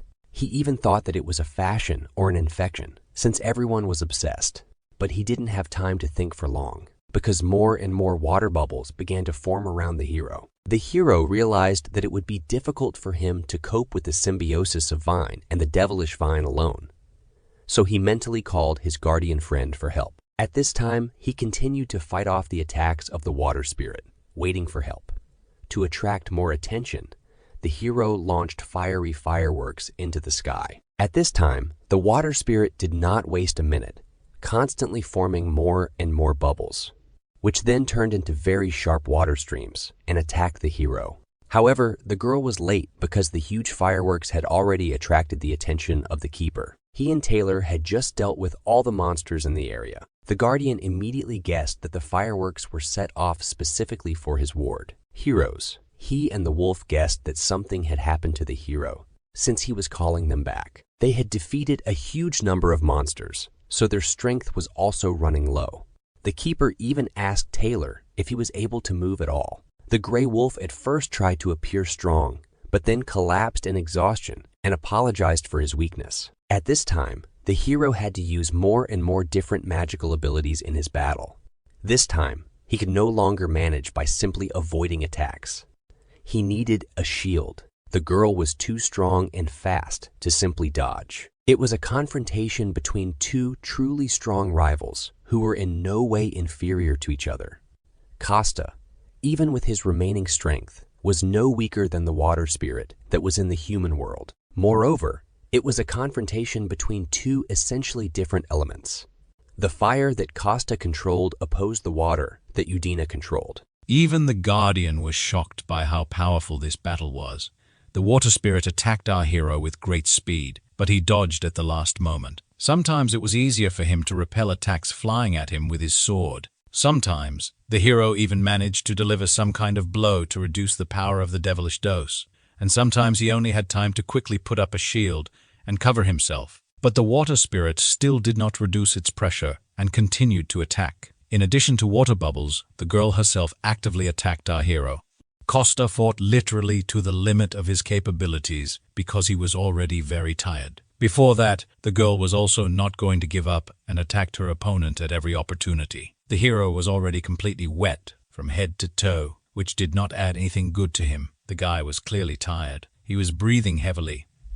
One of his eyes had been blackened earlier. During this time, he became convinced that the girl was indeed under the control of a demon. Besides fighting the flower itself, she also caused him a lot of trouble. The hero lowered his sword, preparing to strike again, when something stopped him. She looked straight into his eyes and said that he was attacking her body, so she would not give him up just like that. The hero was amazed by this news because he did not expect such a development of events. For the first time in his life, he saw a water spirit who could talk. The flower took advantage of his confusion and twisted him around his legs and arms. The hero was amazed that the girl could speak, but she preferred to talk nonsense. He tried to reach her consciousness, saying that spirits are looking for a host only because of demonic energy. The hero promised to help the girl and provide her with housing next to the world tree. However, she did not listen to him at all. At that time, she formed a huge clot of water energy. The guy was still bound by the branches of the devilish vine and could not move. At this time, a huge number of water streams were already flying at him, which could kill him. But at the last moment, an ally of the protagonist appeared and saved him.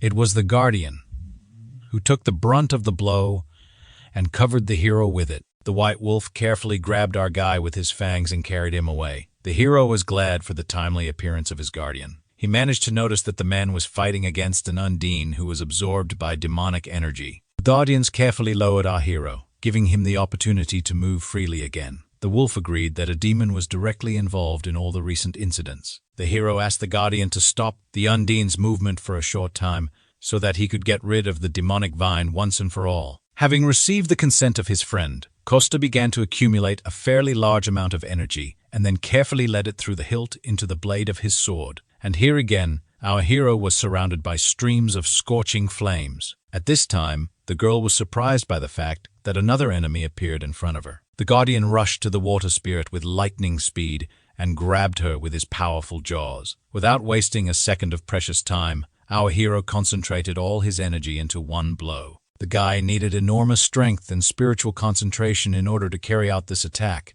It was a real fiery whirlwind created by the inner strength of our hero.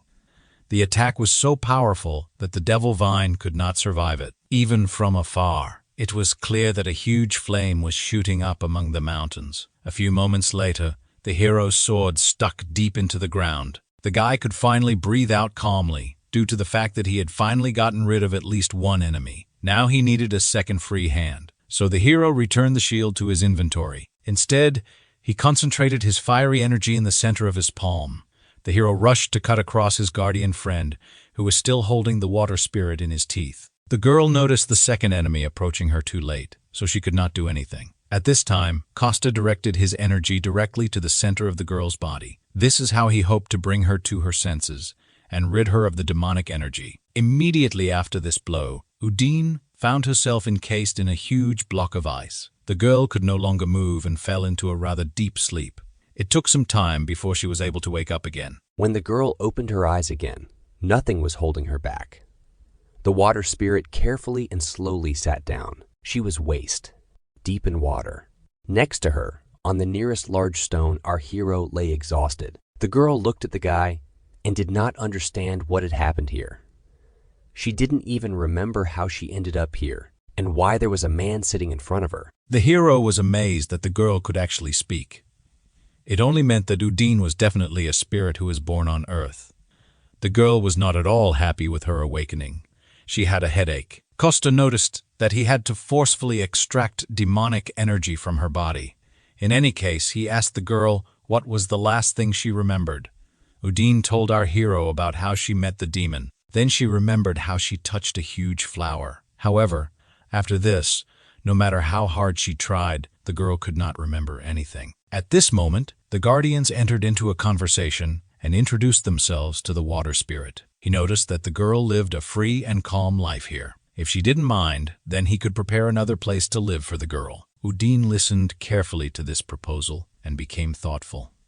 Then the girl, still not saying anything, glowed and began to shrink. She remained very small, after which he flew up to the hero and stopped near his shoulder. Costa was amazed at this because, in fact, it is easy to get a positive response from the spirits, after which they all went to his house.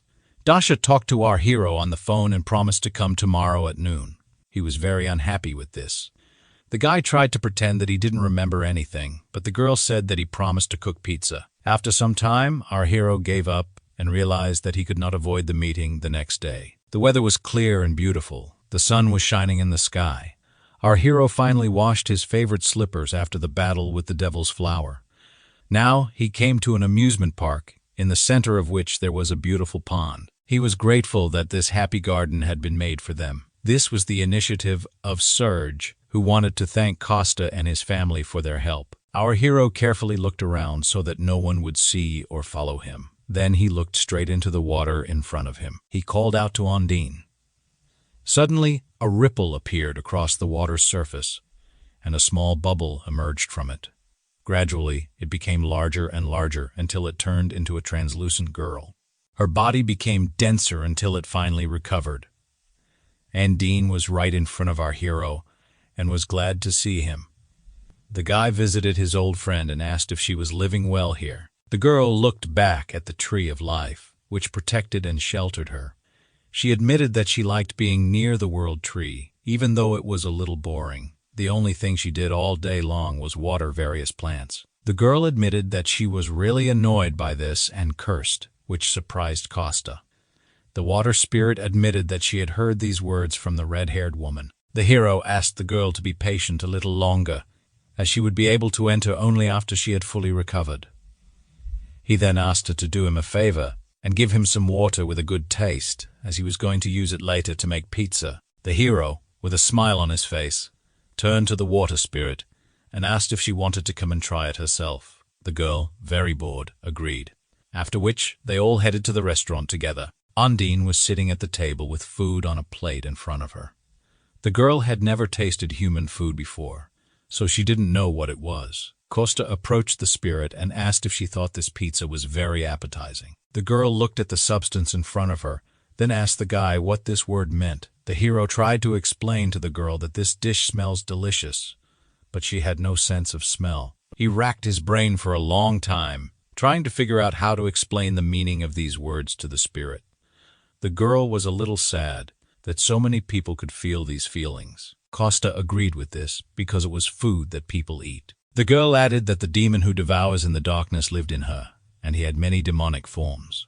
Demons could easily turn into a person and accept all his feelings, and since she was one of them, she should also be able to do it. The girl suddenly lit up, and her body began to change shape. A moment later, a completely ordinary human girl with blue hair appeared in front of our hero. Undine opened her eyes, and the first thing she felt was a wonderful smell, which she reported to the hero. The guy was glad that now the spirit would be able to try his pizza and noted to himself that the girl was very beautiful. Undine carefully took one piece of pizza in her hand and guided it into her mouth. Costa literally stared at these actions of the girl, amazed by her beauty. After a couple of minutes, the girl finished a slice of pizza, then smiled sweetly and said that the food was very tasty. This compliment and the otherworldly beauty of the spirit struck the hero to the very heart. The girl asked for another piece, and Costa, in response, was ready to give her even his soul. Then Undine wanted to try something else. The hero offered her cola from the refrigerator, so they spent the rest of the day.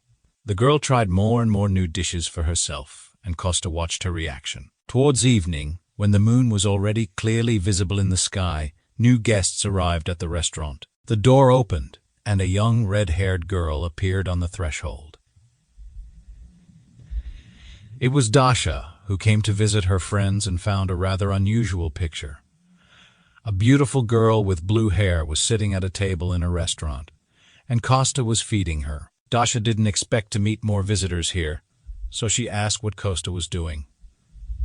After this, the Crimson Witch realized that the stranger was the same spirit from the park, but looked like a person. The girl, to whom Dasha gave the nickname Ring, admitted that the hero prepared a lot of delicious food for her. The Crimson Witch looked first at her friend, then at Undine. She looked from one to the other several times. From such a strange reaction, our hero began to worry. He even started to sweat. Dasha said that Costa had fallen in love with the spirit, but he only admitted that it was because of her reaction to food. If Dasha said that his cooking was delicious, then he would cook for her day and night. Meanwhile, the spirit asked the girl what her words about falling in love meant. Dasha replied that Costa thinks the spirit is amazing and wants to make her his partner. After this, Undine replied that she did not have a gender, but if she had one, she would prefer a male. This greatly amused Dasha and shocked Costa, who both did not expect such an answer. The Crimson Witch's laugh was so loud that it could have woken up someone from the neighboring house. The night passed, and a new day of life began. In our favorite restaurant there was a knock on the door. Then it opened, and the Crimson Witch, already well known to us, entered. Directly behind her was a green beast who had recovered from his injuries. Costa went out to his friends and said that everything would be ready in just 5 minutes. They just needed to wait a little. At this moment, the green beast looked at the guy the Crimson Witch was addressing and stopped in shock.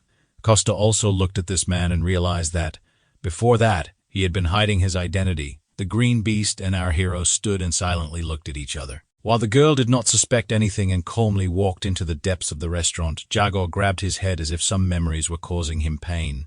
He turned to his friend Dasha, who did not suspect anything, and asked her, in a whisper, what her friend did for a living. The girl loudly replied that he was an ordinary slacker who suffers from nonsense all day long. In response to this, Costa added that Dasha was his crazy friend. Then he looked straight into the man's eyes, extended his hand, introduced himself, and said that he would be pleased to meet his female colleague. He added that he disappeared 10 years ago and returned only recently. These words struck the green beast because this happened even before the start of the great cataclysm. Jaw pretended that this was the first time he had met such a person, so he simply shook the hand extended to him. Costa admitted that he was very surprised when he returned to this world. When he woke up, 10 years had already passed, and his soul was completely destroyed. The guy had heard that many people were injured or died during the Great Cataclysm. Thanks to this, he didn't have to make much effort to restore his personal information. Even though he showed up 10 years later, he noted that if someone who was counted among the dead returned after a few years, it would invalidate their status. In any case, it wasn't every day that someone like him, an ordinary person, met such a celebrity as the Green Beast. Jago was grateful that the guy acted as if he didn't know him at all. However, what bothered him was how this guy was able to hide his energy. After all, last time he had just an incredibly huge amount of mana, and at this new meeting of theirs, he looked just like an ordinary person. Jago decided to leave these thoughts aside for now, instead asking Dasha when Jenny should join them. The girl replied that she had received an urgent call, so she would quickly sort it out and come. She would be about 30 minutes late. However, before she had time to speak this phrase, another pretty girl ran into their restaurant. It turned out to be Jenny, who was supposed to be late. The girl immediately threw herself on Jago's neck because she was very bored and really didn't want the rest of their group to join them. The Supreme Sword and the Sun God hovered around and politely refused. Serena simply said that she could not come because of work at headquarters. Jago carefully removed the girl from his neck and said that he would still like to listen to their opinion. Jenny was still hanging in his arms. She didn't want to tear herself away from him. She had already heard that Jago witnessed an artificial dungeon. The guy was silent for a while, then answered in the affirmative. The truth was that even the smartest people on Earth had been gathered there, but they could not figure out how the dungeon gates opened, what conditions opened them, or the logic behind it. But this made sense because someone could still skip this whole process and immediately create a dungeon. The girl finally sat down on a chair and said that this story was hard to believe. Jaeger agreed with this remark because only he had seen all of this and could not obtain evidence. However, Dasha immediately noticed that they still believed their friend. Jenny also added that they were all here today only because of his words. When it comes to people's safety, Jaeger could always be trusted. The other members thought the same, because if it weren't for digging into the situation, they would have happily joined them at the restaurant. Jaeger noticed that when he returned, the Black Sky shelter was already empty. Now that the appearance of an artificial dungeon had surfaced, they must be busy looking for the next hideout. The man didn't think they would clean up so well before leaving. He replayed the memories of that day in his head over and over again. After waking up, the man first wrote and submitted his report. The authorities carefully read this report and called him to their office. They told him they couldn't investigate the case without clear evidence. Jenny remarked that it sounded too suspicious, and everyone else agreed with her. Dasha even had the feeling that their superiors were openly hiding this, since everyone in the world is hunting for this knowledge. It can be said that it is worth an astronomical amount. If a group of people attracts attention, it will be difficult for them to monopolize the creation of artificial dungeons. Based on this situation, it can be rightly said that the government is already involved in this, in which case, the remaining members of the group will find it difficult to help the heroes, since they belong to the headquarters. Therefore, the assembled trio, who are freelancers, must first figure this out on their own. An artificial dungeon must first be activated before it can become a resource. Jor plunged into memories and noted that the artificial dungeon he saw was at the level of a disaster of such magnitude that they would have to sacrifice one city, even if there were 3 of them. Many people could die because they entered, and because it is such a valuable resource, the government will take the position of sacrificing many for the common good. Therefore, to stop this, they need to make. The girls supported their friend's idea and said that it sounded very exciting. Costa heard absolutely every word they said and was not entirely happy about it. He didn't understand why the guys were talking about such important things here. The guy didn't want to attract attention to his restaurant at all and dreamed of just living in peace. A few days later, when the same beautiful sunny weather returned, something happened at one of the subway stations. Somewhere in the depths of the depot, where it was dark and damp, gray rats were running among the dirt and fetid odors. A detachment of elves passed by. Their new commander-in-chief asked his subordinates how far they had come. The creation of the dungeon gate had finally stabilized, and the efforts of about 50 dwarves who had been working on it for 2 months had finally yielded some results. The commander did not understand at all how they could belong to the same race if it took as many as 50 to catch up with the work of one person.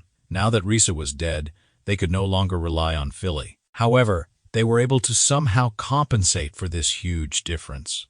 The new commander-in-chief tiredly leaned his hands on his waist and sighed heavily. He then slowly turned to face his subordinates. The dark elf clapped his hands to attract the attention of everyone gathered. He spoke loudly and asked everyone to pay attention to certain details.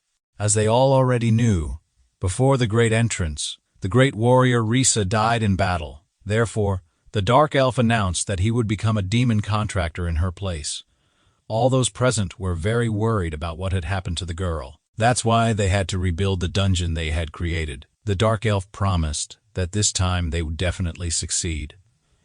Everything they had gone through up to this point to get to Earth and survive was not in vain. He ordered his subordinates to never forget all the humiliation and suffering they went through. He promised them that they would definitely survive, no matter how dirty or difficult it was for them in this new place. They would start all over again, together. Everyone gathered, united.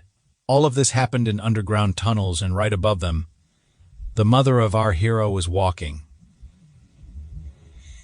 The woman even looked back because she thought she heard some noise. Belash began to bark heart-rendingly, attracting the woman's attention. He tried to get her to return home, but she wanted to walk a little more. She wanted to give Costa, Dasha, and their new friends some free time because they were talking about important things. The keeper tried to mentally shout to the woman so that she would immediately go home.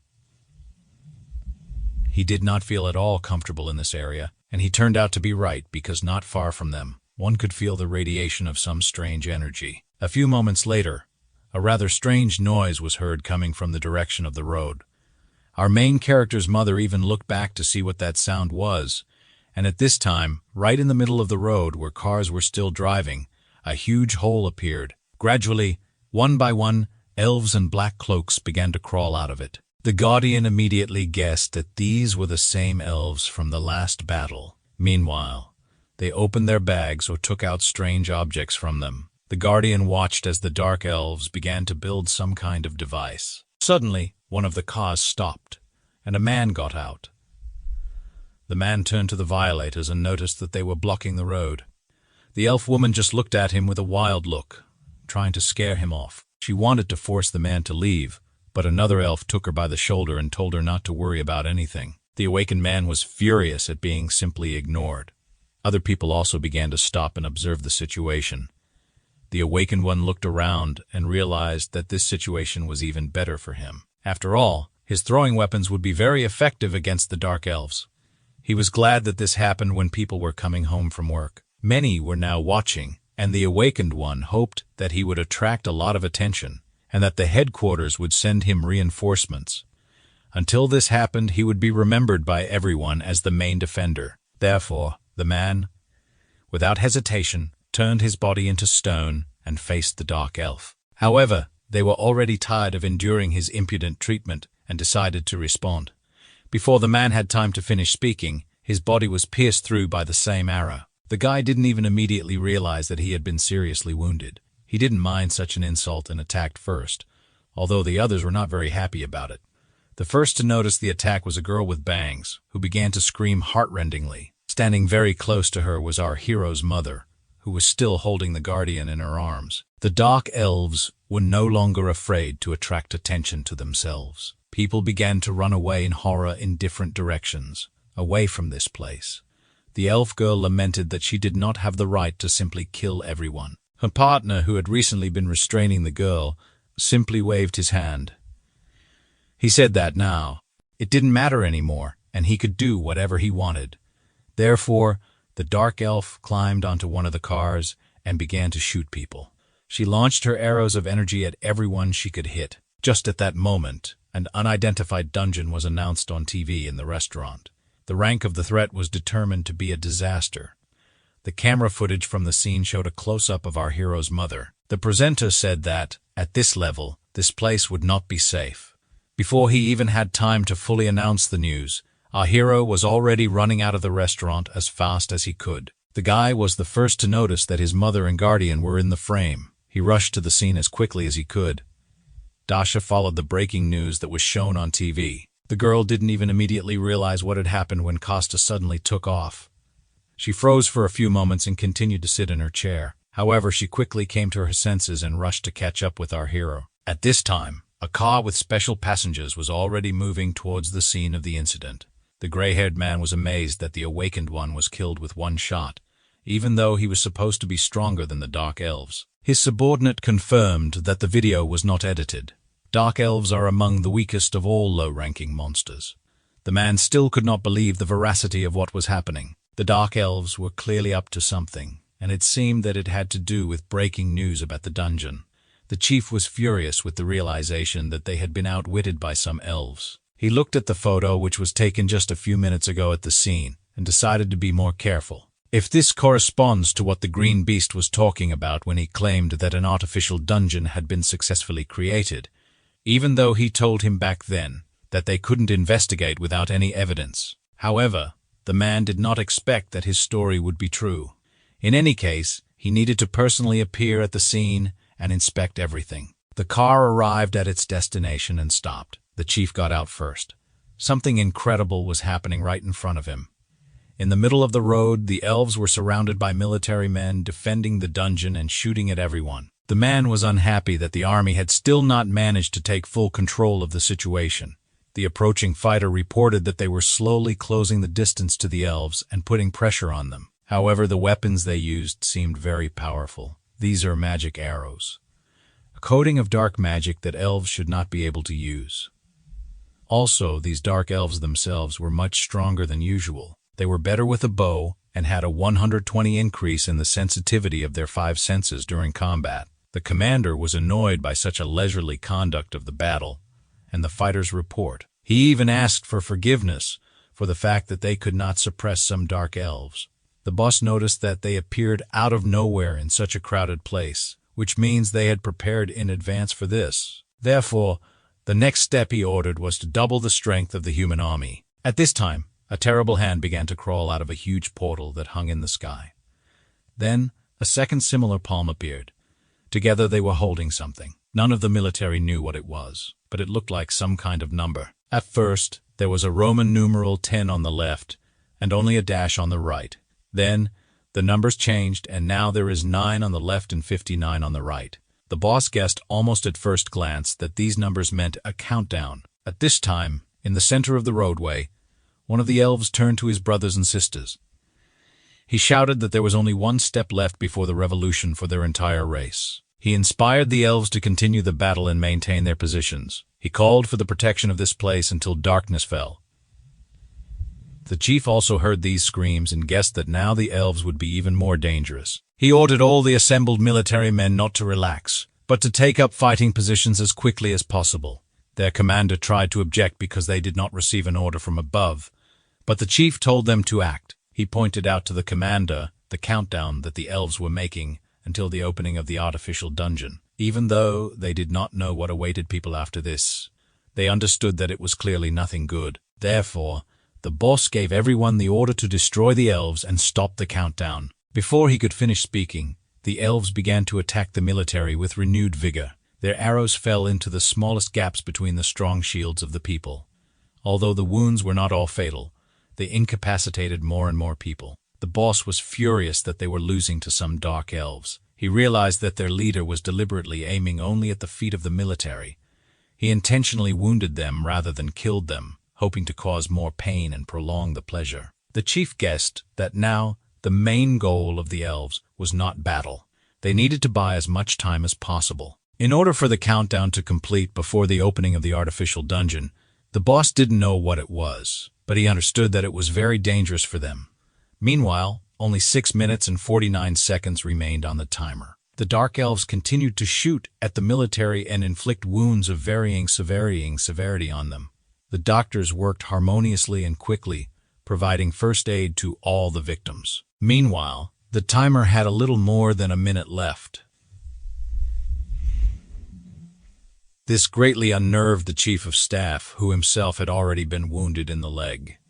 There were too many casualties around. The commander asked the man to give the order to retreat. He even said that it might be better to declare an evacuation for the entire city of Seoul. The commander confirmed that the evacuation order had recently been issued, but there would be no order to retreat. The detachment commander and the doctor standing nearby were shocked by this decision, because there were a lot of wounded. However, the commander did not want to retreat even a meter, forcing the soldiers to hold the line. The Dark Elves looked at the people who still continued to resist, and the chief shouted that the lives of the people of this country rested on the shoulders of the soldiers. He didn't believe that they became soldiers of this country with such weak determination.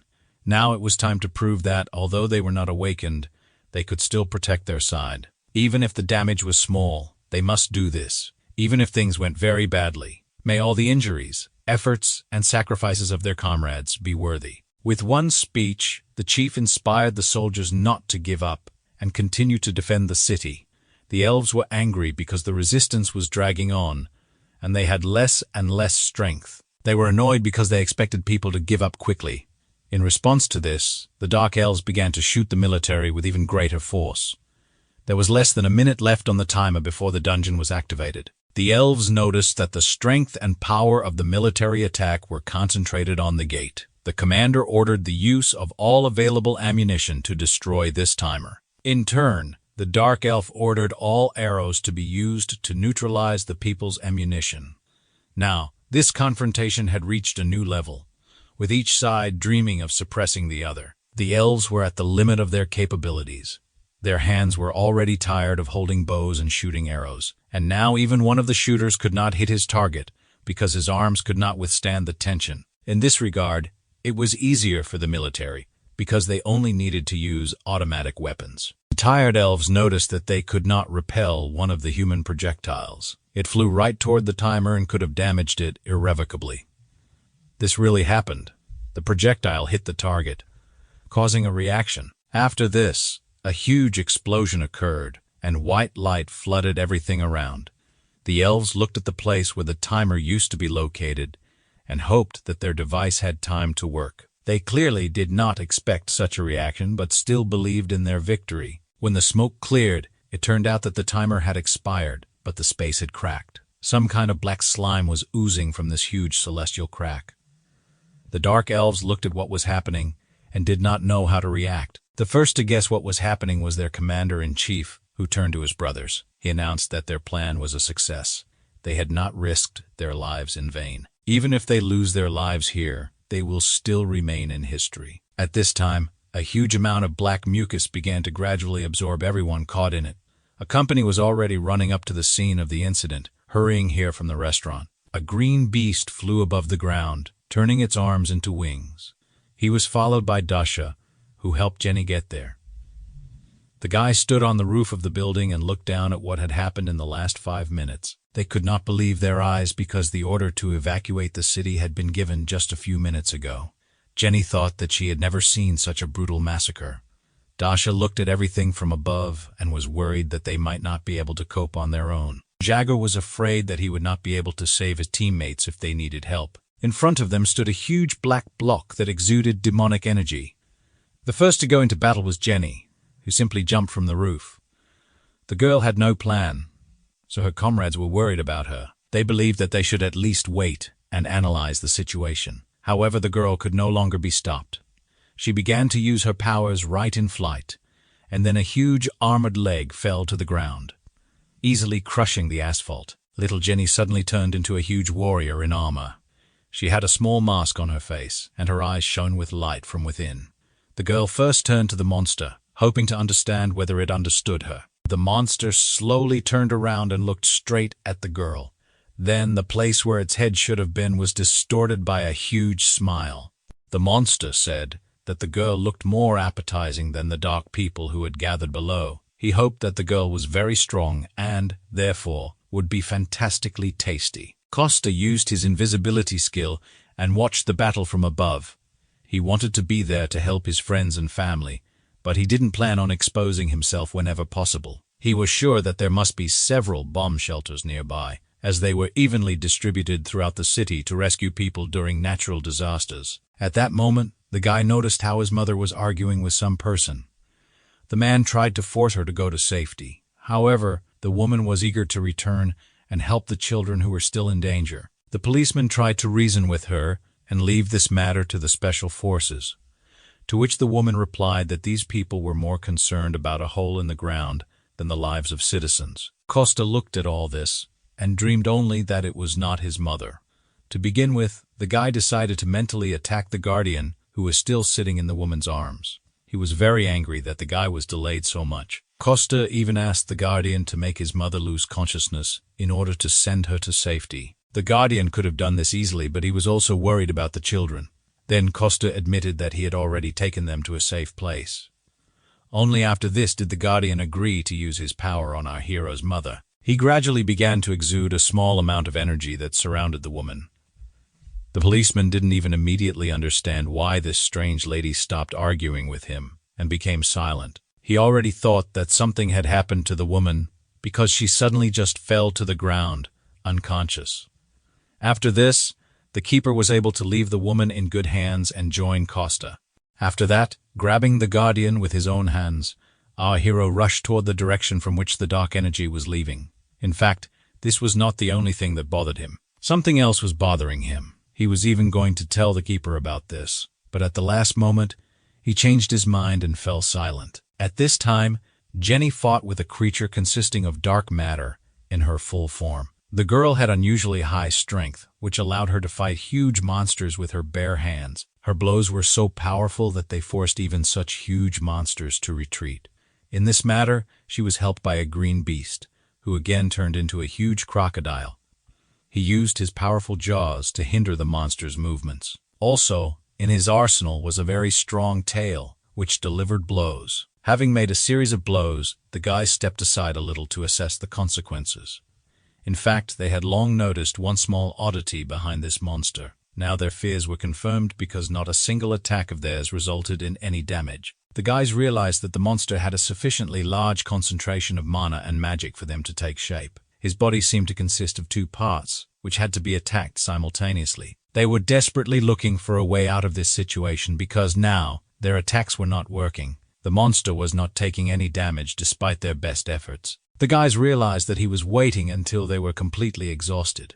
They guessed that the monster was going to absorb their energy after that, just like he had already done with those dark elves who summoned him. However, this did not mean at all that the guys would not try to attack further. On the contrary, they looked for and tried more and more new methods and ways to cause damage. So this time, the green beast turned into a huge bird and soared high up. Jenny concentrated a huge amount of energy into her palm. The lightning-fast girl came close to the monster, then crawled under his arm and took her opponent's body in a grip. The girl again used her serious physical strength. The monster of the earth tried to tear it off.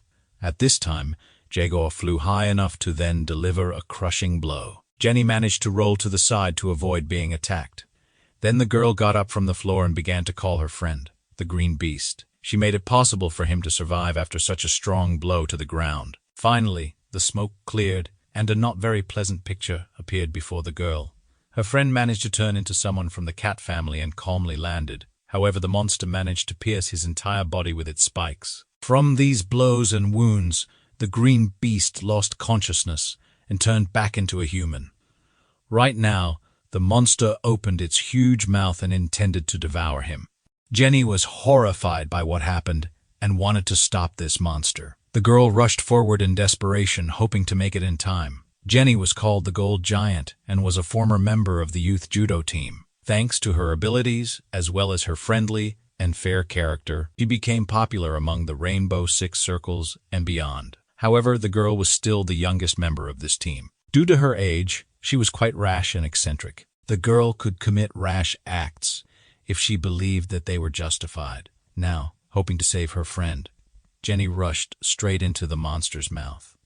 The girl hoped to save her comrade but did not calculate her strength. The monster's mouth began to grow and became even larger than before. It seemed that a little more, and the monster would be able to swallow the girl whole. However, it was definitely not Jenny's plan to give up so early. She had to use all her remarkable strength just to get out of the trap. Literally, at the last moment, the girl was able to catch her hand on one of the monster's teeth and push herself out. The huge jaw closed, almost snatching off a piece of her leg. We can say that Jenny literally miraculously managed to avoid death. The girl was even shocked by the danger she had managed to avoid. However, this was far from the end because the monster's body began to shoot sharp needles. They were directed exactly toward the young awakened one. The girl again had to use her strength in order to jump to the side and avoid getting hit. At the same time, she did not forget about her friend, the green beast. During her escape, Jenny reached out and grabbed her friend, who was still lying unconscious on the ground. She did it just in time because the monster's body literally turned into a cluster of sharp spikes that hit the ground. Even considering her incredible strength and speed, the girl barely managed to escape. Jenny turned to Dasha and asked how much time she still needed. Their task was to distract the monster, but the green beast was already wounded, and at this time, Dasha still continued to stand on the roof where they had all arrived together recently. It took the girl some time to gather all her energy into one ball. Now, it had reached an incredible size, and Dasha was holding it above her head. The people gathered below were amazed at how huge it was. Even the ball of energy was distinct and unified, and its power was amazing. Concentrating such a large amount of energy required Dasha's enormous strength. She would like to help her partner now, but first she needed to finish the technique. The girl could only watch as her friends fought the monster below. With all her desire, she could not drop everything and go to their aid. Seeing that the green beast had not yet regained consciousness, Jenny had to take matters into her own hands. If she couldn't escape from the attacks, she had to fight. The girl only hoped that Dasha would finish the technique as quickly as possible and come to their aid. Even though the giantess could not do any harm to the monster, she could still delay him. This was exactly what was required of her now, to gain some time. Therefore, the girl endured the pain and continued to fight, no matter what. At this time, the magic ball that Dasha created became larger and larger. Even the monster felt the approach of a huge clot of energy and was distracted by it. Finally, Dasha's technique was completed. A staggeringly large stream of energy rained down on the monster from above. There was an explosion of enormous force, which caused a large shockwave. It seemed that even the air around him became somehow hot after the impact. At this time, Dasha fell on one knee on the roof and tried to catch her breath. The girl had used the strongest of her skills, so now she prayed that it would work. This idea was suggested by the green beast when he noticed that the monster was entirely made of mana and had no tangible flesh. However, they saw it with the naked eye due to the high concentration of energy in water vapor, just like during the formation of clouds. This was just his guess. So the guy decided to go back for Jenny and check it out. Even if the guy knew he was making a mistake, he still had to end the monster before it grew in size. Now, Dasha looked at the results of her work and could not believe her eyes. At that time, Costa was in another place and stepped into some kind of slurry. The guy was clearly pleased with such a mess and decided to go down the stairs next time rather than jump. However, even despite the dirt, he was pleased with what he found here. There was a real summoning machine in the air, right in front of him. It was a strange installation that looked like a huge wooden cube. The guy immediately felt that the main energy was coming from another place, so he left his comrades to fight the monster outside while he went in search. Having reached the goal, Costa finally released the Guardian and put him on the ground. He immediately guessed that the guy was going to give him the artifact and go down alone. The hero was again unhappy that the Guardian could easily read his thoughts. However, even so, his decision was no longer possible to change. Therefore, the Guardian began the formation of a small red ball, which was an artifact. Costa said that his friend Dasha was taking over the case. Then everything would be fine. The Guardian felt a strange energy underground, but did not dissuade the hero, since his nose was now like stone. Belash took on his true form and carefully touched the tip of his nose to our hero's head. Every time he did this, it seemed to Costa that he looked like a real keeper, to which he irritably replied that he was the real keeper. The hero knew that both of them were. They were connected with the earth by special warm feelings. The guy sincerely admitted that he would prefer to die on Earth. However, he added that it would be even better to stay here forever with his family. While they were talking, the Guardian climbed into the red bubble that was supposed to protect him. Costa looked at his friend and smiled as if he had seen him for the last time. Literally, a moment later, the guy pushed off the ground with force and ran away. At this time, a black executive car was standing a little behind in a traffic jam. Its passengers saw on the news that their road was blocked ahead. Diana looked out the window and thought she noticed something strange. Sergei noticed his secretary's confusion. However, the girl did not explain anything and simply said to continue driving straight. Instead of long conversations, she carefully reached for what was in her pocket. She held a small red ball in her hands and said that she needed to give it to Dasha. By this time, our hero had already managed to reach the source of the strange energy. He made his way through the underground tunnels of the old metro, where there was not a soul. Now the guy clearly felt that he was far from alone here. He turned out to be right because the head of a monster suddenly appeared from around the corner. It turned out to be exactly the same monster consisting of black mucus. The guy immediately guessed that this monster was walking around here and absorbing everything. It looked like this little guy could absorb a lot more than the monster above. He was just attracted by the huge amount of magic that Costa concealed within himself. Therefore, the monster greedily attacked our hero at the first opportunity. It was much faster and stronger than its brother, who remained on the surface. Our hero barely had enough time to summon his favorite sword from his inventory. Only thanks to his great skill was he able to repel the monster's attacks. He noticed that the giant outside was slower and less aggressive. This could only mean that the first one was a fake, and the monster with whom Costa was now fighting was the real one. Thanks to his strength and speed, the guy had no difficulty cutting off the monster's sharp thorns. They constantly fell behind him one after another without ceasing. However, even these small victories did not particularly help our hero, because as soon as he cut off one thorn, another one grew in its place. However, Costa himself was clearly not very worried about this. At least he could inflict enormous pain on the monster, which it had not experienced before. The guy decided not to delay, because the bigger the monster, the bigger it grows. Costa decided to take this battle seriously, so he called up his shield from his inventory. Immediately after this, he changed his energy and began to control white light. The guy guessed that these attacks could cause the greatest harm to the monster. These changes also took place internally because they allowed him to control more energy. This was also reflected in the appearance of our hero. His hair became white. The guy realized that the monsters were not even close to the third rank. His speed increased many times, allowing him to instantly get closer to the monster's body. The monster clearly did not expect this and did not even have time to react as it should. This gave our hero a slight advantage in their heated battle. Now Costa could deliver lightning, fast blows of enormous power even more often. However, the monster was like a worm. It moved even if it was cut down. Therefore, the guy suddenly came up with a slightly different tactic. Instead of several quick blows, he decided to deliver one powerful blow, cutting all the tentacles at once. This allowed him to gain literally a few moments, while the monster was recovering. This meant that Costa had enough time to accumulate even more energy. The guy intended to burn the monster to the ground with his white flame. He braced himself for it, then grabbed the handle of his sword tighter. He rushed to attack the monster until it finally came to its senses. However, what happened next was something the guy did not expect at all. Literally, at the last moment before the strike, the monster screamed and asked for help. Our hero was surprised by this behavior, but did not have time to do anything. With one strong blow, he cut the monster in half. That childish voice did not come from his head. During this time, Sergei and Diana managed to get to the scene of the incident and were now trying to get closer. The policeman stopped them from going and said that entry into this area was currently prohibited. Sergei said that they needed to enter early and study the situation before the hunter unit arrived.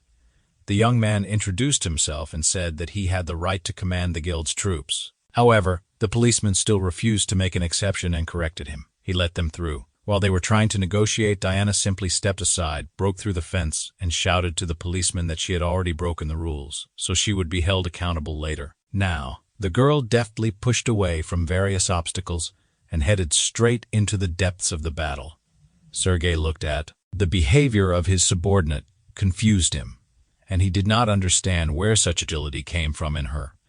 However, he noticed that a falling building was flying straight toward the girl. Diana no longer had time to jump to the side and was preparing for a strong blow. However, Sergei came to her aid, charging his magic bow with energy. He fired one accurate shot, which rushed far ahead. The arrow, which consisted of energy, carried like a whirlwind across a huge distance. It easily broke the falling building in half, allowing Diana to move on to her destination unhindered. The cop was impressed that the guy managed to cut through the building with one blow. He was also struck by the girl's fearlessness, as she rushed straight into the center of danger. Dasha also continued to stand on the roof of the building and look down at the monster she was fighting. Diana landed on a nearby building, not far from the girl. She took a deep breath and screamed with all her might, trying to attract Dasha's attention. The Crimson Witch didn't immediately realize that someone was calling her name.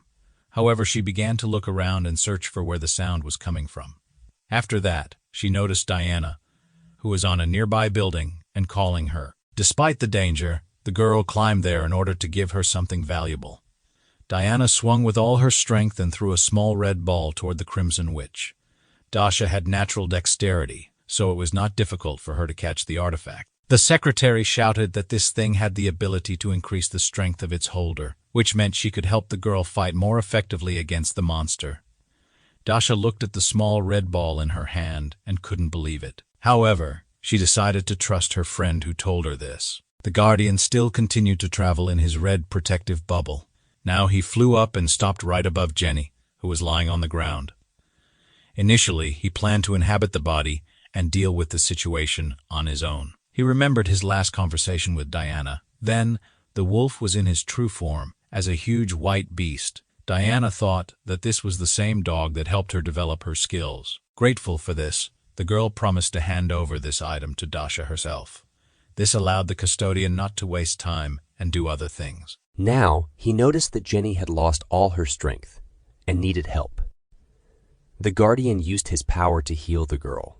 Previously, it had been too easy for him to even worry about people, let alone help save this planet. He kept hiding behind excuses about how it wasn't his fault. However, everything changed as he gradually regained his strength. The Guardian continued to stay close to people, and his attitude towards them changed. Jenny came to her senses and was even able to open her eyes on her own. The girl was enveloped by a huge amount of unfamiliar energy. She slowly sat up. Jenny felt that the spent mana core had been completely restored. She was glad that now she could finally fight. Her entire body was lifted with energy, as if the previous exhausting battle had never happened. Jenny immediately rose to her feet and reached toward her opponent. The Guardian admitted that he had no choice but to protect people to the very end. He realized this again and now intended to go back to Costa to help. At this time, Costa continued to fight alone with the real monster. Their battle lasted quite a long time and managed to wear the guy down a bit. He was lucky that so far, no one had come to this station and could stop them. Our hero decided to change his powers again, this time to sacred water. Immediately after this, all his weapons were covered with a thin layer of water. The course of the battle changed a little. After Costa first heard a human voice from the monster, he tried to reach its consciousness and talk to it. First of all, he was interested in whether the monster really devoured all the dark elves that were in this place. The monster didn't answer him, but just smiled bloodthirsty. "One last wish," the monster said. They begged him to give eternal torment to those people who didn't accept it.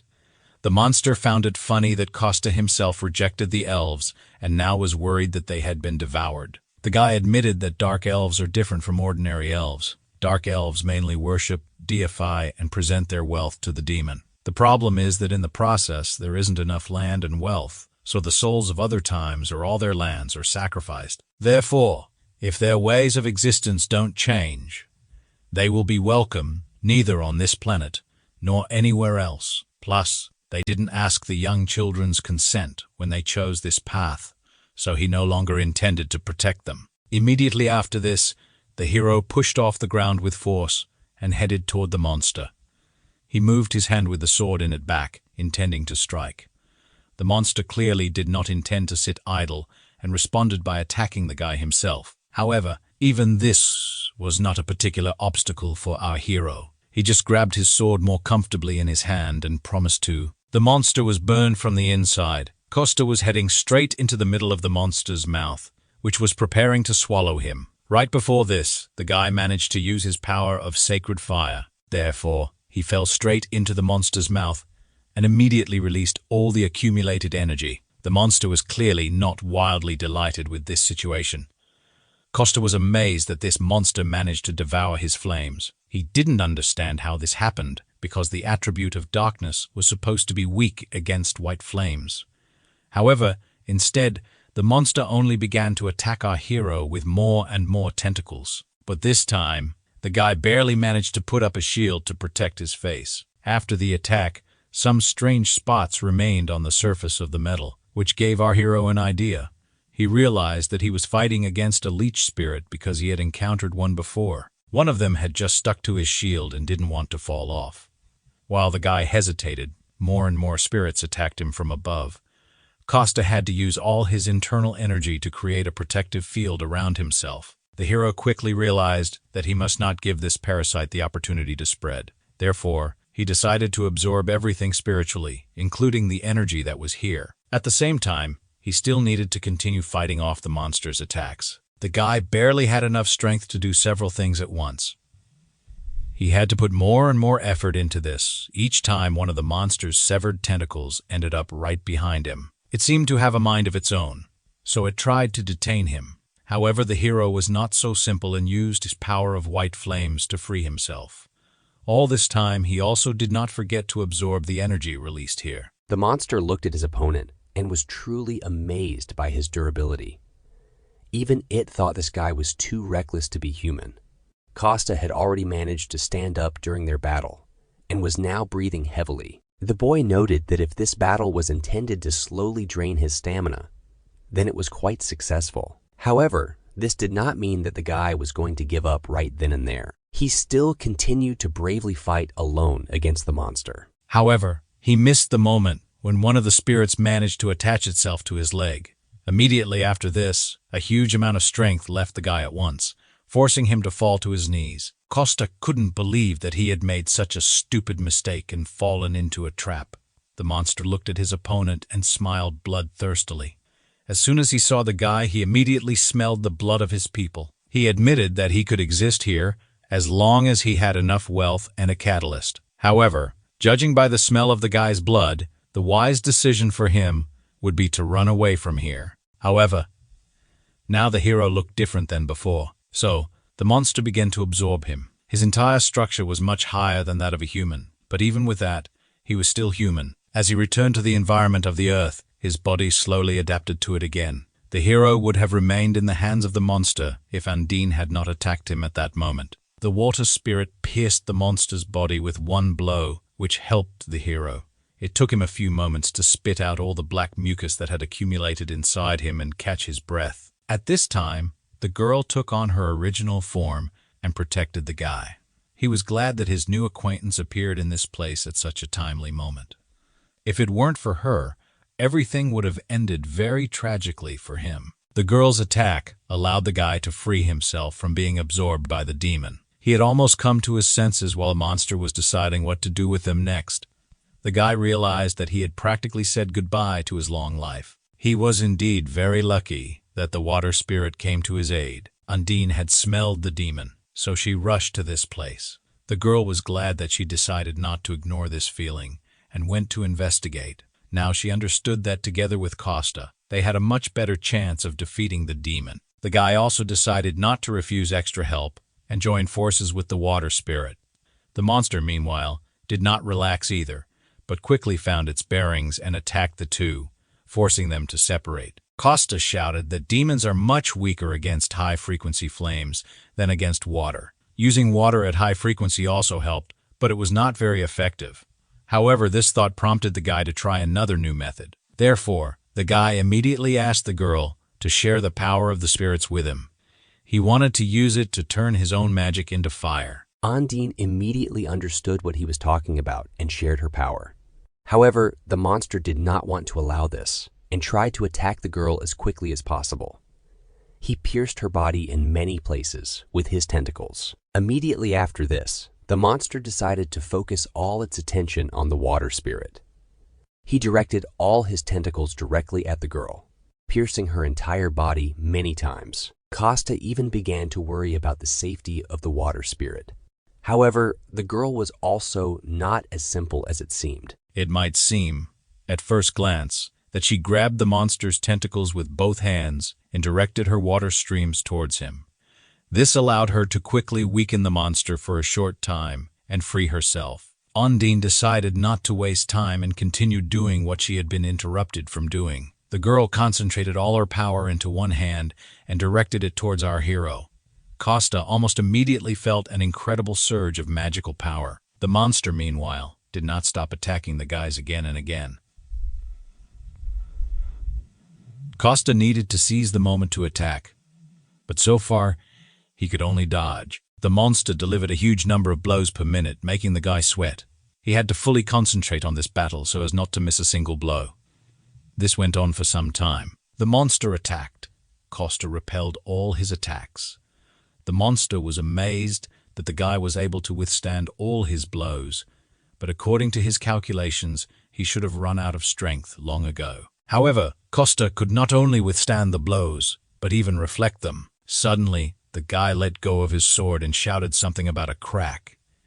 He then quickly channeled his remaining energy into the blade. He grabbed the handle with both hands and drove the sword straight into the monster's tentacle. This attack made the monster worry because he could not move. The fire quickly spread through his body, so he had no choice but to cut off his tentacle himself.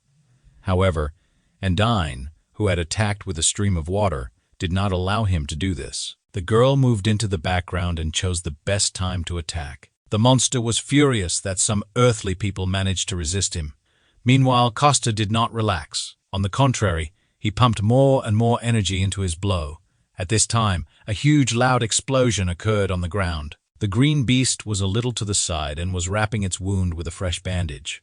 Jenny also fought the monster and worried about the remaining members of her team. Dasha was high in the air all this time and struck from there. She immediately shouted to her partners that the explosion was not caused by her. The girl noticed that her magic was replenished and circulated very quickly. She even thought that the artifact was intended for people without abilities. At this moment, she was distracted and almost missed the monster's attack. Dasha noticed that the monster was not initially fast, but now it suddenly began to rush around even more violently. She took a close look at how the monster behaved during the battle and noticed that it began to behave a little differently. Now it even began to recover much more slowly than before. Dasha breathed more air into her lungs and began calling Jenny loudly. She showed her the number 36 using her fingers. Dasha asked her friend to knock the monster down in 36 seconds. The girl added that if Jenny couldn't knock down this piece of clay, she would completely burn it herself. Jenny immediately responded seriously to her senior colleague's request. She also shouted to the green beast about this so that he would act together. At this time, Igor had already turned into a huge bird again and was flying nearby. Jenny decided to use different types of attacks on the monster. To begin with, she kicked him straight in the chest and practically cut him in half. The girl was surprised that she could do it so easily now. However, then a slightly different new problem appeared. Jenny hopped on one leg and pieces of monster slime remained on the other. After a moment, she came up with a very good idea. Jenny headed straight toward the monster, which had still not recovered. The girl hit him with her left hand directly in the head area. However, her hand immediately seemed to get stuck again in this black, vile slime. Then the monster tried to quietly reach out and grab the giantess with it. However, the girl noticed his movement and grabbed the monster's hand. Immediately after this, the monster began to disintegrate into small individual pieces of liquid. Igor didn't know whether the monster was doing this on purpose or whether he was like this on its own. However, he realized that if Jenny could immobilize him, then they could win. He explained to the girl that they needed to deliver one targeted joint strike. She needed to deliver a targeted strike and drive the monster into the ground to give Dasha a chance. He reminded the girl that they only had 13 seconds left. This helped Jenny come to her senses and remember the Crimson Witch's request. The girl again concentrated all her remaining strength in one of her coats, then pulled it back as far as possible to achieve a large amplitude. Following this, she extended her right fist forward with great speed. With this, the girl dealt one blow of incredible strength to the monster right in the face. At first, he even continued to smile because of how weak the blow was. However, Jenny did not lose heart because this was not the whole secret of her attack. The first, rather weak blow was followed by a second, which drove the monster into the ground. The monster fell on his back, and the girl's hand stuck right next to his head in the asphalt. Jenny quickly pulled her hand back and raised it again for another blow. The girl mentally counted the time and knew that she only had 4 seconds left. Suddenly, the asphalt. Directly below, the monster began to crumble from the previous impact. At that moment, Jenny said that they had 3 seconds left. The monster sank deeper and deeper and could not get back up. With just 2 seconds left, he was attacked by the green beast in the form of a bird. He cut off the monster's arms with his wing and did not give him the opportunity to rise. Immediately after this, the green beast rushed as far as possible from this place. There was only 1 second left before the final blow. The monster was driven into a corner. The sky directly above him was covered with countless small flashes. Time ran out. Dasha was finally able to gather the necessary amount of strength for her final blow. Immediately after this, a huge amount of flame fell directly into the pit where the monster was located. Another new calm and quiet day had come in the life of a cute restaurant. Costa slowly opened the door to the kitchen and walked out his room barefoot. He turned to his mother and asked her if it would be possible for them not to receive visitors for a while. His mother and assistant Maria were very happy about the appearance of our guy. The woman asked her beloved son about his health and wounds, and the assistant was cursing because the guy was so unfortunate in spilling boiling water on himself. This really happened at the wrong time because, thanks to Dasha, they had a lot of visitors. The guy didn't understand why there was so much interest in their small restaurant. Masha said that the newspapers wrote that their food had increased magical powers. They say that if you eat the same food as those who have magical powers, others can have them increase. After what happened with the Dark Elves, The Rainbow Six gained many fans. That's why all the restaurants they go to are crowded with people. They don't even need to spend money on advertising, which gave the owner an idea. She turned to her son and assistant and asked if they should consider expanding the menu. The hostess did not want to disappoint the people. The assistant agreed with her on this. She already had several ideas, and Costa was only anticipating the amount of work. The guardian listened to everything and was glad that all the dangers were behind them. After many days of discussion, it was decided that the new dish on the menu would be tonkatsu. At first, the hostess doubted it for some time because this was a rather simple and old dish. However, Costa assured her that he could cook it in a special way. Moreover, they could serve it with a bunch of different sauces to earn extra money from it. It would be better if they made a couple in advance to try out the pen, so Perry went grocery shopping. At this time, the Crimson Witch was at home with the artifact. The girl sat in front of a large red stone and looked at it from all sides. She recalled how she used to always refuse to purchase an artifact. She even claimed that their use was only for weaklings. However, now she was using it herself, so her pride was truly hurt. But since she had acquired an artifact, she needed to find a use for it. The only problem was that her class was more of a warrior than a magician. Therefore, now the Crimson Witch was spinning this ball in her hands, looking for a use for it. She noticed that the artifact was so huge that it could have killed someone itself. While she was thinking, the girl's phone rang in her hand. Without thinking, the Crimson Witch picked up the phone and brought it to her ear. However, the girl almost went deaf from how loudly they screamed on the other side of the line. Dasha even dropped her new phone on the hard floor, and it cracked. The girl was annoyed that, because of her interlocutor, she would have to repair her device. Costa asked not to pay attention to extraneous sounds and asked what she needed. Dasha threatened that if he spilled the beans about her asking him for help, something bad would happen to him. The guy was silent on the phone, so the girl had to make a threatening voice and force him to agree. Costa himself was no longer happy that his old friend offered her help. The girl turned to him because she needed the help of the gnomes, and the guy communicated with them. At that time, Costa was flying through the air and fighting off the birds that were preventing him from listening to his interlocutor. The Crimson Witch admitted that she received her artifact from Diana. Initially, she only wanted to pay her for using this artifact. However, the girl then objected and replied that she simply found it herself. The Crimson Witch was surprised that such a thing appeared at the right time and in the right place. She felt a surge of strength even just holding the stone in her hands. This artifact seemed to sense her magical power, as if they were connected. Diana just smiled and offered to consider it a gift to the Crimson Witch. The girl didn't want to admit this to her old friend, so she also said that she just found it. Costa replied that he had not seen her artifact, but he had a very skilled acquaintance, a master gnome.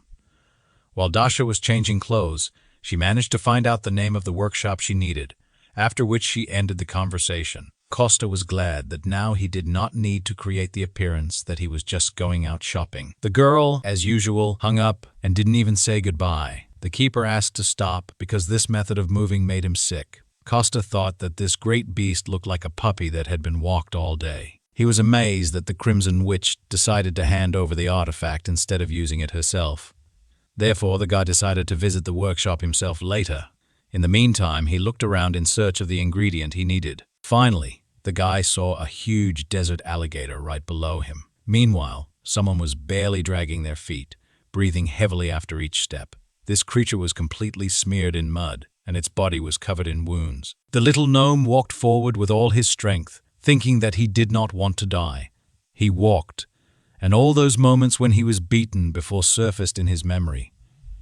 Those moments when his friends died from exhaustion without food or water. Having experienced so much danger in his life, the guy did not want to give up just like that. At that moment, a huge white beast flashed right above him. The boy raised his head up and thought that his days were now numbered. Meanwhile, a huge white beast landed on the ground right in front of him. The dwarf fell to his knees and began to beg the monster not to eat him. At first, the huge beast seemed very scary to him because the sun blinded his eyes and prevented him from seeing. However, it turned out to be not a monster but Costa, who was surprised to meet a gnome in these places. The boy also did not expect to stumble upon an ordinary person here.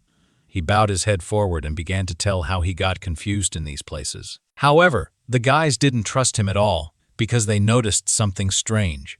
From under his clothes, a special black mark could be seen on his left hand. It absolutely meant that this dwarf had entered into a contract with a demon. Therefore, to begin with, they decided to ask the gnome how he ended up here in the first place. The guy said that he was a slave. He had been kidnapped by a criminal organization and had to repair various things for them, and then he ran away. Costa noticed that the boy had clearly been beaten often, judging by the wounds on his body. It was dangerous to stay here alone, so he offered to take the dwarf to a safe zone. He knew that those who made contracts with demons were unclean in soul. However, such people are often simply deceived. Their innermost desires are used, and they are offered unfair deals to those in need. Moreover, it was not often possible to meet gnomes in such a position. The guy was simply interested in listening to his story. Together, they all sat on the back of a huge white wolf and rushed off into the distance. Before the last leaf had time to fall to the ground, a huge green animal landed in this place. It turned out to be the previously familiar huge green beast in the form of a cheetah. He carefully leaned down to the red bloodstain on the ground and sniffed it. However, the beast also felt some other smell in addition to the main one. He realized that the escaped prisoner had encountered someone else on the way. This dwarf was the only one who remained alive from the Blackvine tribe. Therefore, the cheetah needed to find him at all costs. At this time, Costa, the guardian, and the little gnome came to the gnome's workshop. The old man was just sitting and dealing with the artifact at the table in his office. He was very surprised by the sudden appearance of his old acquaintance. Costa introduced him to Pizza, whom he had found in the dark zone. He was kidnapped by a criminal organization. However, mentally, the guy conveyed to his friend the information that this gnome had entered into a contract with the demon. The old man was horrified that such a gnome appeared in his workshop. Costa said that everything was fine because he had attached a protective device to the guy.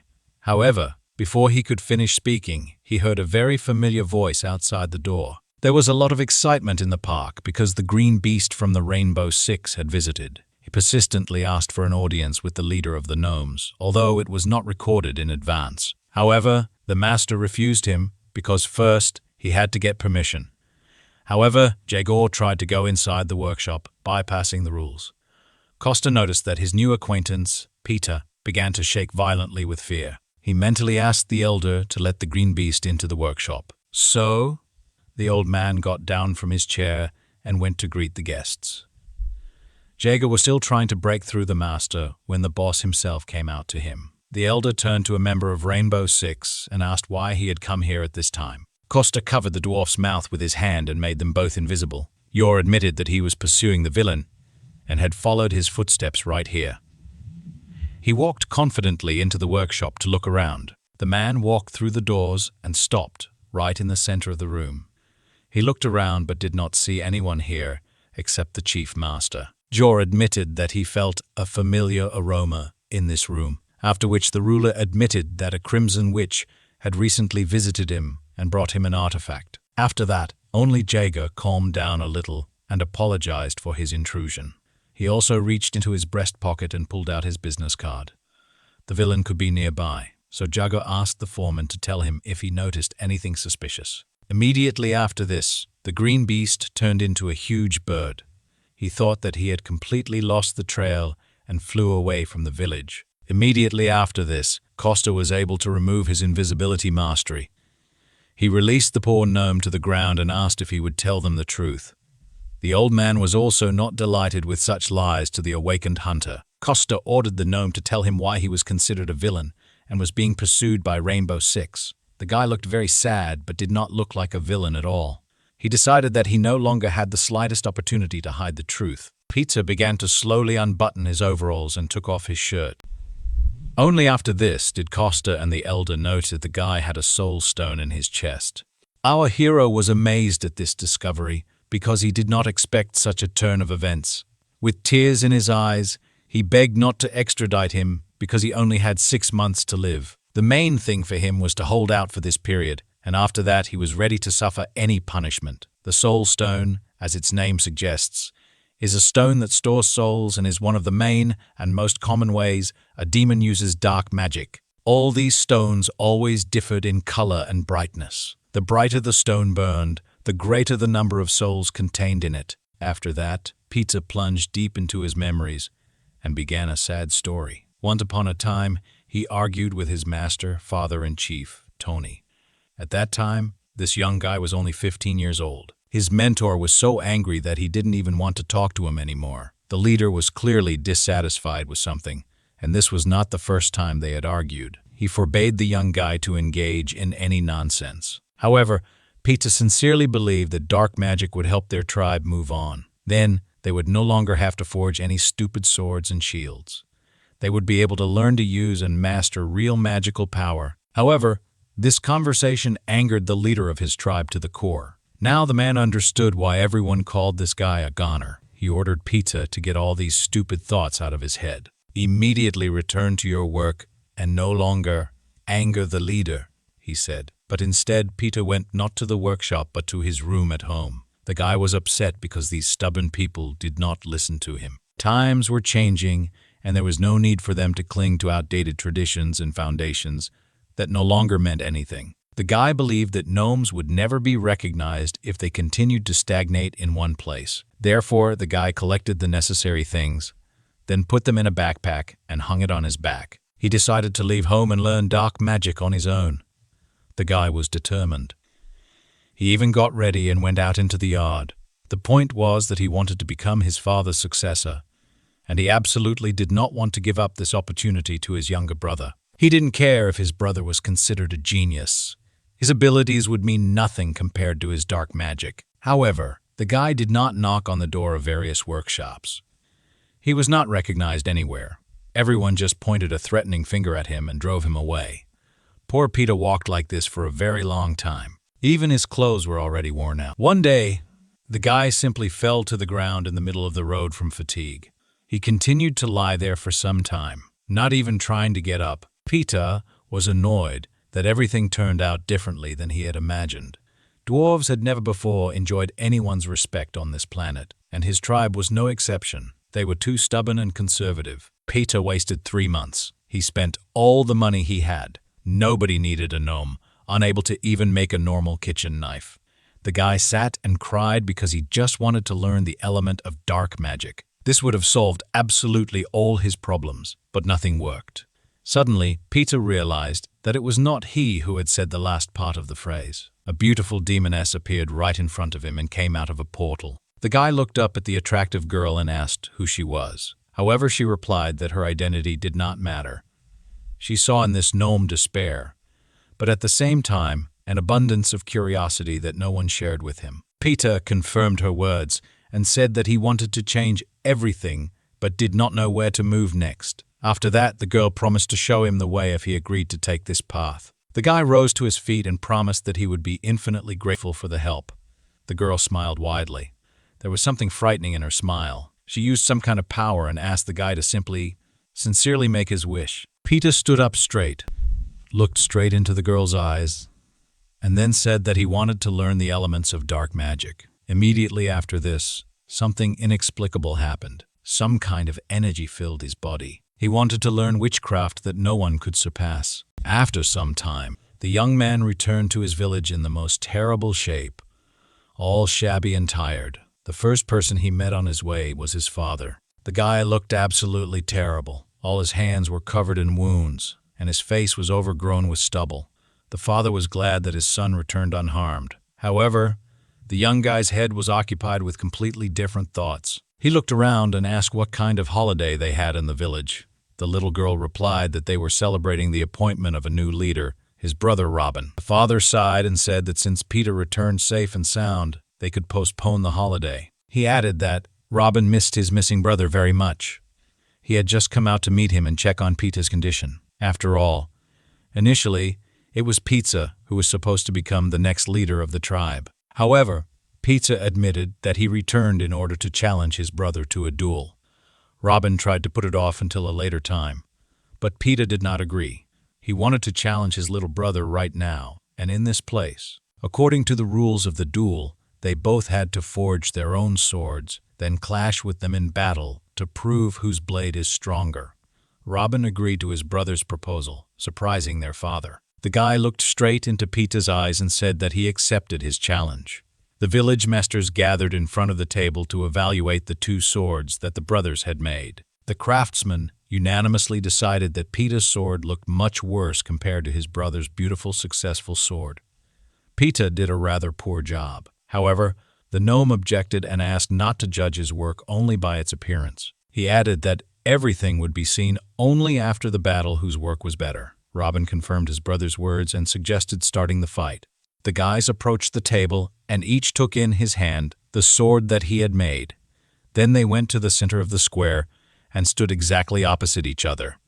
After that, they announced the start of the fight and clashed. With the first blow, Peter's sword looked much worse. However, in the battle, it shone with a special light. Everything that happened looked as if strong magic was sewn into it from the inside. Without much effort, this weak-looking sword cut through Robin's weapon.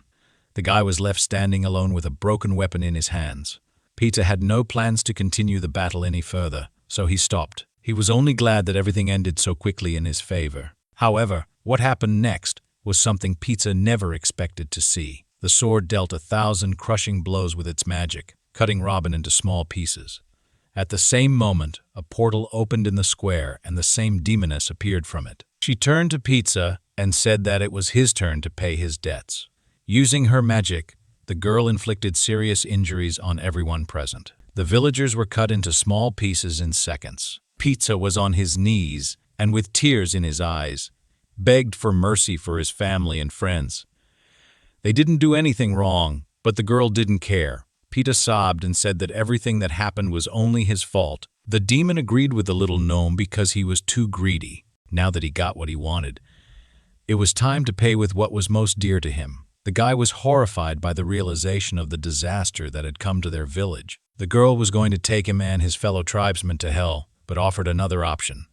She gathered the souls of all the gnomes she killed into one and invited Peter to serve her for 10 years. She promised that if he was obedient, she would free the souls of his relatives. She shouldn't have made such concessions without Lord Aeon's knowledge, but he might even like it.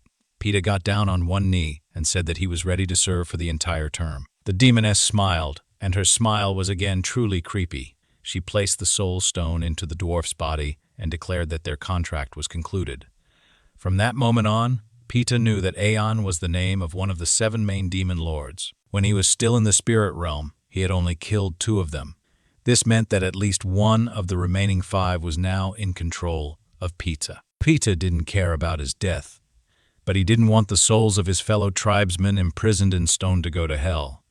Costa asked the crying guy how long he had been serving the demon. Peter replied that he only had about 6 months left to live. He wanted Costa to protect him from the kingdom of demons and members of the Rainbow Six for 6 months.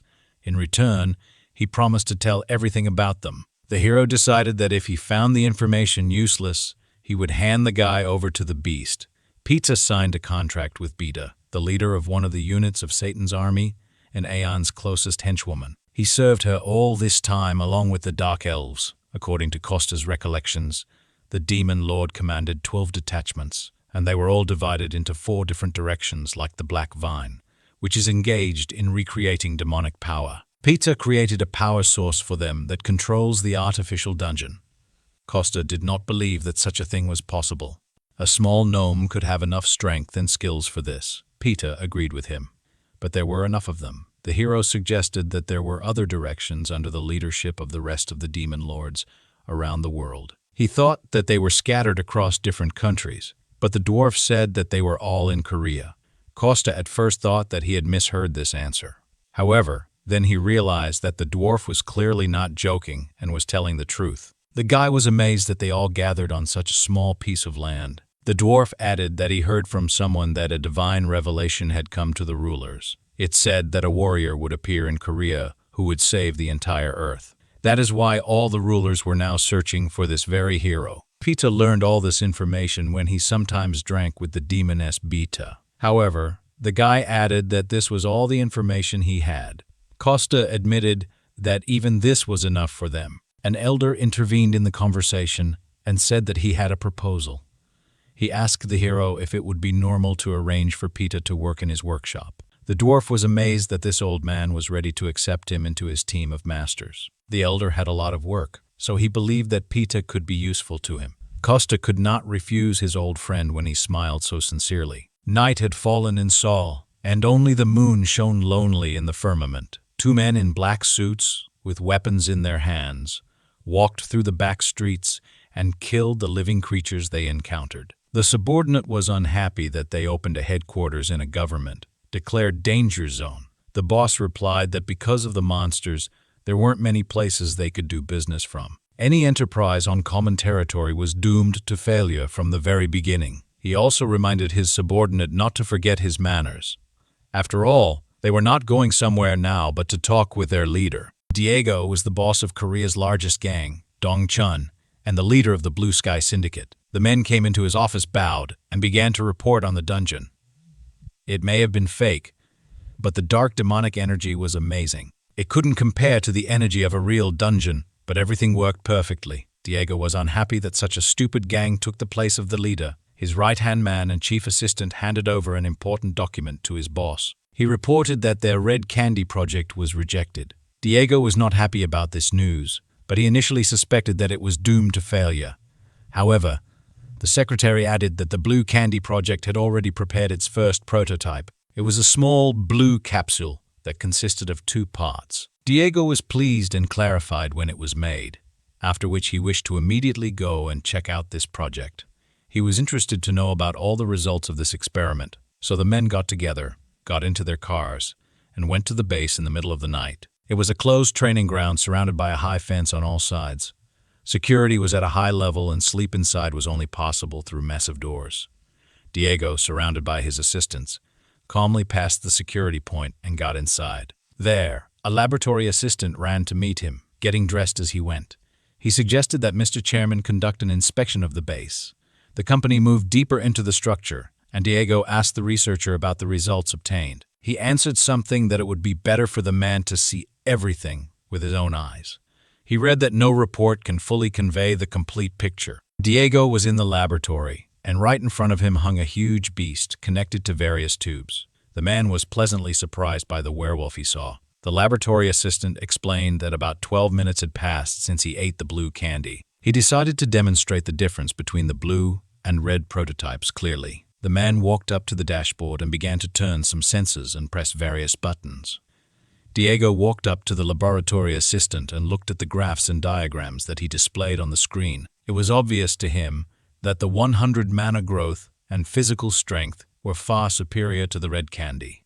A werewolf could remain in this state for an hour, and then he would lose his mind, fall into madness, and die. Diego put his hand on the researcher's shoulder and said that his result was simply excellent. The guy even managed to rejoice at his boss's reaction, but that was not all. Mr. Chairman forcefully released his hand on the laboratory assistant's shoulder. He announced that their next prototype would have to last at least 3 hours. The guy was truly horrified by the atmosphere that surrounded his boss. He still remembered how the last time he grabbed his predecessor in this position by the throat. Diego simply threw the guy into the sewer when he didn't meet his demands. Now it dawned on him that he himself found himself in the place of that unfortunate man. The researcher did not want to end his life the same way and fell to his knees out of fear. Now all responsibility for this project lay solely on his shoulders. At this time, our hero Costa was hurrying somewhere with all his might. He didn't keep track of time at all, and was now terribly late. The guy was lost in thought when he heard that Dasha would use the artifact that the Elder and Picha were now working on. It was already late at night when the hero reached his favorite restaurant. He went inside and immediately apologized to his mom for being late. He wanted to add something about the ingredients for tonkatsu, but he was not allowed to say it. The firecracker exploded loudly, and cheerful laughter was heard. Costa's mother and assistant congratulated the guy on his birthday, holding a cake in their hands. The guy fell a little into a stupor because he did not expect such a reception. He had completely forgotten that today, the 1st of May, was his birthday. After all, over the past 10 years, he himself had never celebrated it. Costa's mother replied that until last year she had missed her son every day, and now she finally had the opportunity to congratulate him. She threw herself around her son's neck and thanked him for growing up so well. At first the hero was a little embarrassed by this manifestation of feelings, however, he then hugged his mother back tightly and pressed her closer to his chest. He thanked the woman for his birth and asked her to always remain healthy and never leave him. They stood there, hugging each other for several minutes, still unable to let go of each other. The guardian tried to mentally call the hero, but he did not answer right away. He drew the guy's attention to the emergence of a new quest. It was his own wish that his beloved mother would make a full recovery. It was necessary to ensure that the woman, who had endured prolonged 10-year stress due to her unlucky son, began to recover. If her condition improves by 10%, then 10 million karma would be awarded, and 100 million for complete recovery. The guardian still could not believe that such a good-for-nothing son had become the protector of the earth. Costa wanted notifications about quests to be shown to him automatically because due to the guardian, he often found out about them only after completion.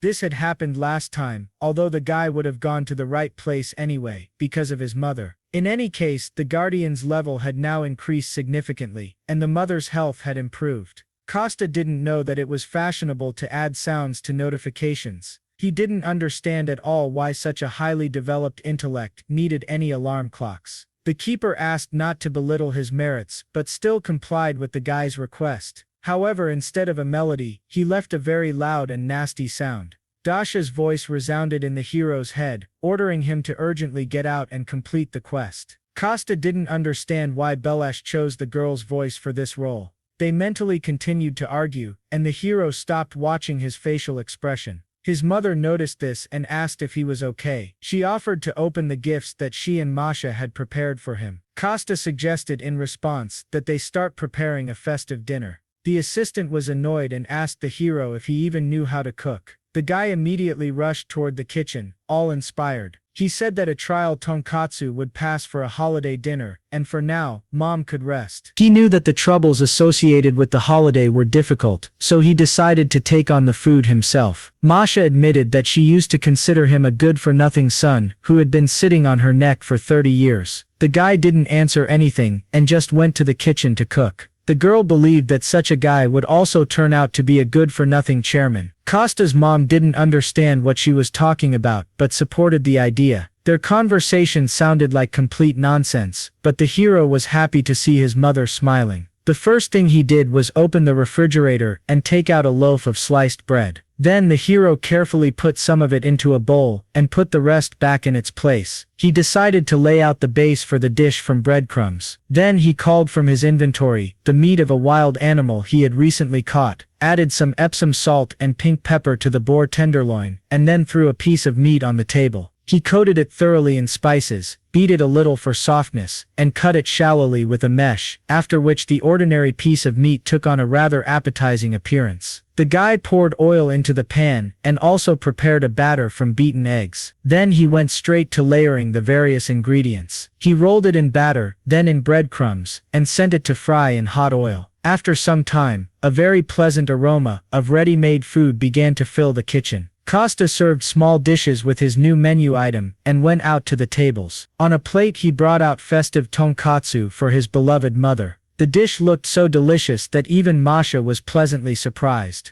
The guy also prepared the sauce but asked them to try it without it first. He carefully cut the dish into several parts and allowed the first sample to be taken. The assistant and the hostess simultaneously put a piece of tonkatsu into their mouths. They simultaneously turned to each other and admired its refined taste. The guy was pleased that he had proven to Masha his ability to cook. After that, he asked the girl why she looked away and hid her smile. In fact, she thought that the hero did not know how to cook at all and bought him a book on the basics of cooking. But just in case, she decided to bake him a birthday cake. Now the mother gave her son new cutlery because she thought that he would have to use the old ones. The hero already understood his hands were on the gift when, at that moment, the phone on his bracelet rang. The guy was unhappy that such a sweet moment was interrupted. He put the call on speakerphone, and Dasha first asked to speak to his mother. She congratulated the woman on her son's birthday and said that she was already on her way to them. She began to praise the hostess for putting a lot of effort into raising her son. Costa interrupted the girl and asked if she forgot to say something, for example, to congratulate him on his birthday since she called his phone.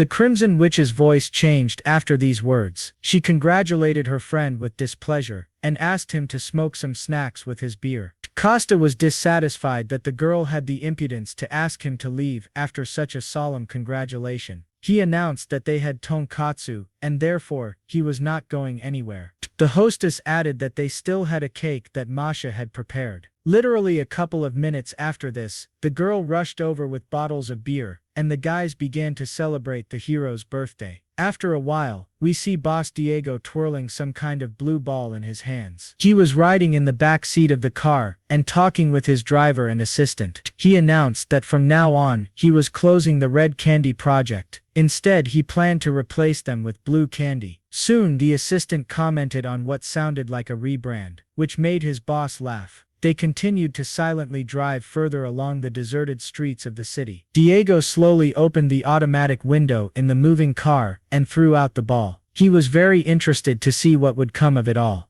Dasha extended her hand to someone and talked about how pleased she was to meet this person. Andian looked at the girl with an expression of complete incomprehension on her face. The water spirit did not understand why the Crimson Witch was suddenly behaving this way. Costa mentally asked him to meet the girl halfway and pretend to be someone else. He noticed that it was better for her to hide her spiritual essence. On Earth, people like her were not treated very well. Many considered spirits to be evil. The guy explained that this gesture is called a handshake among people, and Andian should take Dasha's hand and shake it a little, which she did. She called herself by her new name, so Costa had to intervene and say that she was a foreigner. Nisha even joked that only there could a guy dig up such a beauty. One wanted to say that she was 3,700 years old but stopped in time. She thought for a moment and replied that she was now 38. Masha was amazed at this because she believed that they were about the same age. Costa was glad that the spirit realized in time not to reveal her real age. Masha immediately began addressing her new friend in a more respectful tone.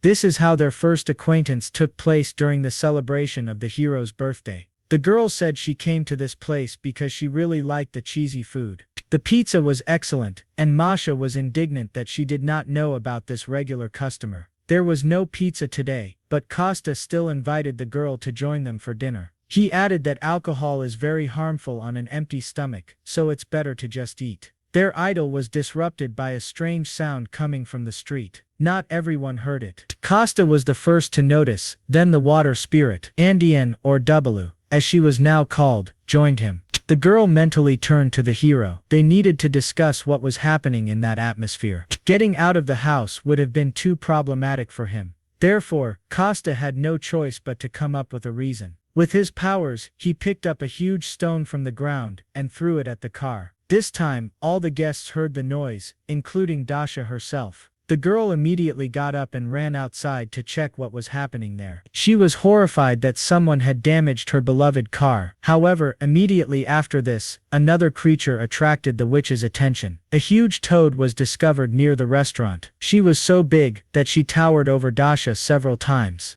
The girl did not expect to see a witch toad in the city at such a time, and the huge green monster did not waste a second of time. He immediately brought his giant paw down on the girl, who managed to dodge at the last moment. Dasha couldn't understand why this toad was so large and blamed it all on a mutation. Costa came out to hear the noise and asked his friend what was happening there. The girl tried to protect her friend as much as possible and forbade him to go outside. She ordered him to hide somewhere safe, and she herself repelled the monster's attacks. Costa looked at the toad and did not understand why such a large clot of demonic energy was hidden in it. For the girl, the main task now was to protect her family from the monster. Therefore, she was glad when the hero listened to her advice and disappeared into the restaurant building. During these seconds, Dasha had already begun to create a protective barrier. She conjured a huge fire grid. Her task was to create it in such a size that it could completely surround the toad. The girl managed to do this, and now she was throwing her creation at the monster. The Crimson Witch thought that even for her, it would not be easy to hold such a huge creature. However, she believed that she could cope with the task on her own.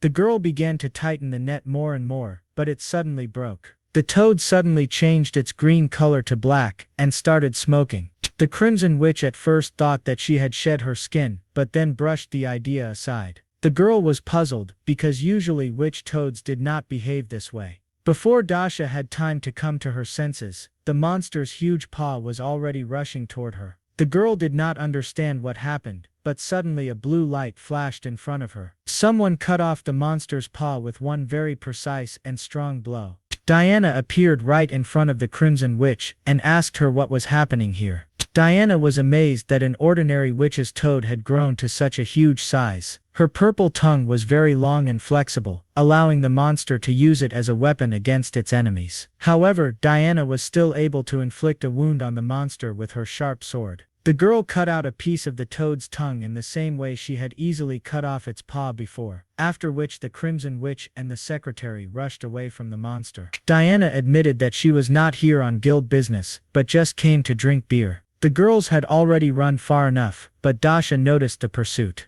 They both barely managed to dodge to the side and avoid the blow of the toad's tongue. However, it still managed to touch Diana's leg and burn her skin with its poison. The girl mentally cursed because she had forgotten about this feature of the monster. However, something strange happened. Clean water suddenly appeared at the site of the wound. It came out of nowhere and helped clean the burn from the remnants of the monster's poisonous saliva. Andean had regained her water spirit form and was observing the situation from above. While Diana was recovering, the witch distracted the toad and fought it alone. For some reason, fire techniques did not work on the monster the way they usually did. With each blow, Dasha had to use more and more of her strength. The girl regretted that she had not taken a new artifact with her, and asked Diana to distract the monster for a while. The secretary, already feeling quite well, immediately understood the witch's idea. The Rainbow Six member stepped away from the battle, and began casting a special spell. The vine forcefully pushed off the ground with its good leg, and rushed at the monster with a sword. They worked very harmoniously, as if they had been members of the same team for a long time.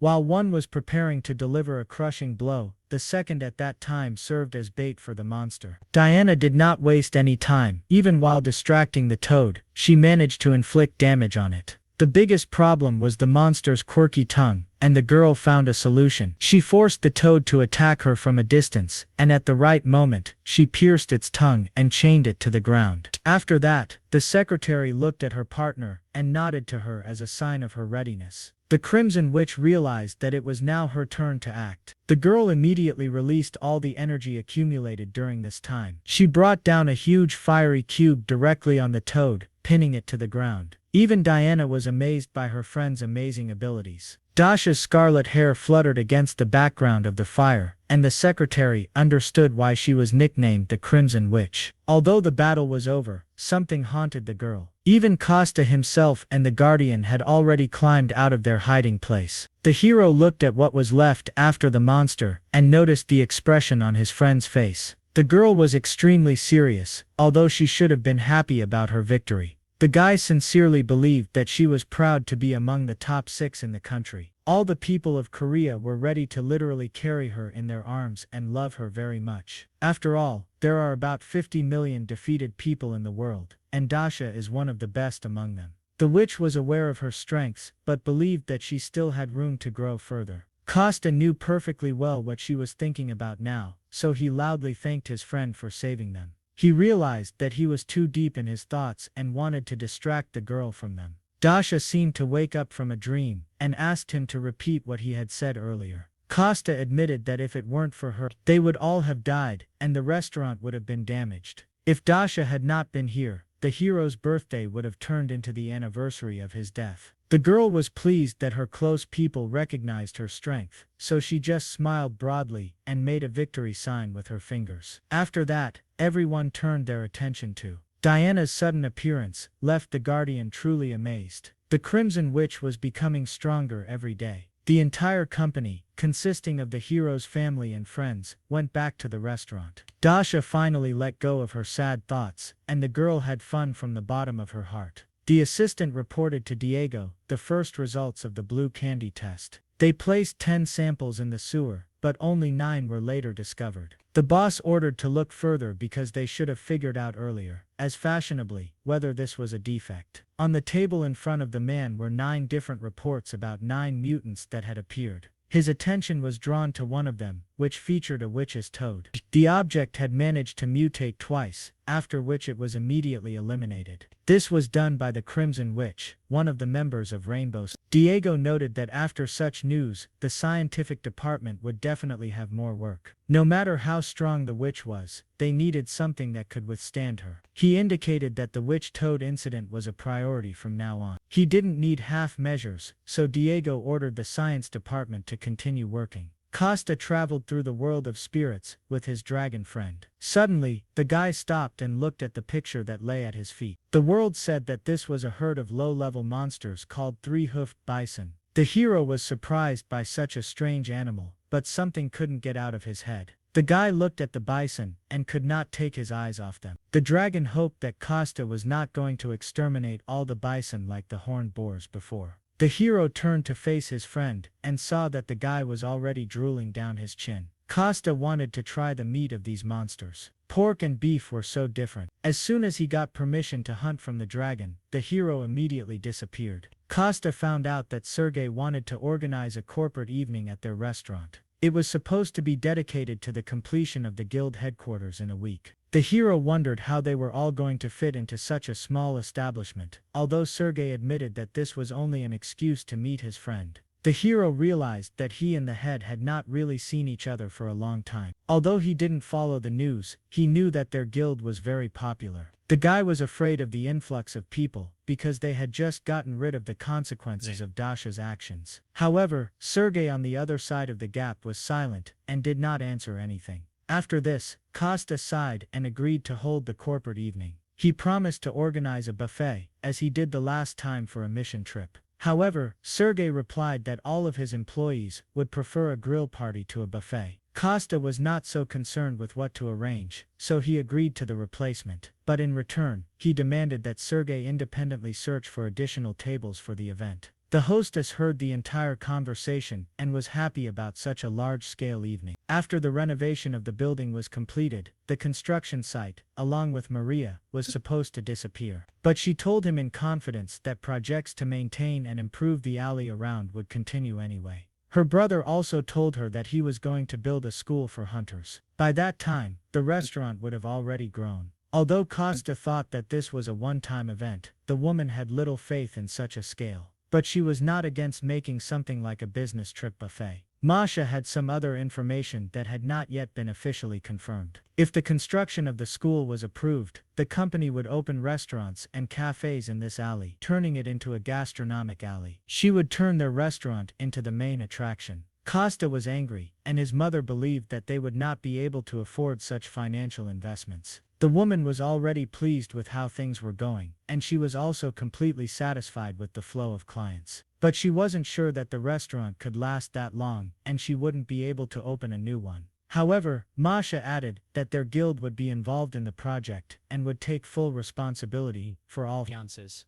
The restaurant had already been verified. They would only need to make a good impression. Costa didn't understand who cared about their old restaurant, but Masha called him stupid. In the old days, the quiet alley of restaurants was empty, but suddenly a crowd of people rushed there. For any place to become profitable, you need something to lure customers there. Costa guessed that they would be lured to the new alley with a restaurant. The chairman himself would be attending this corporate event, so they needed to stand out and make a good impression. The girl suggested adding a twist to the grill party to make the event memorable. Costa was amazed that Masha came up with this whole plan after the conversation she had just heard. The girl believed that they should thank her for such a first-class idea. The hero decided that there was logic in the girl's words, so he accepted her offer. He announced that he would take over the corporate evening and headed off somewhere. He said that he would go for groceries and at the same time take a walk with the puppy. The guardian knew where the three-hoofed bison lived, so he could take the hero to them.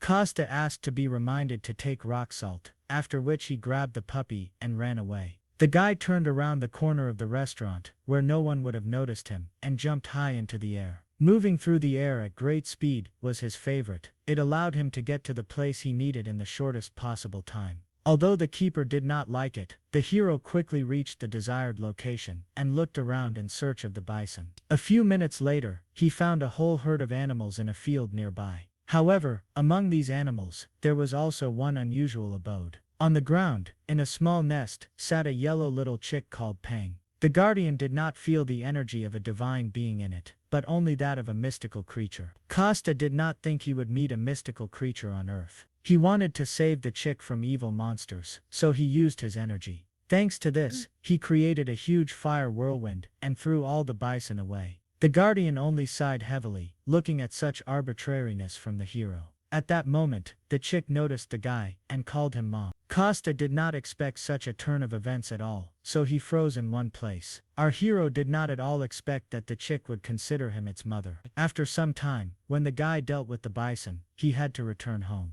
The restaurant owner did not expect her son to return so early. The guy appeared at the restaurant's door carrying several bags with him. In his left hand, he was holding something very heavy, and the woman did not understand what it was. Costa said that he had bought the stone marble from the elder, and that it was made from salted ore. Now, they didn't have to suffer but could simply take pieces of meat and rub them with salt. He also took samples of such meat with him. He would try it in the evening, and see. Masha was glad that she too could try this unusual dish. The guy continued talking about all his purchases, when a strange sound came from his pocket. The hero did not expect that the little yellow chick would make itself known so early. The owner of the restaurant also heard this sound, and was surprised by it. Masha also realized that she had misheard herself, so she demanded an explanation. The hero explained that while he went hunting, he had visited the gnome's workshop. Evening fell outside the window. The little yellow chick of the divine bird, Pang, was placed on a small gray pillow. Masha believed that her boss acted like a junior school student. He explained that the chick had lost its mother and was crying, so he took it in. The restaurant owner was unhappy that her son brought a bird to their home. She ordered it to be sold at the market because if the chick was left without a mother, it would be very lonely and die. The woman hid her son at the back and reminded him that, in elementary school, he had also brought home a chicken, and it had died. The owner was also worried that their puppy might eat this chick. She was afraid that the chick would turn out to be a spirit or an intelligent being. Over time, when it grew up, it could become a golden phoenix. Guardians theorized that this chick was a descendant of the creature that once protected Joseon. At some point, it simply went blind, left one egg, and disappeared. The keeper decided to attract the owner's attention, so he approached her and began to bark. The woman realized that the puppy clearly wanted to be held. She carefully picked up the fluffy animal and slowly brought it to the chick. The owner was worried that the puppy might eat him, but the keeper only licked the yellow baby. Costa was happy with this reaction and promised to build a chicken coop at the back entrance. The woman didn't know what to do with her 35-year-old little boy, so she allowed it. Costa was so happy about this that he even clenched his fist in honor of the victory. If he doesn't forget to grow up with them, he could become big and strong, perhaps even more powerful than his ancestor. The guy was already anticipating that the chick would grow up and be the best of the best. However, the guardian noted that it takes about 300 years for a golden phoenix to mature. The man was covered in sweat with fear and shouted something about a mistake. He was hung by his feet, right above a barrel of wastewater. Researchers claimed that the effect of blue candy could last up to 10 hours. Diego smiled and said that such a smart guy could not live in exile. He added that if a guy doesn't understand anything when someone tells him something, he should just listen. The boss promised that he would find out how he died only in the other world. The researcher begged to give him a little more time and promised to make the perfect medicine. He added that even the lowest beings could evolve and destroy. Eventually the man noticed that his wife and little daughter were waiting for him at home. However, Diego was not so easily moved by bitter tears. He raised his finger to his lips and ordered the laboratory assistant to shut up and listen carefully. He recalled that the previous scientist's accident was not due to shortcomings in his research. The guy did not understand at all why they wanted to kill him now. Diego replied that one must be careful with secrets. There is no other way, except the death of a person who is no longer needed. He asked the laboratory assistant not to be offended because now he knew the reason.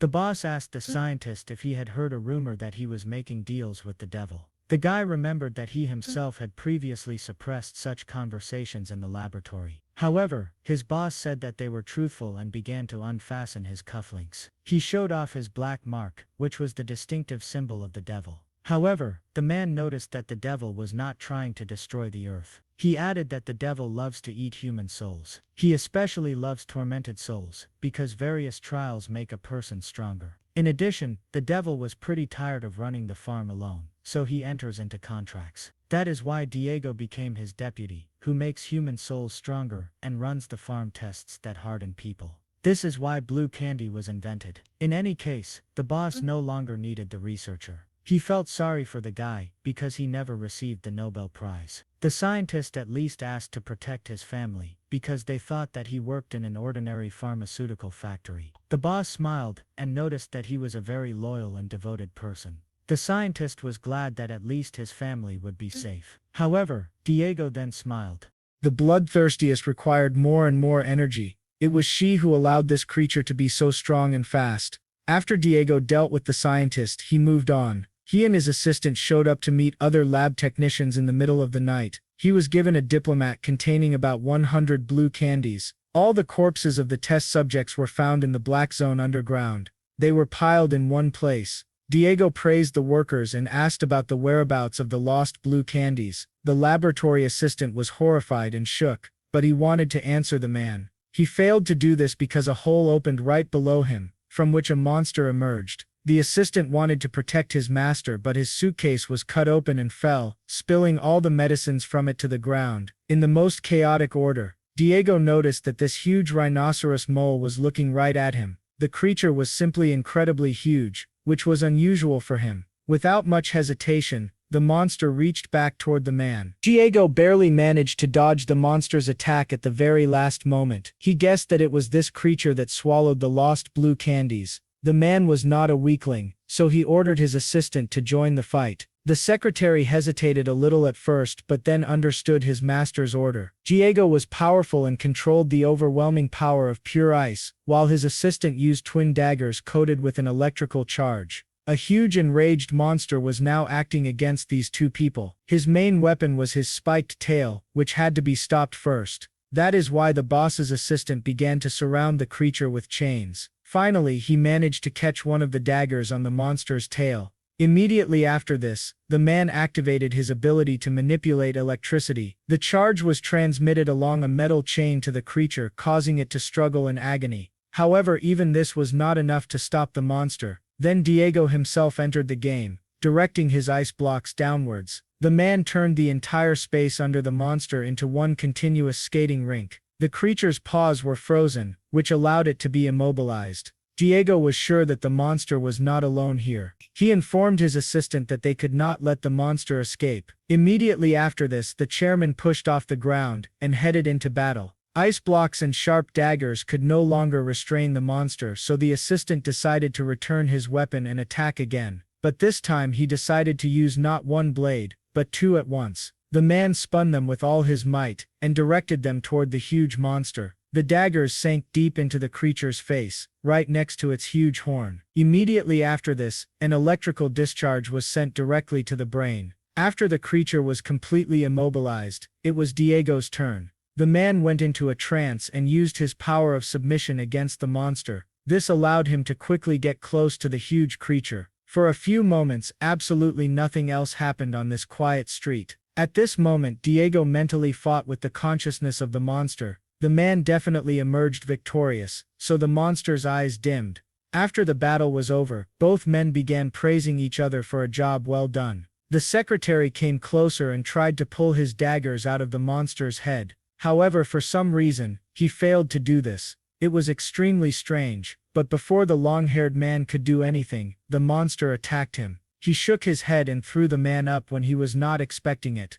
After which the monster, Diego, opened his mouth very wide and swallowed the guy whole. From the smile on Diego's face, one could guess that he did this on his orders. The man once again proved that for him there are no irreplaceable people. The garden behind our hero's restaurant was beautiful. The little beetle, guardian of the tree of the world, was surprised by his new neighbor. The beetle had beautiful sparkling yellow wings, which he was just showing off. Costa named the chick Kolben, which translated as a debilitating chronic disease. The guy believed that it would be useful for the chick to gain strength from a large tree. He would like the chick to grow up in a normal environment, so he asked for the help of the spirit. The spirit was not going to refuse, but did not understand how the chick should be raised. At that moment, something incredible happened. The roots of the tree began to move. The little yellow chick was completely surrounded by young chuts. Costa sincerely did not believe that if the little bird had been a little bigger, it would have been able to control life on the entire planet.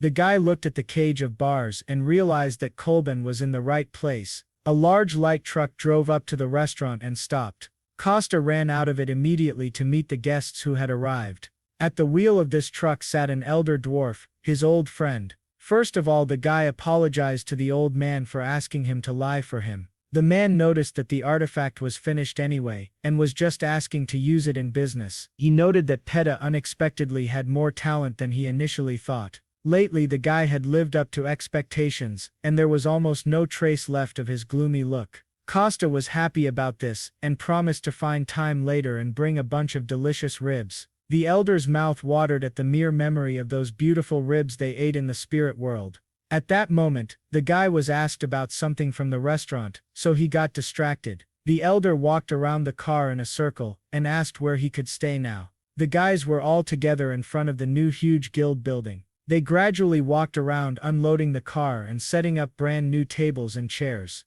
It was at this moment that Serge and Diana came up to them to say hello. Costa was glad to see his friend, because he was always busy with school. They joked and rejoiced at this meeting, agreeing to sit down for a drink. The guys were worried because they had too much work lately. Serge had heard that their little restaurant had been very popular lately for its ribs. He also noted the excellent subtle taste of their new tonkatsu dish. Costa admitted that he just made them one day for his visitors, and got lucky. The guy didn't have time to finish when Asha attacked him from behind. She simply slammed her feet into the guy's back and knocked him to the ground, surprising everyone. The elder saw his customer and said that he was just about to visit her. He reported that the artifact she entrusted to him last time was ready. He promised that he would finish his work by lunchtime and return it to the owner, which made her very happy. At this time the girl completely forgot about her friend, whom she left lying unconscious. A little later, the presenter announced the beginning of the ceremony for the completion of the construction of the new main headquarters of the guild. This festival brought together a lot of people from completely different professions. The presenter asked all visitors to calmly take their seats. It was time for Sergi to go on stage, so he said goodbye to his friends. The guy was glad that he had chosen a day with such good weather for the ceremony.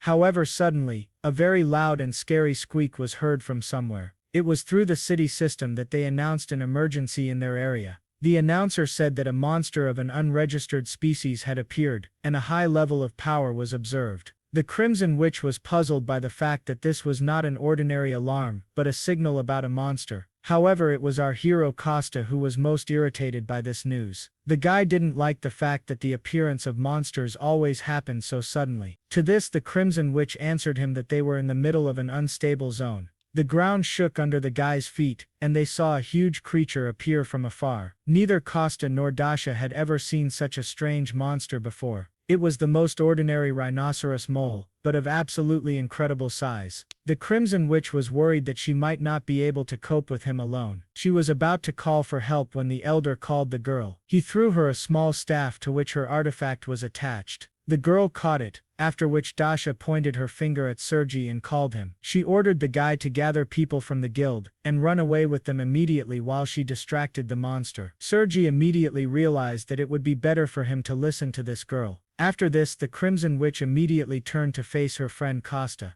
She told the guy to take his mother's hand, prepare dinner, and wait for her. Immediately after this, the girl jumped into her white sports. She pressed the gas pedal to the floor with her foot, and abruptly jumped out of her parking space. The girl was in a very big hurry, so she allowed herself to break traffic rules. Only this driving style allowed her to quickly reach the monster's location. Suddenly, Dasha heard a voice which said that the girl would die here. A man was waist deep with a huge monster, and was on his head. He knew that this girl was the Crimson Witch from the Rainbow Six. The huge monster immediately attacked Dasha with its tail, which had sharp spikes. The girl barely had time to dodge, and realized that she had seen this man before. He turned out to be the most wanted man in all of South Korea, Diego. The man was even a little pleased that the girl was able to quickly remember him. Dasha immediately admitted that she did not understand what was happening here at all. However, she promised the criminal that she would not leave him and his pet just like that. The monster's strength was so great that after each of its blows, dents were left on the ground. Even Dasha, with her unusually high speed, found it difficult to keep up with dodging. Besides, she needed to find time somewhere to attack. The girl's main goal now was to cause maximum harm to the man. She swung her new staff, hoping to strike him. However, at the last moment, this attack was blocked by the monster with its claws. At the point of impact, an explosion of fiery energy from the Crimson Witch immediately occurred. The man looked at his rival and became more and more irritated by the minute. He didn't like how ignorantly the girl was using Wanda's artifact. Maximum squeezing of the handle of this staff increases its firepower many times over. At the same time, it also had the ability to work like explosives. However, the side effect was that it made your arms get tired quickly. Dasha was worried because she didn't have time to ask how to use the staff. The girl used it for the first time and had no idea how to handle it. However, she was able to notice during the fight that it still increased her strength. Previously, the power was scattered throughout her body, and now it was concentrated in the staff. The girl realized that he was collecting all her chaotic magical energy. After this realization, it became easier for the Crimson Witch to control the energy. Now the girl knew exactly at what moment she could quickly release it. This helped her get to the head of the huge scary monster even faster. However, because of the monster, the girl completely forgot about another of her rivals. After all, the most wanted criminal in Korea could also use magic. This was an outstanding confrontation between two very powerful battle wizards. Diego's crystal clear ice collided with Dasha's hot flame in one battle. The grown man was very annoyed. At one point he was also an extremely rare awakened person in the entire world, at the highest S class. But such an absurd difference in their strength made him very nervous and infuriated. Meanwhile, our witch Dasha tried not to be distracted by anything. The girl continued to attack the fusion of monster and human again and again. She easily dodged their attacks, unaware of the mental torment of her opponent. The man could only think that nothing compared to his strength in all of Korea. It was at that moment that the Crimson Witch unleashed one of her attacks right in front of him. The man saw the enormous damage that the girl caused to his monster. He was very annoyed that she was still stronger than him. That is why he decided to feed the monster absolutely all the blue candies. He dreamed that the monster would become a real walking disaster that would plunge everyone into hell. He forced the monster to open its mouth wide and swallow a whole bottle of medicine. Immediately after this, the monster absorbed their energy and glowed blue. Initially, the man was happy because he felt his strength increasing. However, then something unusual began to happen below, and it attracted his attention. Dasha also noticed that changes were happening to the monster and the man. A huge number of new connections tried to absorb the criminal. This creature stopped recognizing its owner and required more and more energy. In the end, the man was completely engulfed and could not move. The Crimson Witch stood and watched as Diego tried to resist and screamed in pain. After some time, the man's voice completely disappeared, and there was silence. Dasha even thought that he had finally been completely swallowed up by the monster. The girl suddenly realized that the magic all this time was not for him, but she was on the side of the spirits. Immediately after consuming its host, the monster transformed into its next version. Now there were even more thorns on his body. His claws became larger, longer, and sharper. All this was filmed and broadcast on television by local media. Costa realized that the strength and size of this monster were in no way comparable to last time. He knew that all he could do from this monster was turn around and try to escape. However, the guy looked at the TV screen again and realized that not everyone thought so. Instead of attempting to escape, the Crimson Witch took her magic to an even stronger level. The hero realized that his dear friend did not